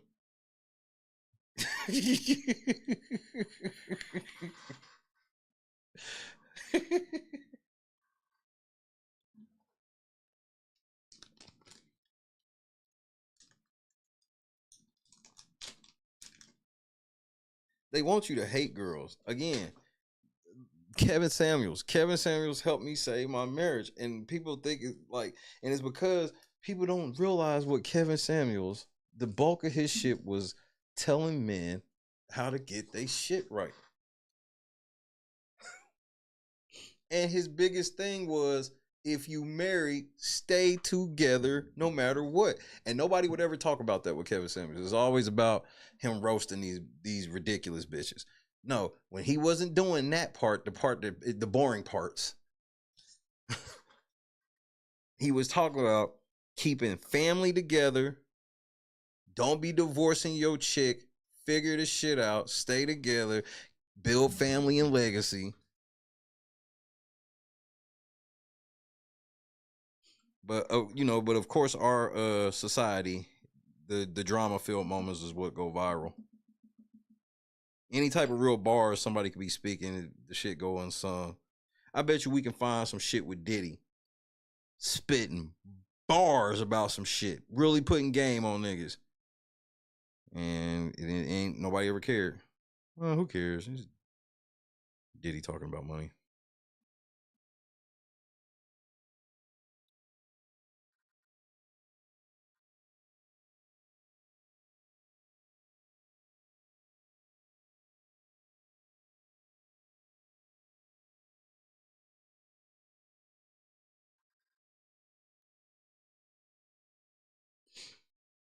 It's crazy, bro.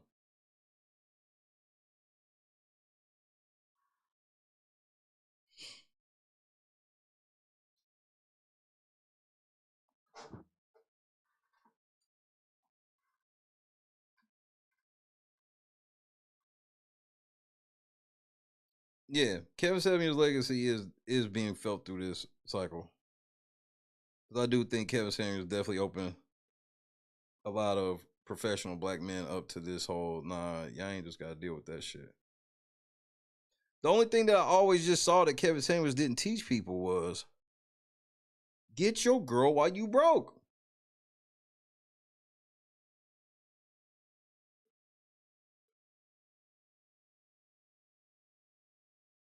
Bro, get your girl while you broke. So that way she will actually appreciate it. And then why are you afraid of her leaving you if you get broke? Nigga, she was with you when you was broke. Some of y'all niggas get told, nah, wait till you 40 and then wonder why every chick you meet trying to take your shit. Because the girls that don't care about this shit really not going to present themselves to you anyway. That's not saying they wouldn't date no guy with certain shit, but as far as peacocking, no. You only going to be talking to the girls that's peacocking, with they titties and shit out. You get what you get.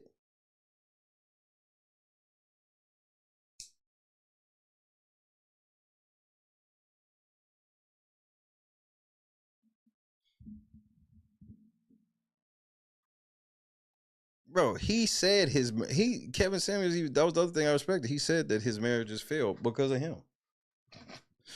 I don't know what more you want from a nigga at that point. The only shit that just like, don't get it twisted. I watch the viral ones and laugh at that shit, but that's not where I pulled the advice from. The advice came from the boring talks, I promise you.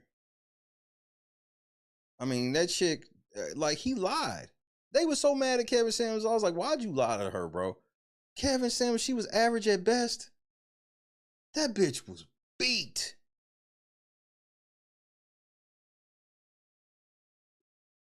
That was one of the craziest situations ever. I remember that shit when it happened. He said the shit, laughed at it. The next thing you know, the shit went viral and everybody was mad at the motherfucker. It's like, y'all know she was whooped, bro. Why y'all doing this?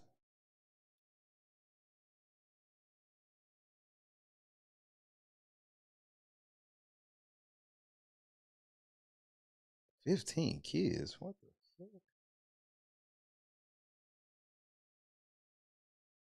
Wild time to be alive. And I know we was on the whole protecting black women thing, but this shit's like, this shit to be like, I'm not protecting any of my family or friends. The only way I can protect them is by doing this vote that's not gonna fucking matter. They be telling y'all these votes is important while the electoral college still exists.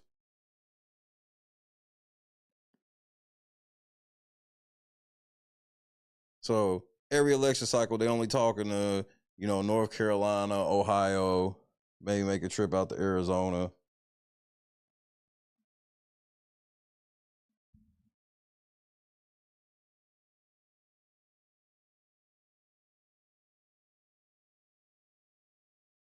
Hey, shit happens. But as long as you know that shit, you can protect the future. Have control of their body. But that's the radical thing. Yo, real quick, have you been seeing reports about Johnny Somali. I mean, look, didn't he get locked up again out there? Where was he at this last time? Didn't he just get locked up somewhere else? Or something else new happened to him? But it's not radical for a teenager to bear the child of a rapist. You got your R's messed up. That's just crazy to me. So, like, you know what I'm saying? But that's gross for y'all to try to use that, though. What's the percentage? See, I don't like that. I don't like where they be like, okay, so cool. If y'all saying that it's about rape and incest and stuff like that, okay, cool. I'm with you, right? Bet. So why wouldn't you make the law just for that? Why does the law have to include more than that? Especially when what you're talking about with that is such a small percentage. You want that small percentage to influence everybody instead of it just influencing that small percentage. But that's the logic of that argument I've never understood. And so, speak to that. Yeah, you know, again, this is an issue because 45 was president. He put 3 Supreme Court justices on the Supreme. Oh, I mean, I understand that, but at the end of the day, anything outside of everybody gets one vote and it all counts the same system, it's cheating. And it's just how it's gonna be. I understand some places have more population, dense, and culture, and blah blah blah blah. But at the end of the day, the shit don't fucking matter, in my opinion. Solely, in my opinion. Supreme Court who raised their hand and said, we would not touch Roe v. Wade. And then what's the first thing they did? They repealed Roe v. Wade, and it has had a heartbreaking impact on the black community especially, because when you think about the maternal mortality rates of black women during pregnancy and labor and delivery issues in this state of Georgia. Wait. I just want to make sure I'm clear with what you're arguing. Are you arguing that since they could be possibly having problems during birth with the baby, they should rid of said baby instead first? Wait. Is that what you're saying? That's a wild argument.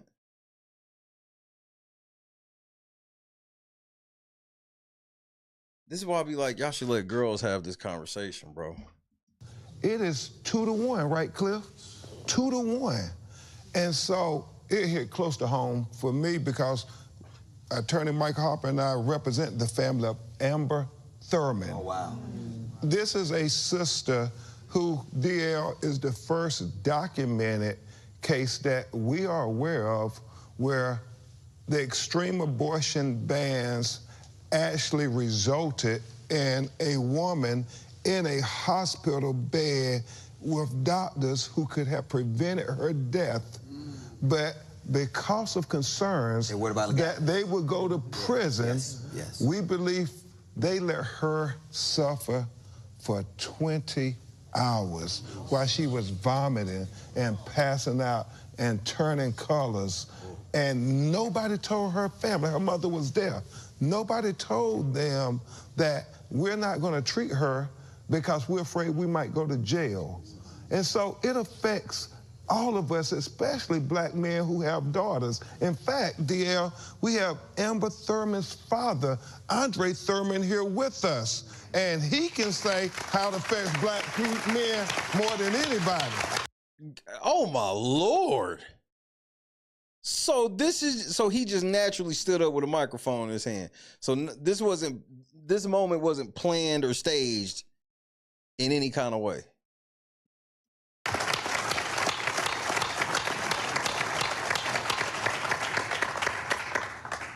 These laws have tremendously affected me. These laws are what?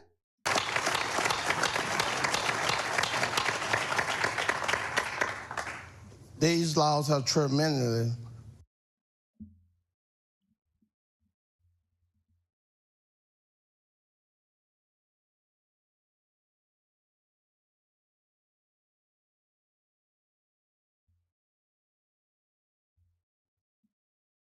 affected me.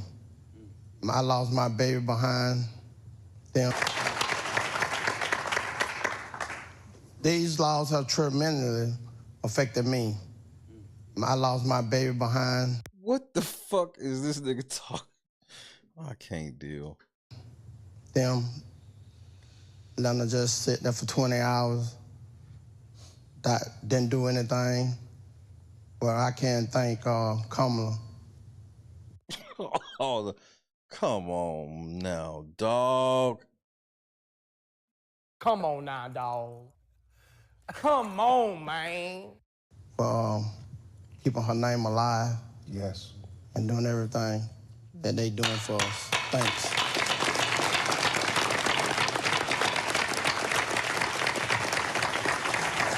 I was born in 1964. I was the first one of my mother's children born with the full rights of an American citizen. My granddaughter, who was born in Atlanta, Georgia, my second grandchild, she was born in September of last year. She was born with fewer rights than me. It should not be, there have to be things that we agree on. And we can't be a nation that yells freedom when 50% of our population doesn't even have freedom to have autonomy of their own person. Yeah. And but how many of y'all grandmas was really talking about abortion as they issue, or was they just staying at home, or was they having hot hoe summers as well? I don't really remember the grandmas doing hot hoe summers. Oh, the grandmas be doing hot hoe summers now. So I'm just asking for research purposes. And as black men, it is we know what it's like to not own your body. Yeah. Why would we want to do that to somebody else? What I don't understand. What do you think, about what Donald Trump is doing? I just hate how they pretend that no whores will take advantage of this. If Vice President Kamala Harris wasn't saying Amber Nicole Thurman's name, it would be swept under the rug. And so the choice is clear when you're talking about... Well, that's because she's a clout demon, and she's Queen Clout right now. About a woman's rights to choose, who do you think is going to look out for? Keyword being what, Scott? Low key. Keywords, rather. Low key. Low key. Our wives, our daughters, our sisters, our nieces. Oh, the reproductive justice is a black man, a black woman, a black people issue because of the history that you mentioned. For hundreds of years, we were considered chattel in this country, property of other people. Yeah. Right? Black. What was it like? What was that like? I mean, I'm just asking him because he make this shit sound like he free now. Black women were having the children of their rapist. What are we talking about? So we need to legalize abortion so black women can abort babies that are from their slave masters? Come on now, dog. Come on, man. Who were the enslavers. Right. But you know what is also part of America's story? In the 1900s, the sterilization of black women. Yeah. The sterilization of poor women. Millions of women were denied the right to ever have children because they were poor or because they were considered feeble-minded. Right. And that was state law and federal. It was eugenics, but it was policy. Is that right now, though? Again, what? I'm confused. So by your argument, never mind. And we are living in a time where people's rights are being taken, that autonomy is being taken, again, in policy, again, in law. And so we have to realize the intersectionality that black women are living with. They're dealing with the pain of being black, right? And also the promise that comes with that, but they're dealing with the pain of being a woman. Were those niggas even black? And so we have to realize the intersectionality that black women are living with. They're dealing with the pain of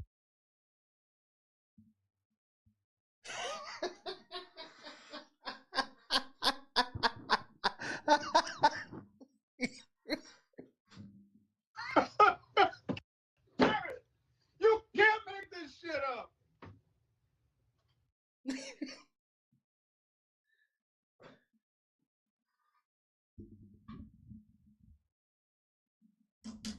Nigga, you got this nigga with this neck beard and LIA sitting in this motherfucker, bro. like, bro, this ain't even real, bro. How many black bitches this nigga been with this neck beard? Stop playing with me, bro.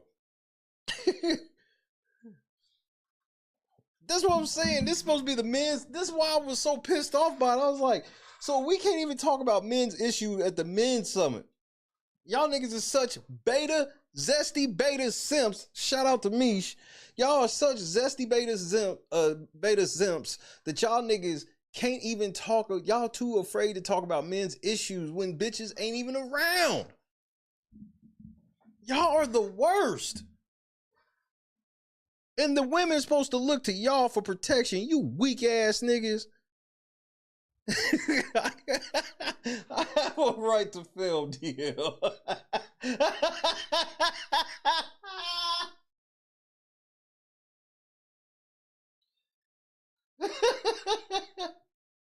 Oh shit. Oh shit. That one sent me. I have a right to film, DL. Yeah, it'll be that nigga. Being black, right? And also the promise that comes with that, but they're dealing with the pain of being a woman. And also the promise of that, where we, as black men, we do benefit from patriarchy. Yeah. We men. Yes. We benefit from sex. We benefit. You can stop talking about. We benefit from sex. So apparently you ain't never blew your fiance back out, nigga. My girl benefits from sex. We not doing it. Y'all niggas is weak, bro. Y'all niggas is weak. I'm the only one busting a nut during sex. Shut your weak ass up, nigga. Like, what kind of weak ass?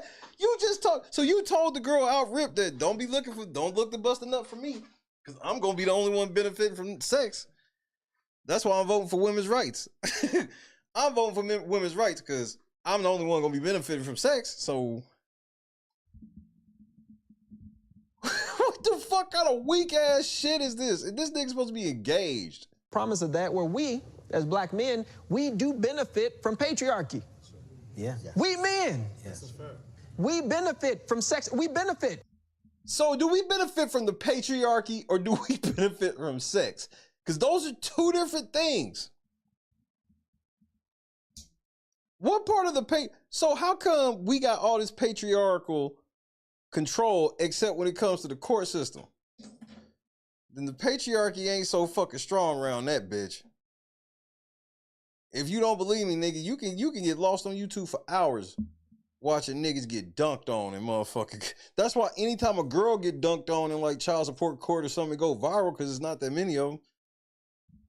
You can stop talking right now. That's enough. It's all right to tell it. Stop it. It's all right to tell it. But then this ain't the Oprah Summit. Stop it. Before I get.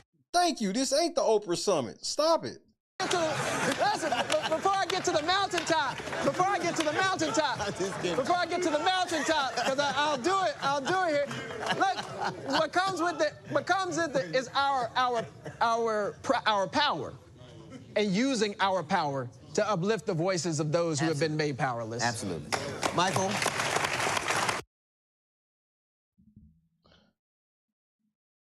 No weapon formed against me. What is this notion that that's not an issue that is supposed to be top of ticket? The idea that's important to us. What do you think of that?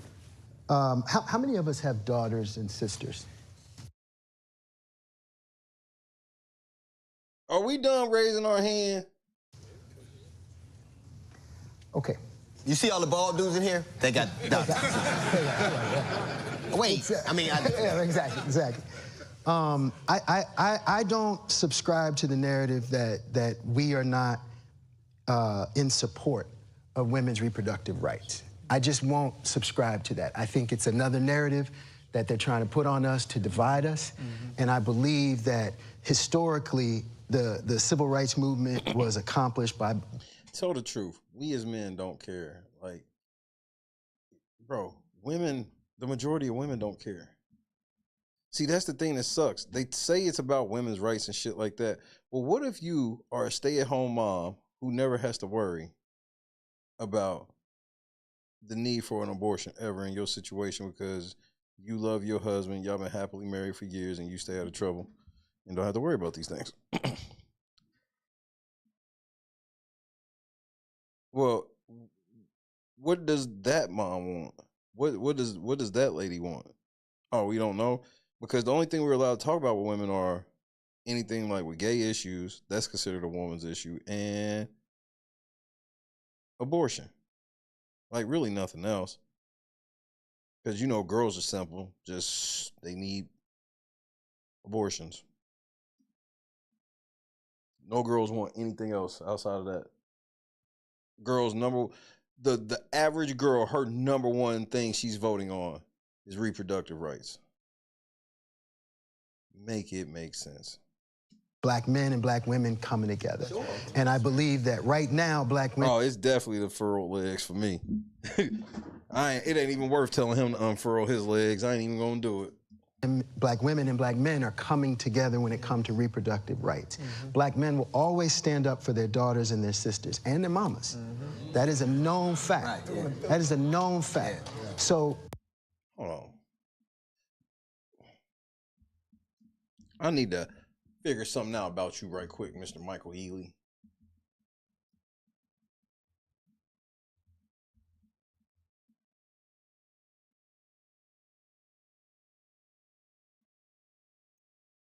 Oh, that's your wife? Okay, keep going.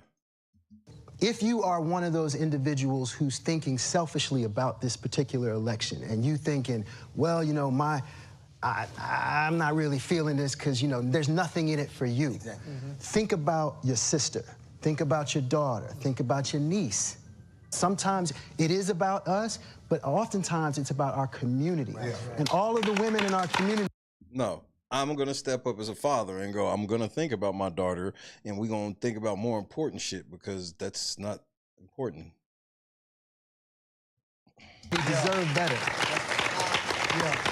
It's just such an insult to say that this has to be the most important thing. Women have nothing else but that. If you think reproductive rights is not your issue, you need to think again. Stay with us. Final thoughts on what's at stake in this election for black men when we come back.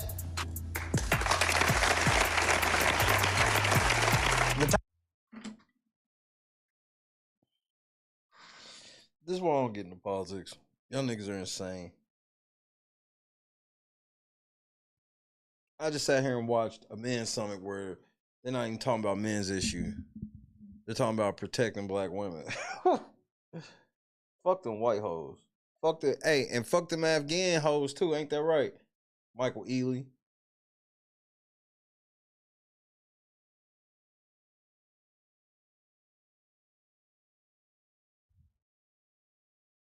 Right. They want me to think that Kamal ain't even black, nigga. But y'all, bro, y'all go for anything. So y'all can be mad at me all you want. I ain't voting for none of them niggas. Ha ha. Ah ha. Ah ha. Ah ha. I myself, I'm going to be playing Call of Duty. I'm definitely going to be playing Nuketown this weekend. Oh man, I'm so excited.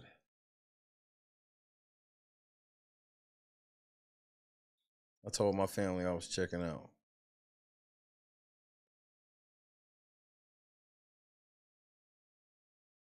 Grace, what's happening?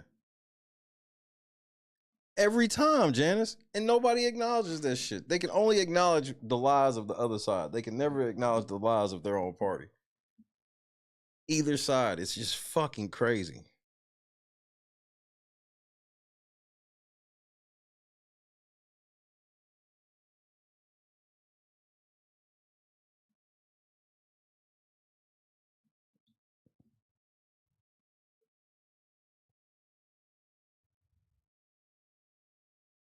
And then you gotta be in a situation where if the other side actually does something good, you have to pretend they didn't. They just want more money. You're absolutely right. You're absolutely right.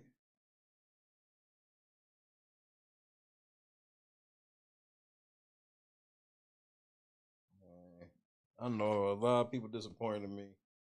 I ain't going to vote for Kamala. I know a lot of people disappointed me. I'm not going to vote for Trump. A lot of people said you better than that. And yes, I am better than that. I'll be watching basketball. What is it? On a Tuesday, I'll be watching basketball.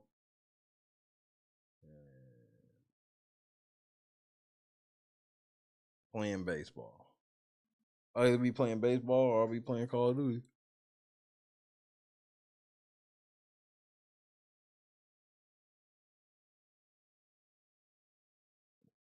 Taco Tuesday, indeed. I haven't had a good Taco Tuesday in a while. Getting court, bro. Cutting everything extra out of your life be sucking, bro. Like I be feeling guilty. Like I felt guilty buying that Shohei. It was $12. I think it ended up being like 17. No, it was $17.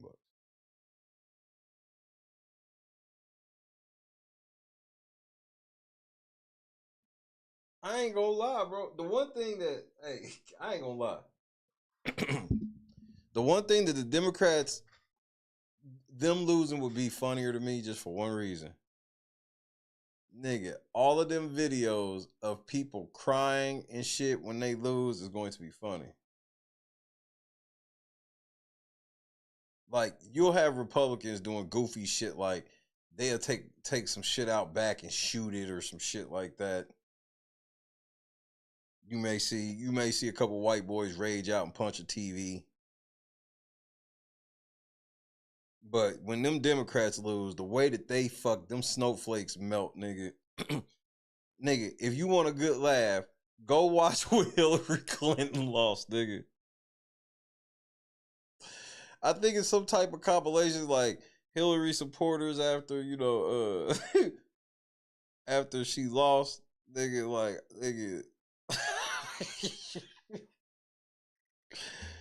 cause they was in that big ass building that had a glass ceiling.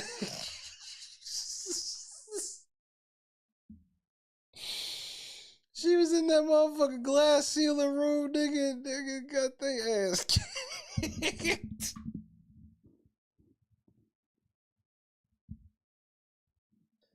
I felt so guilty for laughing at people because them people were truly upset. So I wouldn't. If I was dead wrong, please forgive me, Lord. But I mean, like, cause I'll laugh when the Republicans if they lose and get to breaking their shit and tearing up their shit and.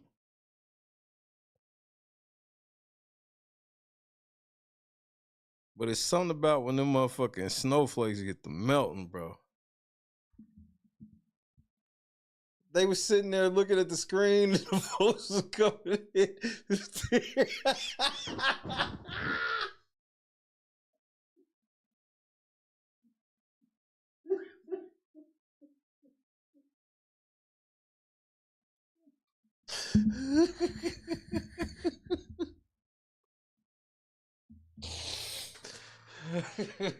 I'm sorry, that shit was funny to me.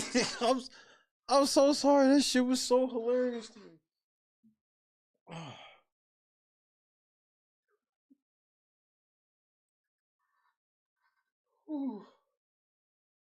Nigga, that was so long ago, nigga. That was legit, what, 8 years ago? That shit was funny to the motherfucker. Them niggas lied. Niggas lied all day. Yeah, we about to whoop Trump ass. Yeah, we whooping his ass. Them nigga Keith Olbermann had Hillary Clinton winning every state in the union. They had that bitch winning Texas, everything. Nigga, that was just the biggest rug pull. They just flat out lied to people. They was like, nigga, she's beating the shit out of Trump, bro. Trump? She's kicking that nigga's ass. Nigga, them votes started to come in, nigga. I'll never forget that night. And trust me, I was in no way rooting for no motherfucking Trump, nigga. I knew when I saw what they did to Bernie Sanders, I knew what time it was. I was like, y'all gonna send Hillary to go ahead and lose to Trump. I don't even want to hear it.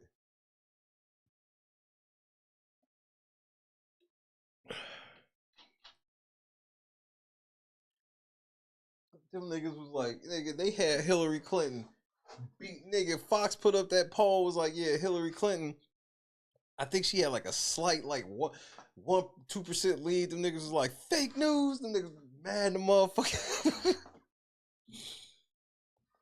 It was like, yeah, you right. Them polls were fake because they were wrong. Fox didn't even have him whooping her ass like that, bro.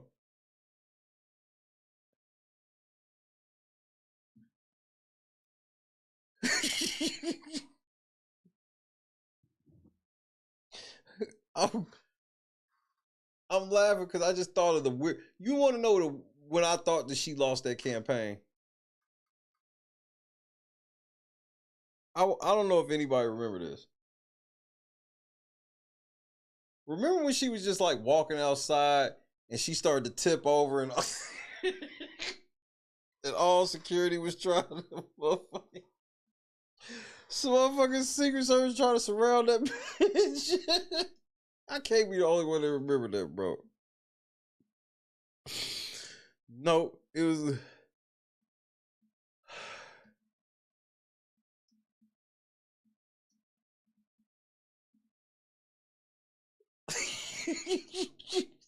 Like, I promise you, I'm about to show you.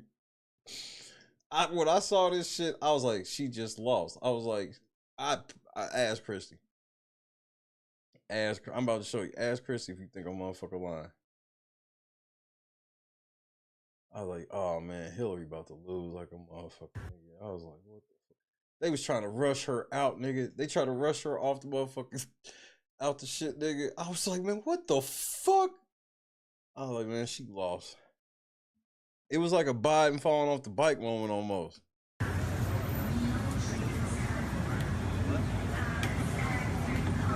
Look how they just holding her ass. They already surrounded and shit.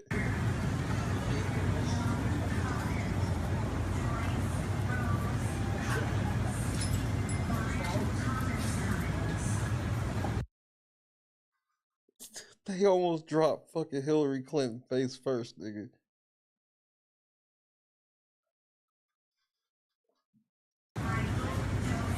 Then they covered that shit up, stuffed her ass inside that motherfucking van, nigga. Nigga, she's out right there, nigga. Why they act like she out there?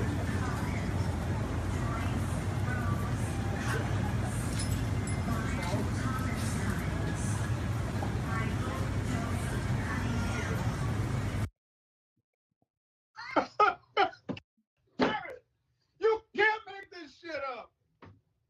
I was like, nigga, what the fuck is going on, nigga?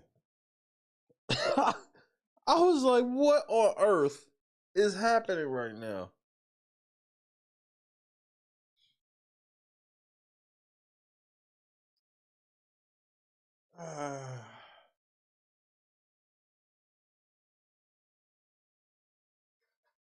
Now, put my faith in God is the easiest level of politics ever. And it's so much more rewarding and refreshing.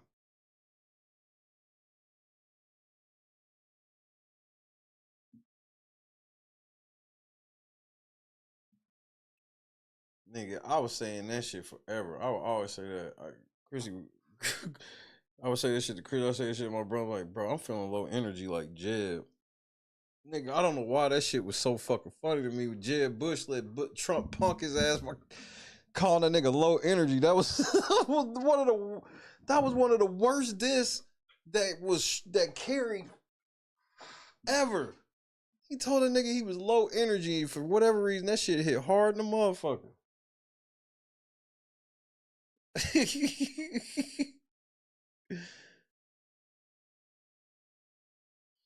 That's why, bro, my favorite presidential moment will forever be Bush fucking that phrase up, nigga. Nigga, you fool me, we can't be fooled again. Like, only politicians, bro. Fool me once, shame on you. You fool me, we can't be fooled again. These be our leaders, nigga. These are the niggas that we supposed. These are the niggas in charge. Sitting here still lying to kids. You can grow up one day and become president. No, the fuck you can't. Lying to these kids.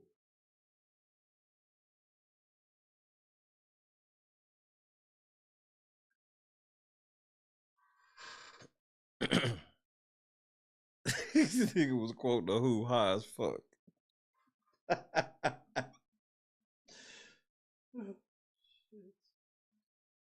I mean, Trump got so many greatest hits. Kofefe, that's one of my favorite from that dumbass nigga. What's one of my favorite what's the top 3 Trump moment for me? This nigga shooting fadeaways with them paper towels. What a fucking dick. When Trump was shooting them this nigga out there, what was they surfing from? Hurricanes and shit out motherfucking Puerto Rico, nigga.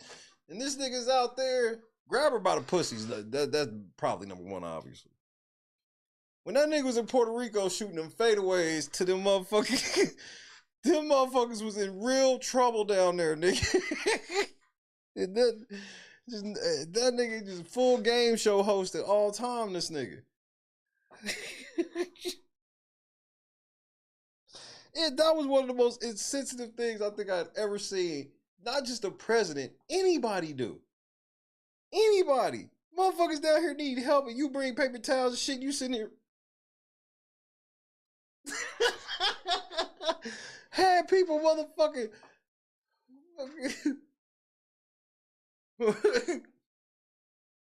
Oh, that was my shit when that motherfucker said, why do you keep calling it the Chinese virus? It comes from China. It comes from China.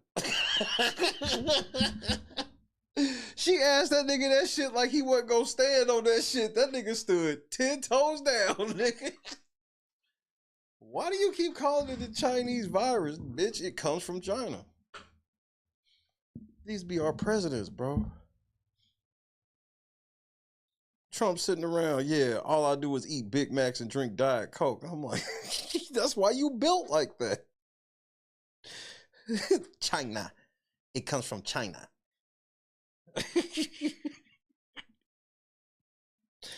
I'm like, this is our fucking president, nigga. It's so many times where I'm just like, can't do nothing but laugh at that nigga, bro. Some of the shit this nigga's done, I can't do nothing but laugh at this nigga.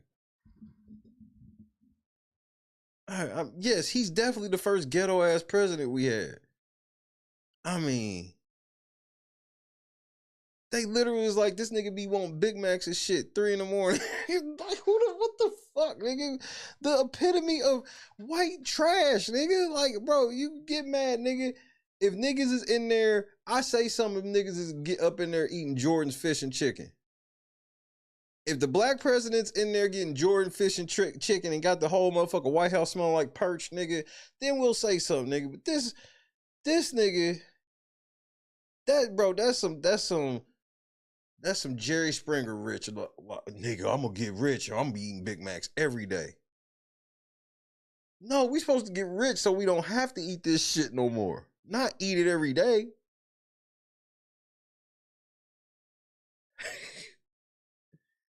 And then they be like, well, Trump hate black women. I'm like, since when? Trump, bro, y'all need to go look up some shit, man. Did y'all not know that Trump was fucking with a bunch of black bitches in the 80s? Never mind. I'll just be trying to tell y'all shit. Either way, it don't matter. The reason why the Simpsons get to predict the shit is because they all part of the same club, nigga. That's why.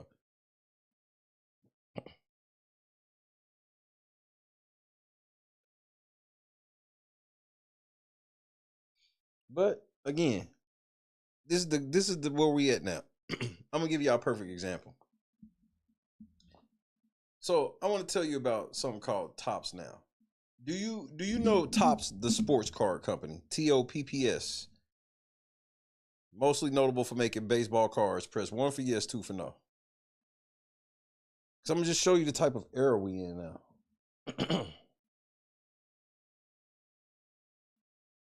Okay. So I'm gonna show you something cool that they do now. Okay.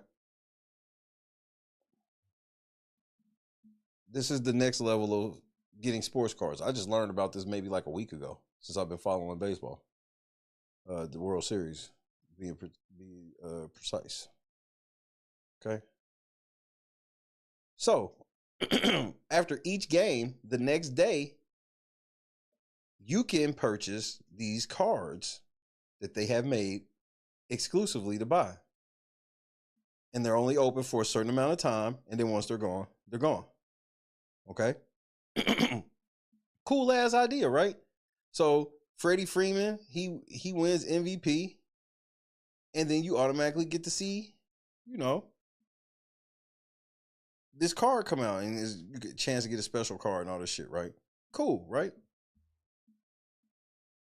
You see, so what do we have here? We got the whole team, 15 card set. We got an 8 card bundle. We got a Freddie Freeman MVP, and then we got the team celebrating on the mound. Okay? Those are some moments worthy.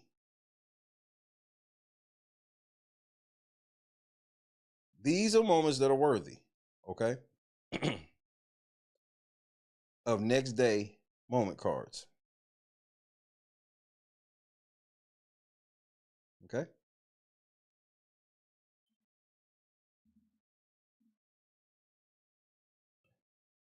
Because I'm about to show you something. Because I just don't know what to, I don't know what to do anymore.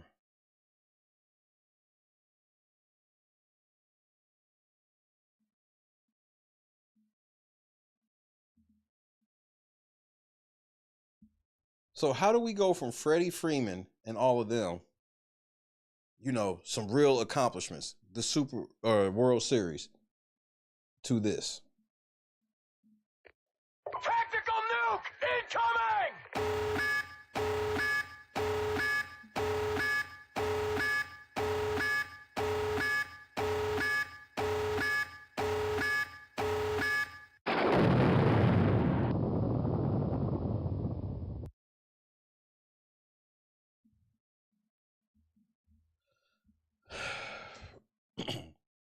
LeBron James Jr.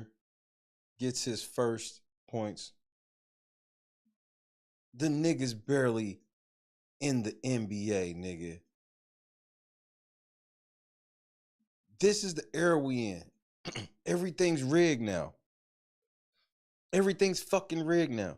This nigga scored 2 points and they make a special line of fucking cards for him. Why? Because I ain't even mad at Topps for doing it. You know why? Rip these niggas off, Topps. Please, buy all these cards that's going to be worthless in like a year.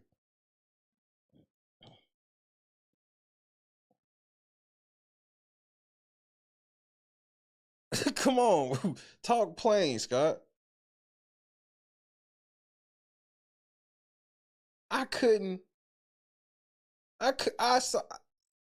World Series shit, that made all the sense. They had some relic pieces. I was sitting there watching live. They sold out in 9 minutes and they were like $375 a piece.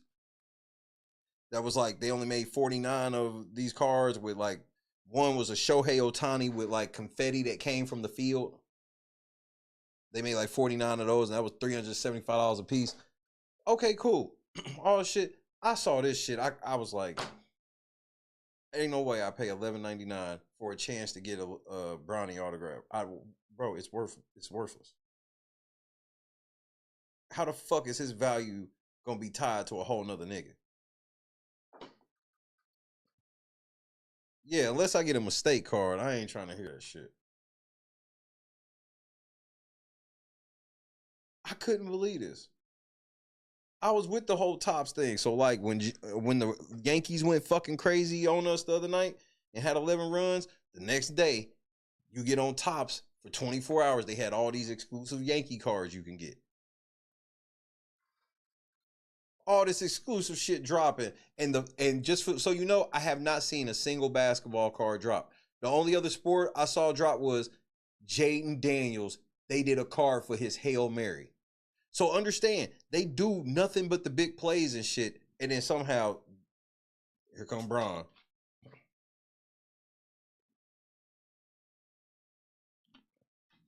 There's nepotism, and then there's this shit.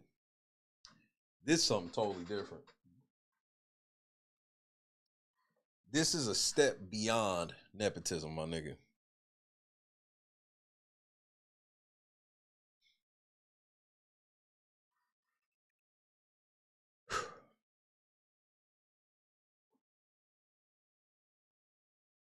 And just so you know, he only had 2 points. You can't make it up, nigga. Just so you know, he only had 2 points.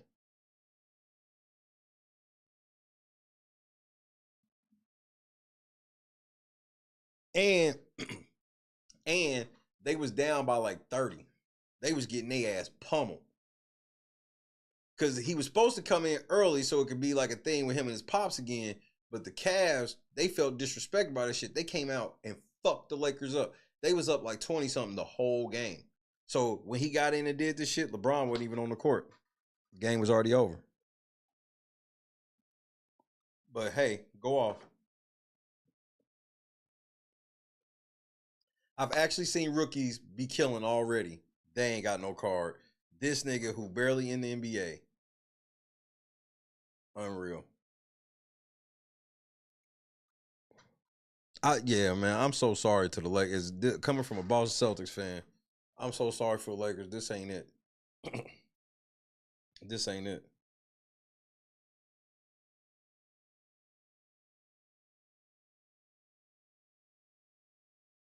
John, I've been telling people LeBron gonna fuck around play till he's 50. With this load management shit or whatever, LeBron can get away playing 15 games a year. Come play the playoffs, and then you know he gonna want the ball.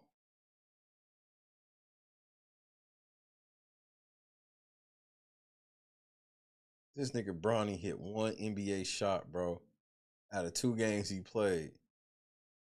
And this nigga got an exclusive card, tops now. And you got until November 3rd to get that motherfucker.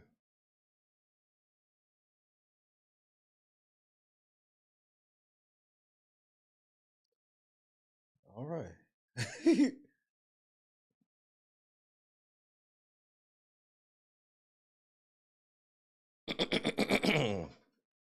He might be at the guard position. But he hasn't played enough minutes to qualify for anything. Like he can't make any list. The thing is, they keep saying he's going to the G League. I need y'all to hear me and hear me good. If you want to see that nigga get cooked, when he go to the G League, you need to find them G League games because they are going to oh my Lord. It's going to be niggas that are never going to make it to the fucking league that are going to get this nigga. Some of these niggas is going to get 10-day contracts they shouldn't have got from cooking him.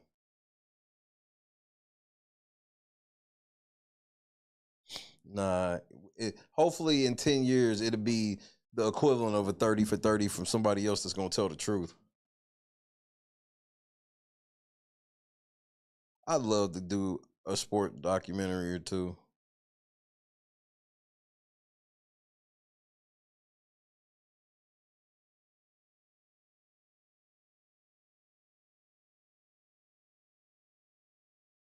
I've been working on, or at least attempting to, I guess you can call it, for wrestling. But I definitely want to, because it's like, it's certain shit and it's certain games and stuff in history that like, and things that people don't really remember, like moments where it's like, yeah, I know what the end result was, but if you actually watched it, you would know this.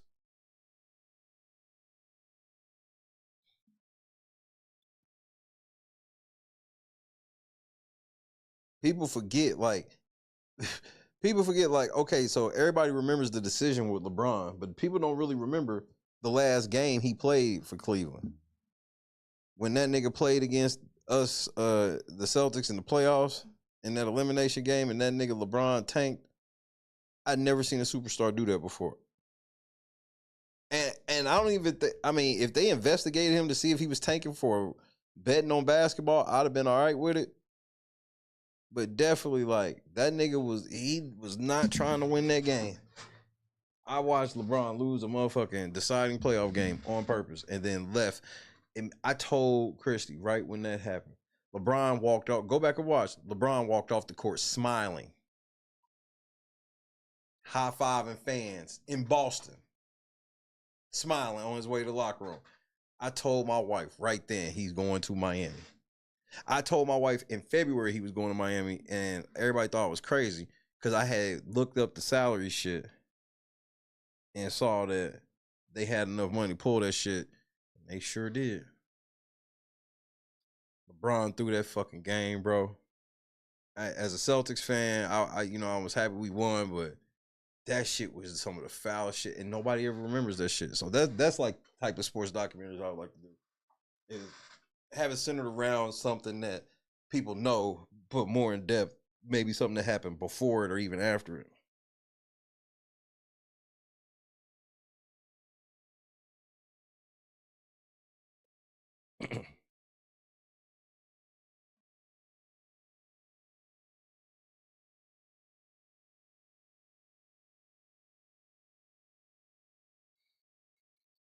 It should be crazy.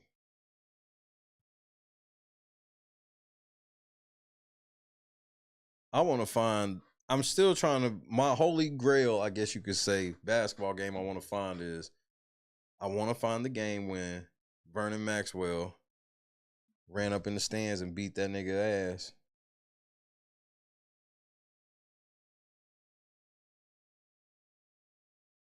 Not the Long West.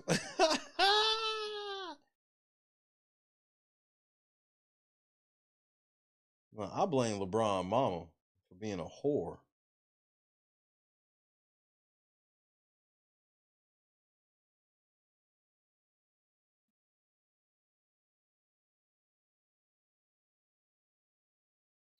I'm taking my talents to South Beach. King shit. That's what he should have said right after. I'd have respected it after that. King shit. Yeah, I'm taking my talents at a raggedy ass Cleveland. I'm moving to the 305. I'm in the 305. I'm in the 305 right now.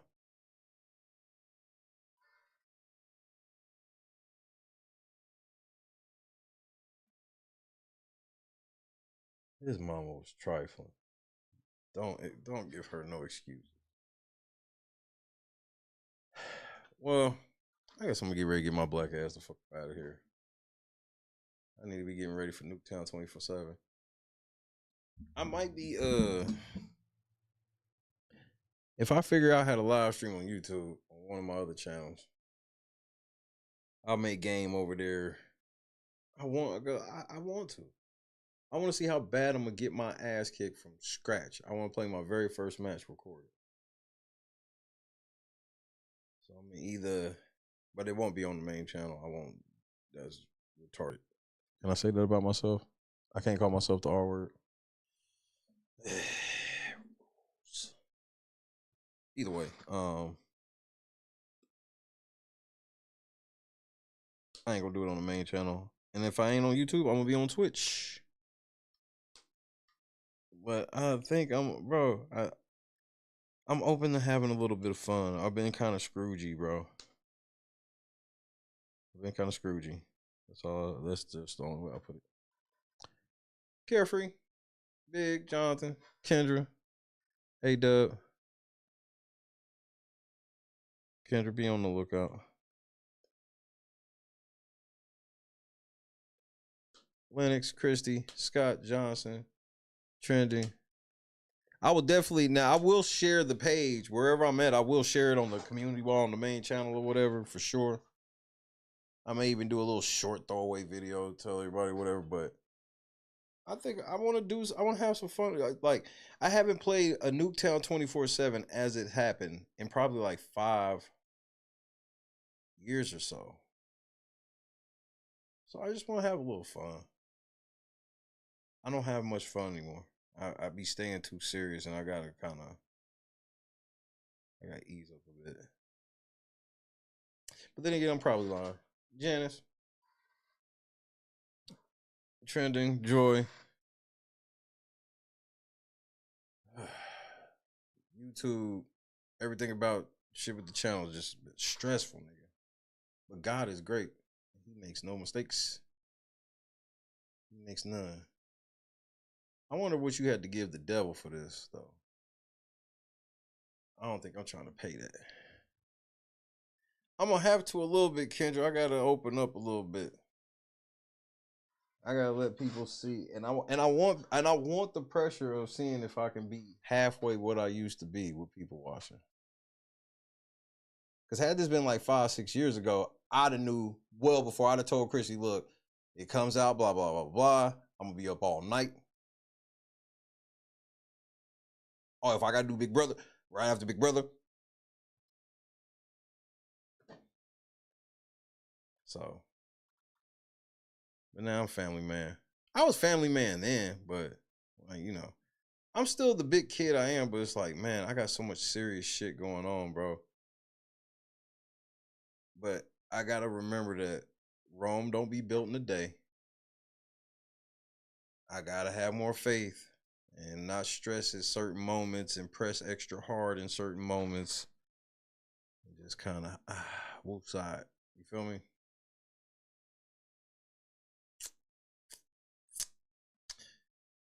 Nuketown 24/7 tomorrow, fool.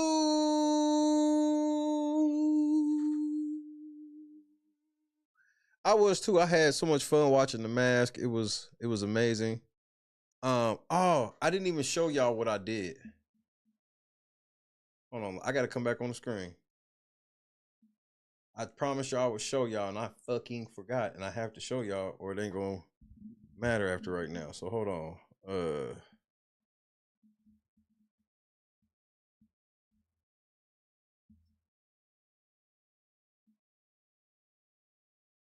I gotta show y'all something, bro.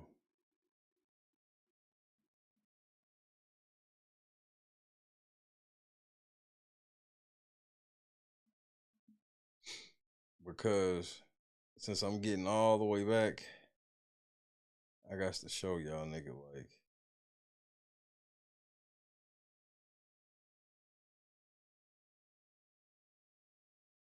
The most craziest shit I ever did. I literally just saw this nigga doing the video. I said, oh, cool. Since this is the, like, cause like I'm like baby on my diet because I got to go back home, and I will be sick if I go home and eat home shit after being totally clean. So I've been kind of weaning. I saw something and I said, I'm about to try. I've never tried nothing this outrageous in my life. And I said, oh, I just got a smoker. Fuck it. What am I talking about? Tactical nuke incoming!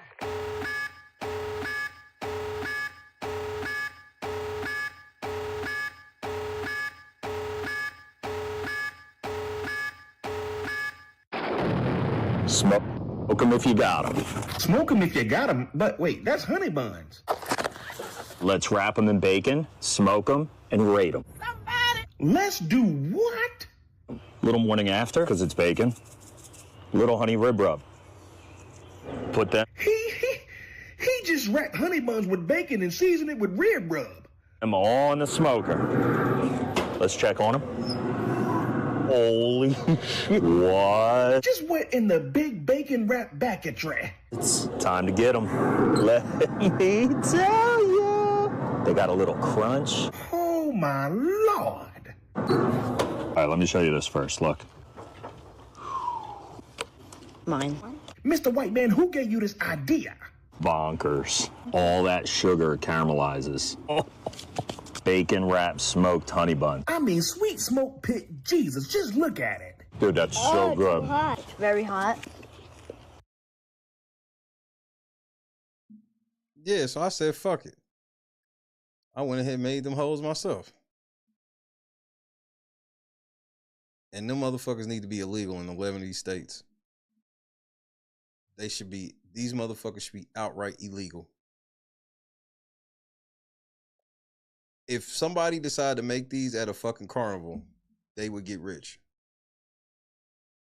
State fair or some shit, rich. Utterly rich, I tell you. It was the most insane shit I ever had in my life. I couldn't, like, we looked at each other like, yeah, we can never make this ever again. we can never ever do this again.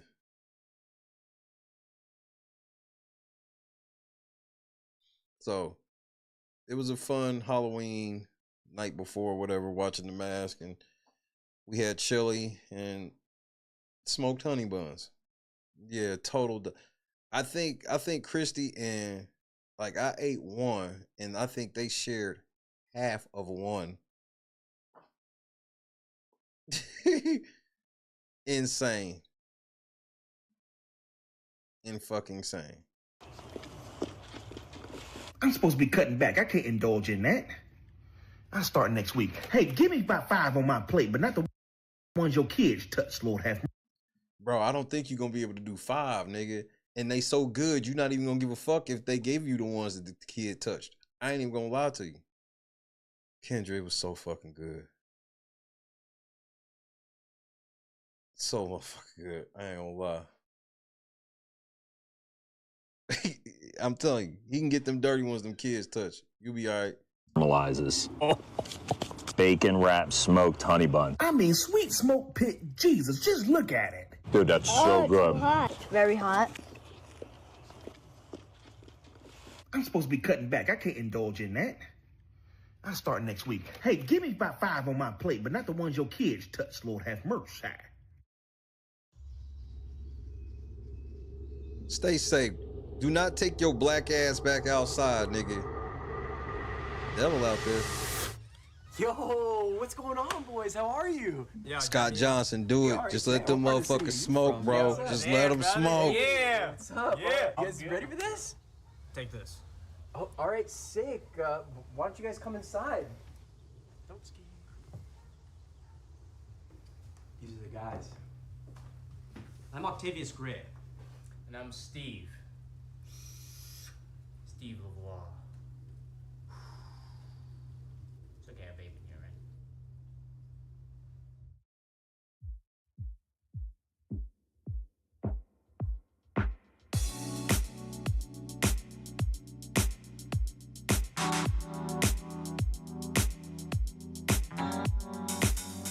Set the mood right. Pick you up, baby, I'm looking so fly. Number 5. That rooftop, yeah, that's nice. I'll have one more when we link, bro. You'll fuck with the number 5. Is this attraction, or is it the moonlight? You want satisfaction, but only for one night. Do it, Scott. Yes, Scott. Scott. Real love, but you've been broken, and I just want you to see what I can be for you. Yes. Enjoy my fat boyisms. Fat boyisms? It's funny because he's fat.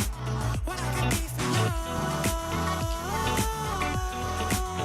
can be for you. I love my life, bro. Me wrapped up in your love. Barely.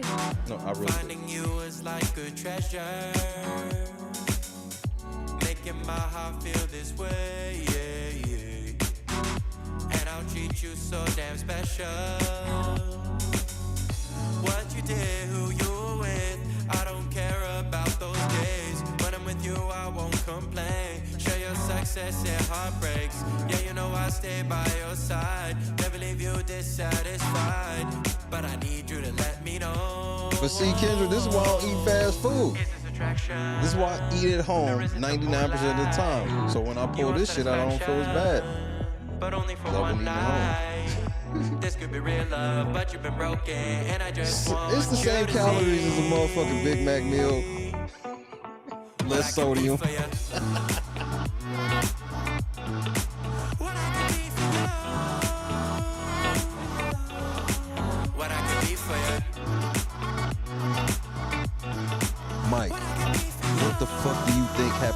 bacon wrapped on top of a fucking honey bun, my guy.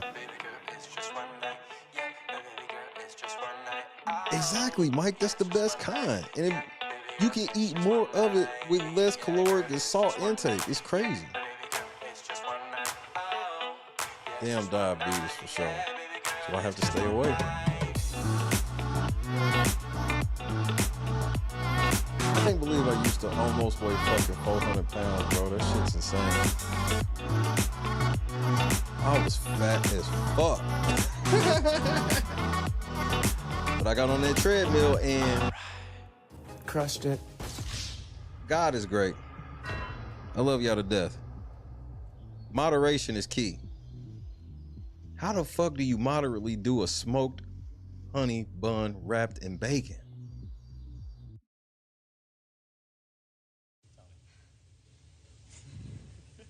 Guys, I gotta go. You got it, Jess. I don't want to hurt myself. You gotta pee? It's all right. No, You got it, Jess. you gotta go, girl. Let go. I don't even want to fall. Turn to the side. You're okay. You Just good. land right on that booty, girl. Just put your legs out Turn and to the pull on side. your booty. Jess, you're amazing. You got it. You got it. You got it. Turn to the side. Just let go and turn. Like you're laying in bed. Yep. Like you're jumping onto your bed on your side. Just let go and turn to the side. Shut your eyes. You got it, my love. Just turn to the side. You're okay.